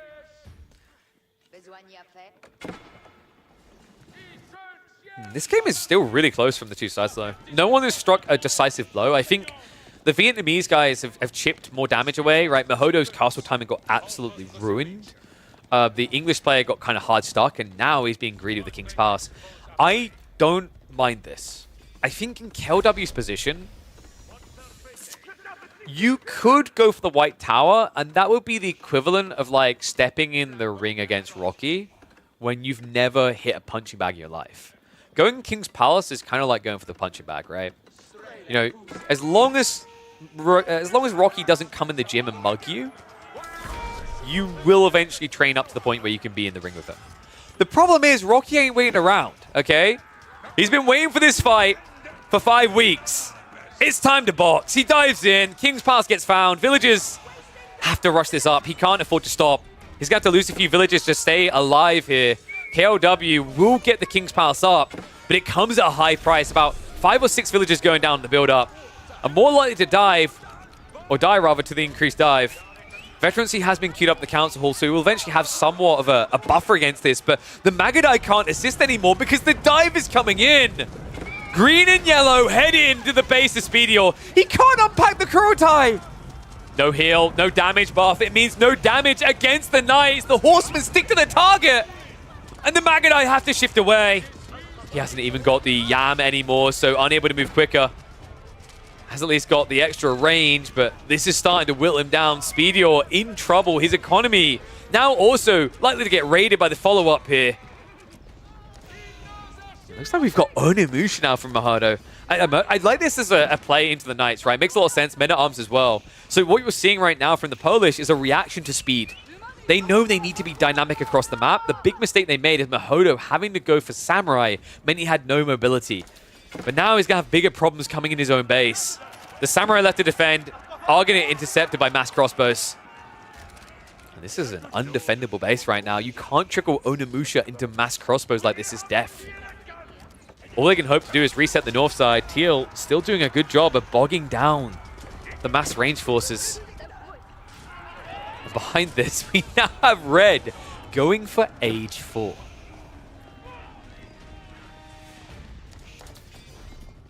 You think White Tower would be better? What, for pink? It's... The problem with it is, like, it does stabilize him a little bit, but he's so far behind on economy, same with Mahodo, they need to be kind of greedy.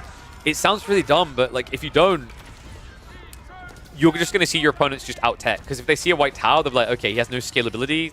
You'll just see Teal go 2TC and come back stronger, right? So you kind of need to... I think what they were trying to do here is bait them to dive, which they did. And they were hoping that the Magadai would be good enough. The problem is, Yellow's read to dive Purple's base ruined the tech timing for Magadai. The Magadai wouldn't kill men-at-arms fast, but they would eventually kill them. But because it took him so long to get into the veterancy, it's now too late, right? There's Undermesh 2, there's Armorclad, and the men-at-arms basically need a new answer. And Onimusha could be that, but with the pressure from Red, it's a dubious solution. This might be a good one, though. Matisse, check this! 37 Knights right in! There's no front line! A big hit here. Red caught being greedy. He was attacking while teching. A big no-no in most RTS circumstances. And a big no-no here because the follow-up, the flow-through, could be what the Poles need. They need to start moving. There's a lot of Knights. They need to start breaking through the walls and diving in. This is the perfect time to punish Red, but instead, Matisse is backing up.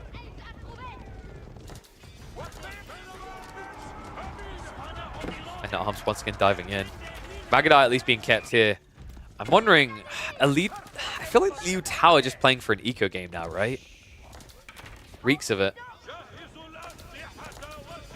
And they got past the Swabi. We've never done a relic check here, right? It's one, second one on the way home, third one here. It's only 3 relics, so it's nothing insane. I'm kind of surprised, actually, that the Red didn't go for these back relics. I believe they can... Oh. Oh. No. Oh, Cliffside is so toxic for this, folks. Cliffside is the map that will so typically spawn relics right against the edge. If you're playing on Cliffside, you have to check the edge. But because we're on Dry Arabia, I don't think they felt they needed to check this close. That's so unfortunate. We do have Royal Bloodlines for green. Matisse. Oh my god, he doesn't have it. Wait, yeah, because he went Guildhall, right? He's only now going for the Red Palace. This could be a really good fight for the Chinese squad. Desert Raiders trying to hold the choke points. Knights need to leak into this. The Onimusha are struggling to find the right target to pick. And it feels like they're not killing quick enough. Remember, these Desert Raiders are also making the damage difference huge. Green has extra health. He also has extra damage. And Matisse, he may get age 4, but it's going to cost him his whole army. Oi, oi, oi. Green and yellow able to make it happen here. Orange just not enough punch to take these units down fast enough. And Matisse, he may have age 4. He may have a big economy. But he has 7 military units in total. Magadai now to follow up, but we've already highlighted the issue with these guys. 8 damage in total, and these French Knights have 6 armor. You do not kill them fast whatsoever. That's why Speedo is now going to have to back away. In the meantime, though, by coming south, look at what's happened on the north. KLW in game 1 was the front door mat for the enemy team, and once again, he's the welcome mat for the Chinese. Pack just having a field day in this mirror, just so far ahead. You know, we've seen how small differences make the mile in a mirror, and this is a big difference, right? 76 eco to 54, 33 military to 8. Mango's now here as well, so crossbows can't be your solution. I think this is just getting spread a bit too wide for them, right? Kurotai is now showing up, so Speedio going to try to contest, but with Knights in the neighborhood, you can't hang around long here. To at least have the big boy Knights coming in from Matisse now. I wonder, do you just consider going maybe Mangoes here? Cannon emplacements are also a solid shout. Remember, Magadai do not have a lot of health, only 105. So cannon emplacements will kill fast. You are playing into range of a relic buffed cannon emplacement. It almost one-hits these Magadai. I'm a bit scared, actually, that if Pink flops here, Poles are just dead, no matter what they do on the other side. Because the thing that I'm seeing behind this is 2 of the 4 players are relying now on trade. And once Pink is dead, there's no protection on the trade. Pink is pretty much dead, folks. If they realize and burn through those walls, it's all over.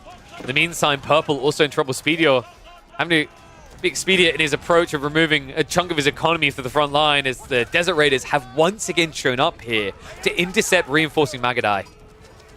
Yeah, they're just dodging this. Like, this is so well executed by the Chinese.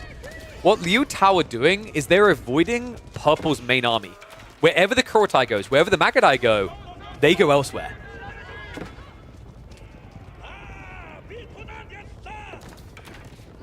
That's a tough game as well, because your whole game plan is around Kurultai Magadai. I've talked about how Mongols can feel good as support players, and in theory, being a support player in a 4-4 is good, right? Because your role is diluted, so having less military, not so bad. The problem is, like, with the map being so big, this Kurultai has never truly been in position for a real fight, and now it never will. Aeolus gets the surround and gets the kill on that vital aura for the Polish.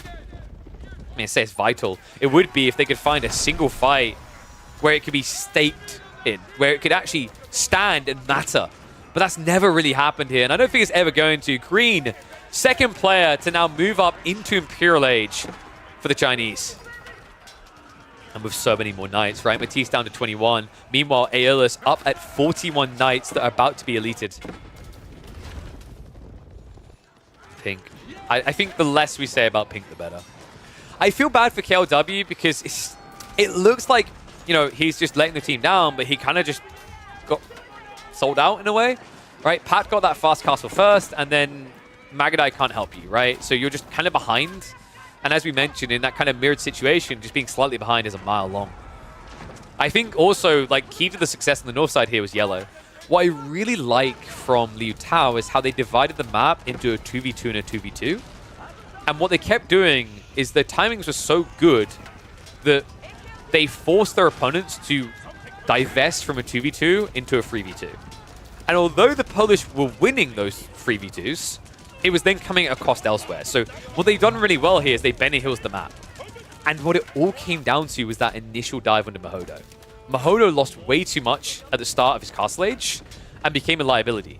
By hitting that timing on the south side, they created an unbalanced dynamic between the north and south side of the map. And from there on out, they've just been seesawing, right? Up and down, up and down. Speedio trying to head up here. Age 4 is on the way for the Mongols. Credit to him, he's done a good job of protecting a lot of his economy. Pack needs to be a little bit careful. He's quite eco-light. I'm kind of surprised he hasn't built a town center yet. We do have trade coming out from the west side team, but nowhere near as good as their opponents. Yeah, just better organized by them, right? They claimed the north side corner first.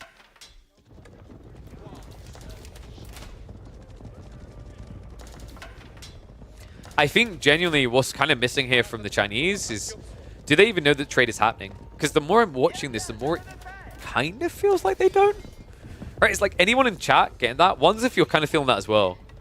Because I feel like if you knew this trade, you'd dive it by now, right? And now we have a third player added in. Yeah, Orange has joined in. So we have 3 players from the Polish trading. And remember, the trade is better.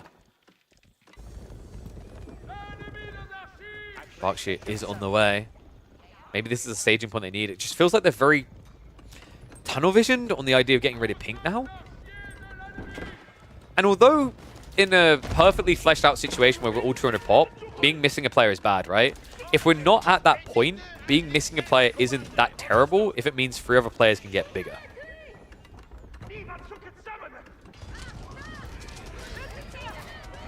Speedo is about to get big though. Elite Tech should be on the way, and guys, remember, you've got things like the Sire Bow limbs that could be huge here. However, this raid is also incredibly big. Green dives in. We'll add out the primary TC. Forces a runaway on the north side as well. Speedio did minimize the losses, but about 5 or 6 villagers going down there. And also now an idle point on his food. He has got reserves, though. Is there any follow-up here? It looks like Onomusha in the center are going to try to contest up against HRE. Trebuchets are looking to deal with the Red Palace, and this could begin to open up that dynamic again. We talked about how the Polish were doing this 3v2. The thing that's now stopping the Chinese from doing that is the central Red Palace. It's dividing the map a little, so getting rid of this is key. They also need to get rid of it because of gold, right? Like, Red isn't going to trade. He needs to get gold. In fact, what was the final haul? We got 1 relic there, 3 relics there. I think it's a 5 relic game for the HRE, which is respectable.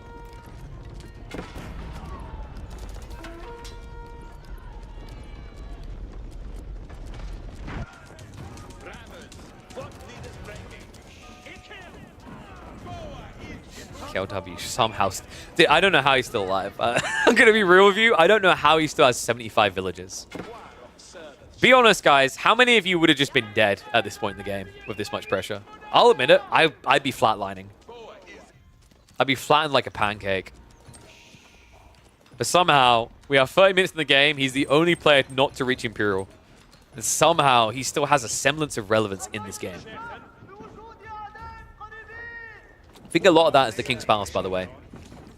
Another kind of cool thing to think about why you wouldn't go White Tower here is your opponent could build Rams and your teammate assisting had Magadai, right? So I think that's another smart read by KLW. If he had gone for the White Tower, Rams would have killed it. Him and his ally had both built range units, so they had no counter to Rams. But do you have a counter to this? This is the moment. We've seen this decide so many team games. The Magadai are in. Gatling gun mode activated, diving through the economy. If they can find their way all the way around to the trade or even into the farms of the French here, this could be huge. This is why you have to stonewall against Mongols. He's in. Red's economy is about to be ruined. Night Eco and shrinking. He shuffles through the walls to get away from this into the mid-map.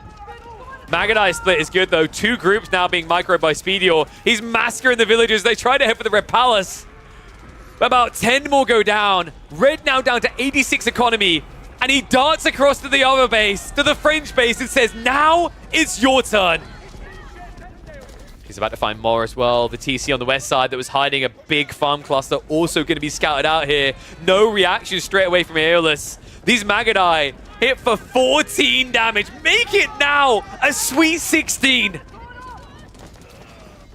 And that drive-by. Look at the farms idled now. So many dead on the south side as well. Aeolus down to 76 villages. It's been a while since we've seen a Magadai play swap the game this aggressively. But it's a reminder as to how disgusting this unit is in 4v4s. And they aren't done yet, folks. They're still going. He comes back into Green's economy. 69 villagers, an appropriate number because Aeolus just got screwed. A few of them are going to find their way towards the traders as well. No big hit there, but they now have scouted that, so they also know this is happening, which means a secondary wave can now target towards that trade. What a turnaround here. And not just there, KLW has snuck out of his own base to go on the offensive. Oh my god. This game is delivering. Magadai will gradually get mopped up, but Speedior has already expedited the replacement force, and they're defending. They're keeping his teammate Pink alive. Teal with the dive in here. A lot of crossbows, but the Magadai able to contest against that. The men-at-arms, he needs more of those. Lombo's also here standing their ground. It's 16 damage out of this Magadai and only 9 ranged armor. I say only because there's no elite army tactics out of Teal. A grave error being made by the English player. His front line is already dead, and the back line will easily lose against Magadai. TC might be in trouble, but it's worth it for the trade. Look at the state of the economies now. Almost 500 for the Polish, 400 for the Chinese. Kind of crazy, right? Like, military lead is clearly there for China, but they need to push it. They need to shove it. What just happened to their economy needs to happen to this trade. And there's so much you could kill. Only you look there. I think he's about to discover it, though. 2 spearmen are about to break the wall, and that will give them a tip-off of that area. Berkshire, though, KLW, by some miracle, has done it. By some grand plan, he has found his way up to age 4. I say that, if he can actually build it. Berkshire, I think he's going to go for one more defensive. Yeah, builds it in his own base. If he can pull this off, guys, like right now, the thing that's making them weak is the fact that KLW does not have a late game economy. If the English can get there, the Polish could do this, and they could take us to a final deciding game. Horsemen are going to arrive with the Desert Raiders as well. Try to intercept the build-up. Can he do it quick enough, though? Textiles is there. KLW will get the Berkshire online. It's going to cost him a decent 15 villages to do so. But he is in age 4. He survived this deep. My frame rate is going low. I just pray one of these players does not crash right now because this game feels uncallable still. Matisse now defending in the center as he gathers the gold, taking it away from Aeolus. Fearless, though, he does have the numbers in this fight. 91 French Knights versus 26. Matisse needs help. He can't win this right now. He has at least got the red pass behind this, so a little bit difficult to dive beyond, but a good initial fight coming in from the green French Knights. Magadai are now on the way, so Speedior is going to be that assistance. But with the Royal Bloodlines in there, it's difficult to cull this horde. Mango shots coming in as well. Red Palace needs to really be garrisoned at this stage to get the mass Gatling guns going. Magadai are going to run into a bit of a pickle here as the Desert Raiders are going to look to intercept. And once again, Teal slowing things down. He has dealt with some of the landmarks. He's so close to breaking in on that trade, but the stone walls are coming up. Unfortunately for KLW, not quick enough. I feel so bad for him. He just has to suck it up and get beaten up here, because if he ever forfeits this area, all of them lose the trade. So KLW truly is the unsung hero here. He's like the tank in a raid. He's not going to post the big DPS numbers, but if he goes down, you all go down.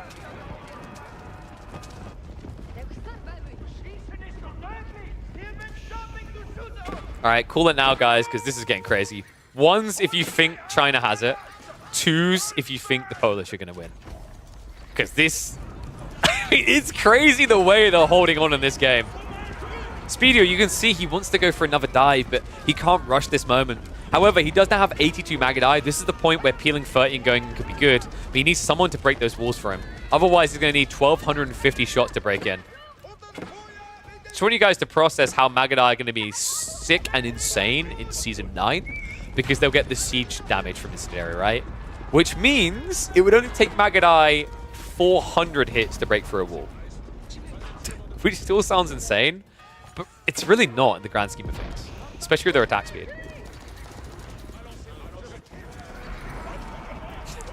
But she is holding him on here.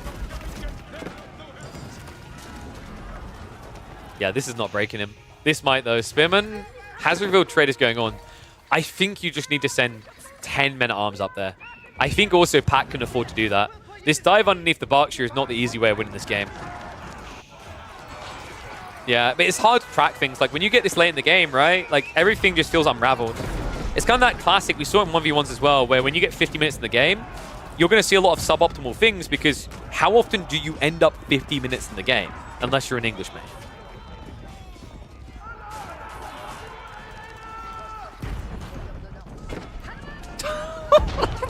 Goodbye. Mahodo's bringing quality as well, guys. Hand cannoneers that were able to start dominating in those fights in game number 1 might be about to do it in game 2 as well. We even have the Azutsu, perfect for a break-in. If they can crack this wall, they can flood the Magadai in. Red has recovered the eco damage, but at this point, he would have recovered it just to experience it again. So many pings going off, so many things happening in this game. Trying to switch perspective. I don't like the way this UI flips the map. Sorry about that, guys. No easy way to deal with that. It's like a few knights did actually sneak into the trade. Oh, they don't know either. This is kind of a big deal. It's only 2 knights, right? You might not think it matters, but over a period of time, trade's just going to evaporate. Especially considering those are elite knights, remember, they strike hard. Wait, no, they're not. I'm an idiot. Wait. Oh, I forgot. These are KLW's knights. Dude, Pink has somehow snuck 2 knights in here to achieve a massacre. Meanwhile, on the other side, though, there was an attempted dive. The Horsemen have moved in. However, the Magadai are quick to react. There you go. And the Magadai, they might not kill too fast here. Actually, the Desert Raiders are ruining it a little bit for them, which is why they're going to get targeted down now. So trade will be protected. A little bit of damage is done there, but the walls are open and more on the way. Lance is moving in now. You need more. Speedio, he can't defend this on his own. That Camelanies is huge. 12 damage only being done. The Desert Raiders will die fast, sure, but the Lancers have 8 ranged armor. They're more than happy to contest this long term. Elsewhere, another group of Magadai are shuffling up towards Teal's economy. He needs to break in, I think he knows it. Just bypass, go straight for the trade, and shut this down. We also have trade all the way across map, by the way, from green. That's pretty greedy, but pretty smart. All attention in the last about 8 minutes has really been north side, bar that one Magadai raid. So with all the attention being drawn here, Aeolus can get maximum distance trade for free.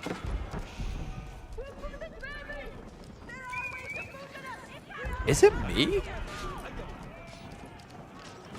Or is China starting to win this? It's hard to say that when Matisse has 14k food, right? But like, what can he do with that 14k food? I mean, he can mass knights, but Aeolus has already done that. Congrats, handshake. So you need a big fight that wipes both armies, and then your reset is better. And this might be the fight. Keep drop coming in from blue. Knight on knight action here. Green does have the numbers on the south side of the engagement. The north side, well protected to get the keep up. It looks like they might be angling for a Sacred Site victory. Haven't checked in on that, but looking at the positioning, theoretically it's feasible. You would need to get some Japanese castles on the south side, though. Matisse. Rubber dub. Gets the big win in the top there. Able to beat out Aeolus and push him back. Good control on the mid-map. Much needed, but the Magadai are in again! And not many camels chasing them, folks. In high numbers, the camel lancers are a problem. In low numbers, you shrug. And this is about to get worse because if the timing is right, he might even see green trading from the east side. He's going to shuffle over there anyway, right? Just makes sense. So camel lancers are going to get cut down. China is now down to 60 traders.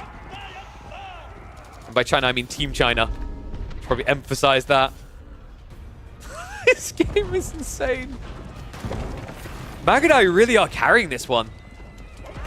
I mean, everyone's having their part to play, right? But the critical strikes really are coming in from the Mongols in this particular game.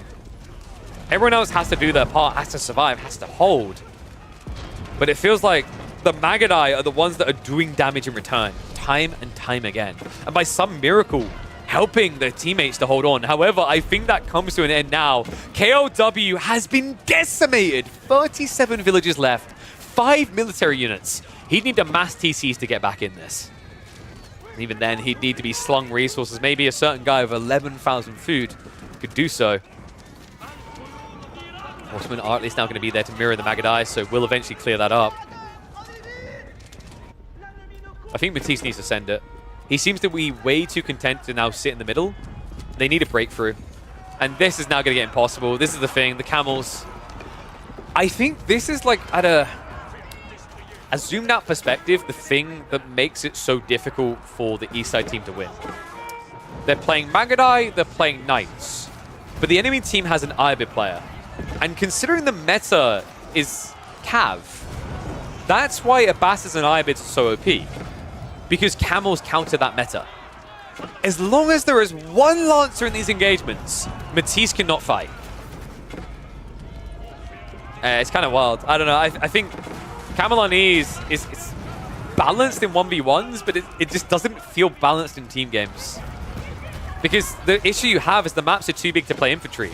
You have to play Cav. And if you play Cav, you're playing a losing battle against Ibids or Abbasids. Good lord. How? Like, how are they even still alive? It's starting to shrink a bit, though, right? Like, the eco lead is now starting to build. The military lead is showing its rear.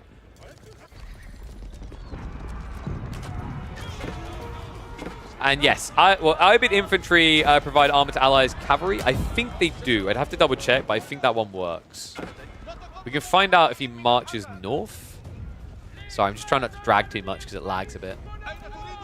I don't know if he's even got the tech, though. So if he hasn't got the tech, we can't confirm. He has got the tech, right? Yes. So if we keep an eye out, because that's an interesting question. I want to say it doesn't, actually, because I'm pretty sure... Correct me if I'm wrong, but camel support doesn't work with allies, right?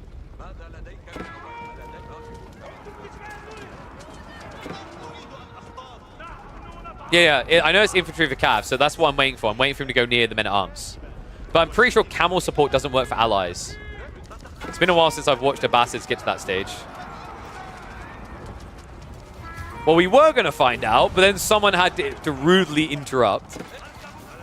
We should get to see now, because I think Yellow has to run over to safety. Still got those Atabegs. Kind of interesting he keeps contesting. Meanwhile, Matisse winning out against Aeolus. However, that might change soon. Green. Maybe not. The military is just not quite there. Alright, men-at-arms are coming in range. We'll find out in a sec. I guess maybe camel support doesn't work, right? But maybe it would for this type because it's like an ally providing aura to you. I think it doesn't, though. That's my guess. It's a good question. I always love it when we get this deep in the game because you get to see these really funky team interactions. Like, imagine if we were in a position where we could see the Mongol-Lombo interaction, right?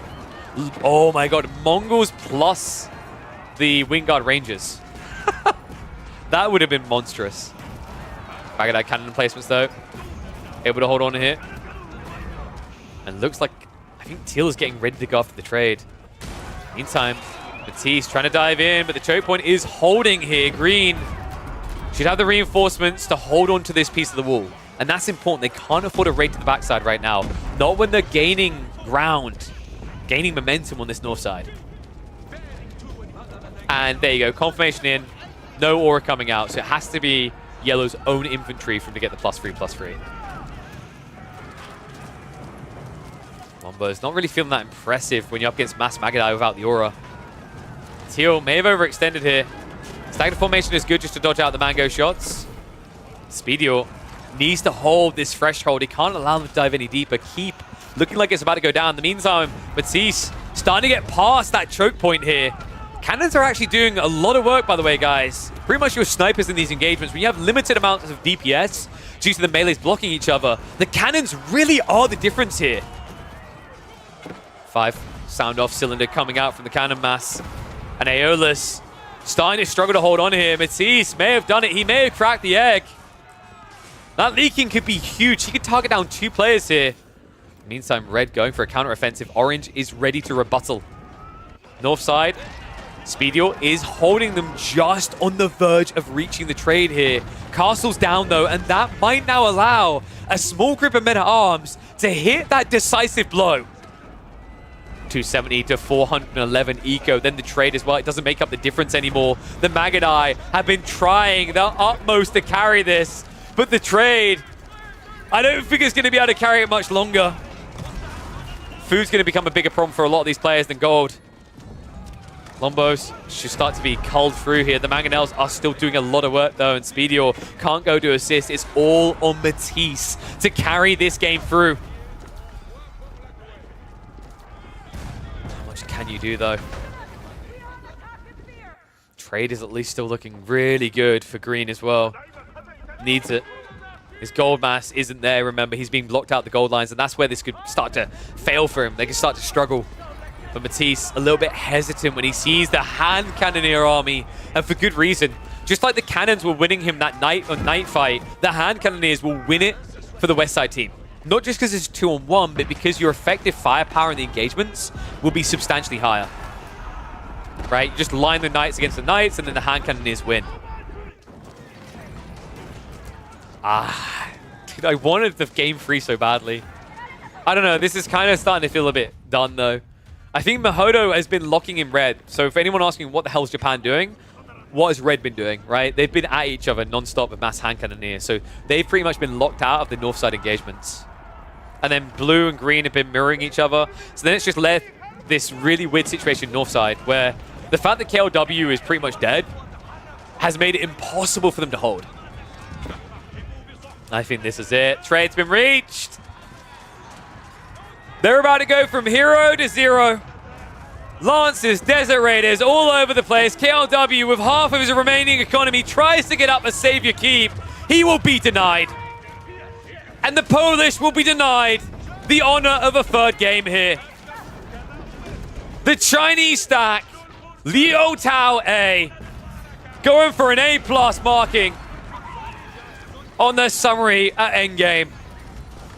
Yeah, the Magadai done such a good job throughout so much of this game, but I think it's just become truly undeniable. The Lombo mass has reached a point, a critical threshold, especially with the full, overwhelming might of the Iber cavalry.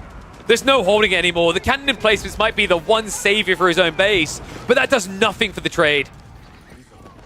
South side, we're now seeing Mahodo is having to march north side to provide some assistance, but the moment he does, they dive in towards his base. It's just an unfortunate sequence of events now, right? Like, Mahodo in the early game struggled to get past the starting line with the castle build. Now he's there, but in return, KLW felt that same struggle on a delay. And And you want to believe, I imagine if Speedio had maybe another 2 minutes, a breathing room to get a Magadai raid in, how different this game could have looked. That could have been 50, 60, 70 villagers killed by these raiding cav. But the pressure was on point from the West Side team. Liu Tao understood what was going to happen. They learned from the critical blunder of allowing the Magadai in once, and they never allowed it to happen again. Matisse now abandoning the south side position. That means this is going to turn to a 2 versus 1. He's trying to reclaim what they're about to lose north, but it means that the Japanese are likely to just die. Wolves are going to be used. Remember, that gives the +2 range, so a smart move there to try and protect. But we should now have Siege rolling out. Bombards are on the way, so the Wolves are not going to last long. Matisse now marching in with his Knights. An outpost crawl coming in, so the Lombos do have the attack speed to buffer this away. Horsemen and Knights are going to dive in. And Matisse will be able to get a wipe here on the Lombo mass. But what's the cost going to be elsewhere? Mass Knights. Oh, wait, that's only a palisade. A little bit of hesitation sets in. He doesn't like the state of things there. I do think that red and green are playing this slow, folks. This is a key dive-in you should be looking for. And especially in a 2v1, there's no world in which Mahodo should be able to hold here. Temporary reset on the north side. Matisse trying to activate full anime mode, doing everything in his power to get that 3rd game. It's kind of tricky for Mahodo. I wonder if going Mounted Samurai would work better than this Samurai comp. In theory, it's good against hand cannoneers, but the problem is you shouldn't be able to gap close, right? Because although you get bonus damage against infantry, this infantry moves at 1.24 move speed. So they will outrun you. The initial charge will get you in range, but it won't get you the kill. Now Men-at-Arms coming in. Another issue I'm seeing in this game is Mahodo. He's got 6 Katana Bannermen, but none of them are here. Wow, that's quite the fumble. A lot of Samurai going down that didn't need to, right? He'll still win the fight, but it could have been a lot cleaner. Now on the south side, not many Samurai to back up the Katana. They're going to get massacred straight away. Hand Cannoneers are able to back away from this. I actually feel like Speedio needs to send 1 Khan Hunter down here. 1 Khan Hunter and Mahodo can carry, right? Because he'll get the +1 range, rather, on his Ashigaru. I just keep in my brain thinking, how is this game not over? This is a wild one, man. It's crazy because it's like not decisive. I know I've said like this should be over, but every time it looks absolutely over, Poland finds a way of extending the game. But we are starting to reach his economy now as well, right? Like Matisse is down to 61 villages. The hit on the trade hurt him bad. The hit on the villages even more. Remember, those camels can now roam around the back trade. The other issue you have is, like, if this first wave drags you to the corner of the map, the second wave can then meet you there, right? You're just losing map control slowly but surely. Sacred Site's now, funnily enough, locked in for the Polish squad. If they pull this off, it would be a miracle. It's now 300 economy to almost 500. Yeah, I think at this stage, Red just needs to kill some of his villagers. He's got way too much resource in reserve. 10,000 food, 10,000 wood. Hand Cannoneers. Whoa! Mahodo lost half of his Hand Cannoneers. Actually, more than that, I think. This is wild. 54 HCs from the HRE. You don't see that very often. Pretty strong comp, though. Remember, they've got the movement speed. That's what makes them so good. Just makes you more efficient in the trades, right? Because you start step in and start step out. You should realistically lose less doing so. Matisse. Still at 18 knights. But remember, once upon a time, this man had 14,000 food in reserve. Now down to just 3.5. Sounds like a lot, but when you consider how expensive these knights are, it doesn't last very long. If he lost just a quarter, it would all be gone. Magadai. Not quite, my friend. Close, but no cigar.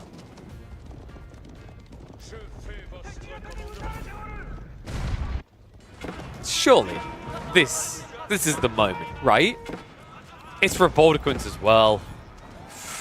If he hides them in the men-at-arms, the Knights won't be able to fight this. The trade is also shriveling up. They've reached interception point, right? Like, you can't dodge around this anymore. You have to brute force into it. And he's going to try to. Robotiquin stand their grounds. The Knights roam around the side. Shots coming in, and they are drawing a lot of fire here. Matisse. He's going to be able to clear this up quick enough. It doesn't look like it. He has to back away. Not able to get the second siege weapon, so a good hold there. An immovable force now in the way of all trade. The south side are breaking the wall. Hand cannoneers are going to rush up onto the top of it. Bombards are starting to get sniped out. Mahodo should be able to hold in this one-on-one. But also, Mahodo has a problem here, right? He's reliant on the gold as well, guys. He's got, what, an 8k down here, only 2.8k left. This really is an exhaustion game on gold. If the trade disappears, it's over. Speedior needs gold for Magadai. Matisse needs gold for French. Mahodo needs gold for Samurai, Hand Cannoneers, now Onimusha, all of it.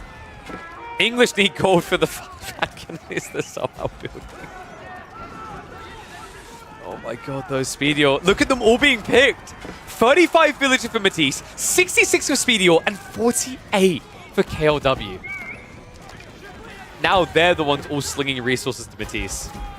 Good god. What a game. But a game that undoubtedly has to end. I mean, that Roboticum was kind of carrying that fight. A lot of Knights going down. Matisse, he's been reduced to 25 villages and 23 military at 57 minutes into the game. An admirable attempt, but no longer can it be denied.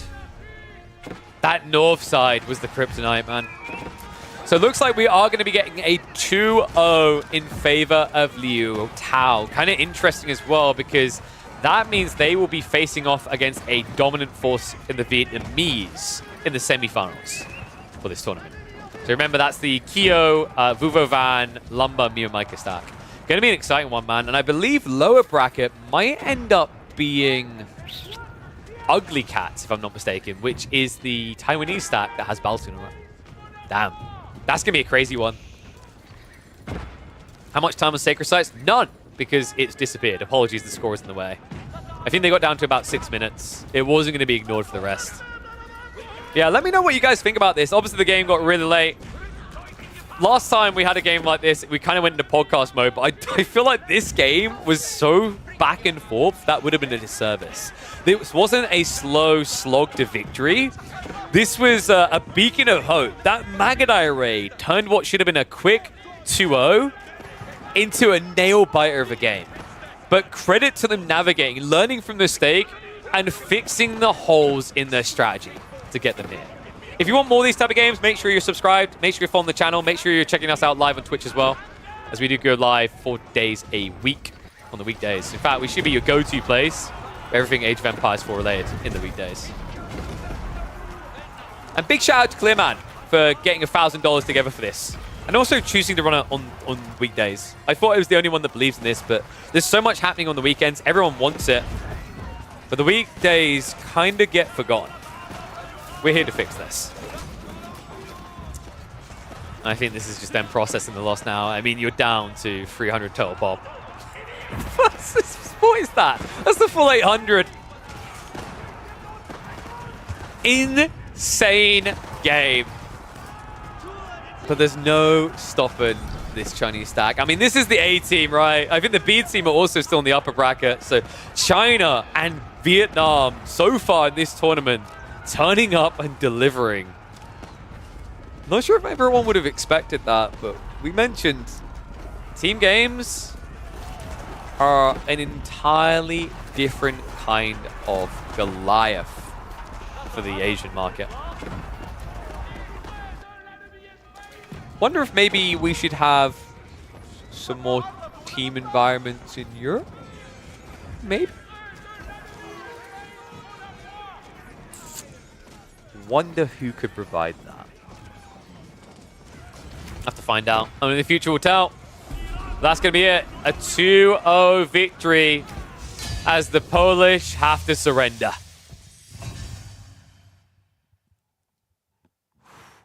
Damn.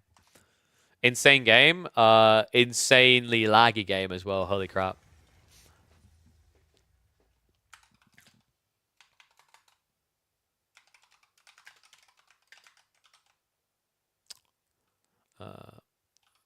Forget about them once.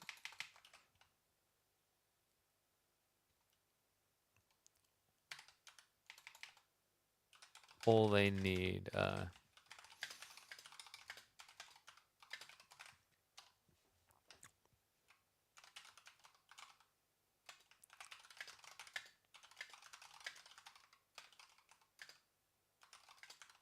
All they need is 1 moment. Oh, bloody hell, though. That went a lot longer than expected. Oof. How long was this match? An hour? No, it was just over an hour. But yeah, GG's. Well played to the boys there. I'm wondering if we call it there, if we come back and cast some like theme games afterwards. We have an upcoming server maintenance for October the 16th. That isn't that isn't season 9 though, right? I don't think so. So I think it is 6:20. I think we might call it there, chat. So guys, like, we will be back at it tomorrow. So tomorrow, same time as today, we are going to have more Age of Empires 4 action. I'll quickly go over the bracket and show you guys what you can expect when you tune in, because you're going to see some more familiar faces when we get back to it. So tomorrow, it is going to be the other. It's going to be GQS versus VNC, which, if I remember correctly, GQS, that was the other Chinese stack, and then VNC is going to be the Canadians. So you're going to get to see the Canadians teaming up with some Vietnamese players. Really cool to see that. And then I believe we also are going to have the lower bracket ones. No, they're 16th, right? So I think tomorrow it's going to be... Yeah, tomorrow must be quarterfinals and then the semifinals would be my assumption, because there's not going to be one series, right?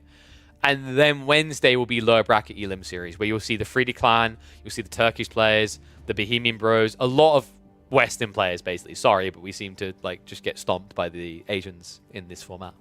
But I will be casting them both Tuesday and Wednesday, so make sure you have notifications turned on for this channel so you don't miss them. Go-to place you want to be if you want to catch tournament games in the weekdays. Like, honestly, there's nowhere else to really look. So, yeah, once again, big shout out to Clearman, though, for organizing this stuff. And also a reminder to people, I'm going to be talking with the Protein Works people at the end of the week. Take advantage of this. Exclamation mark Protein Works if you want to get your hands on some of these delicious meals. This is the banana smooth sundae. Absolutely adore this one. They're figuring out whether they want to come back for a 5th month. So performance helps a lot with that. If you were on the fence and thinking about trying it, now's the time to pull the trigger. Let me know what you think. Let me know what flavors you get. If you guys did buy on the weekend and you spent over £30, message me a summary of your order so that I can get you your £10 Steam, PlayStation, or Xbox code. But let me just catch up on the other chats. AoE4 is the only game I play, so the only one I watch. Red Bull offered very little to me. I mean, players don't need to be in person, in my opinion. No, I think they do. I just think we need to go up to 4 players. And the way we get there is by supporting the tournament, not by ignoring it. So, yeah. But I think I've gone over that a lot. I'll probably look to watch the Beastie video tomorrow. If it, like, I need to double check if it even was reacting to me. If it's reacting to me, we'll react to it, and we'll literally, I guess we'll just do the whole React meta XD. But yeah, I don't know what people are on about though. I don't see a reaction from Beastie, but presumably it'll be uploaded. When it is, if it's reacting to us, we'll react to it. And screw it, content farm. But let me find someone to raid for you guys now. I think I saw a Crackman online, which is a rare sight, by the way. Oh my god, double pigeon is not what anyone needs in their life. So I think we'll get ready to raid Crackety. I'm going to stop the streams on YouTube and Twitter. Remember, guys, same time tomorrow, we'll be back for more of the 4v4 tournament. So I hope I'll see you all there.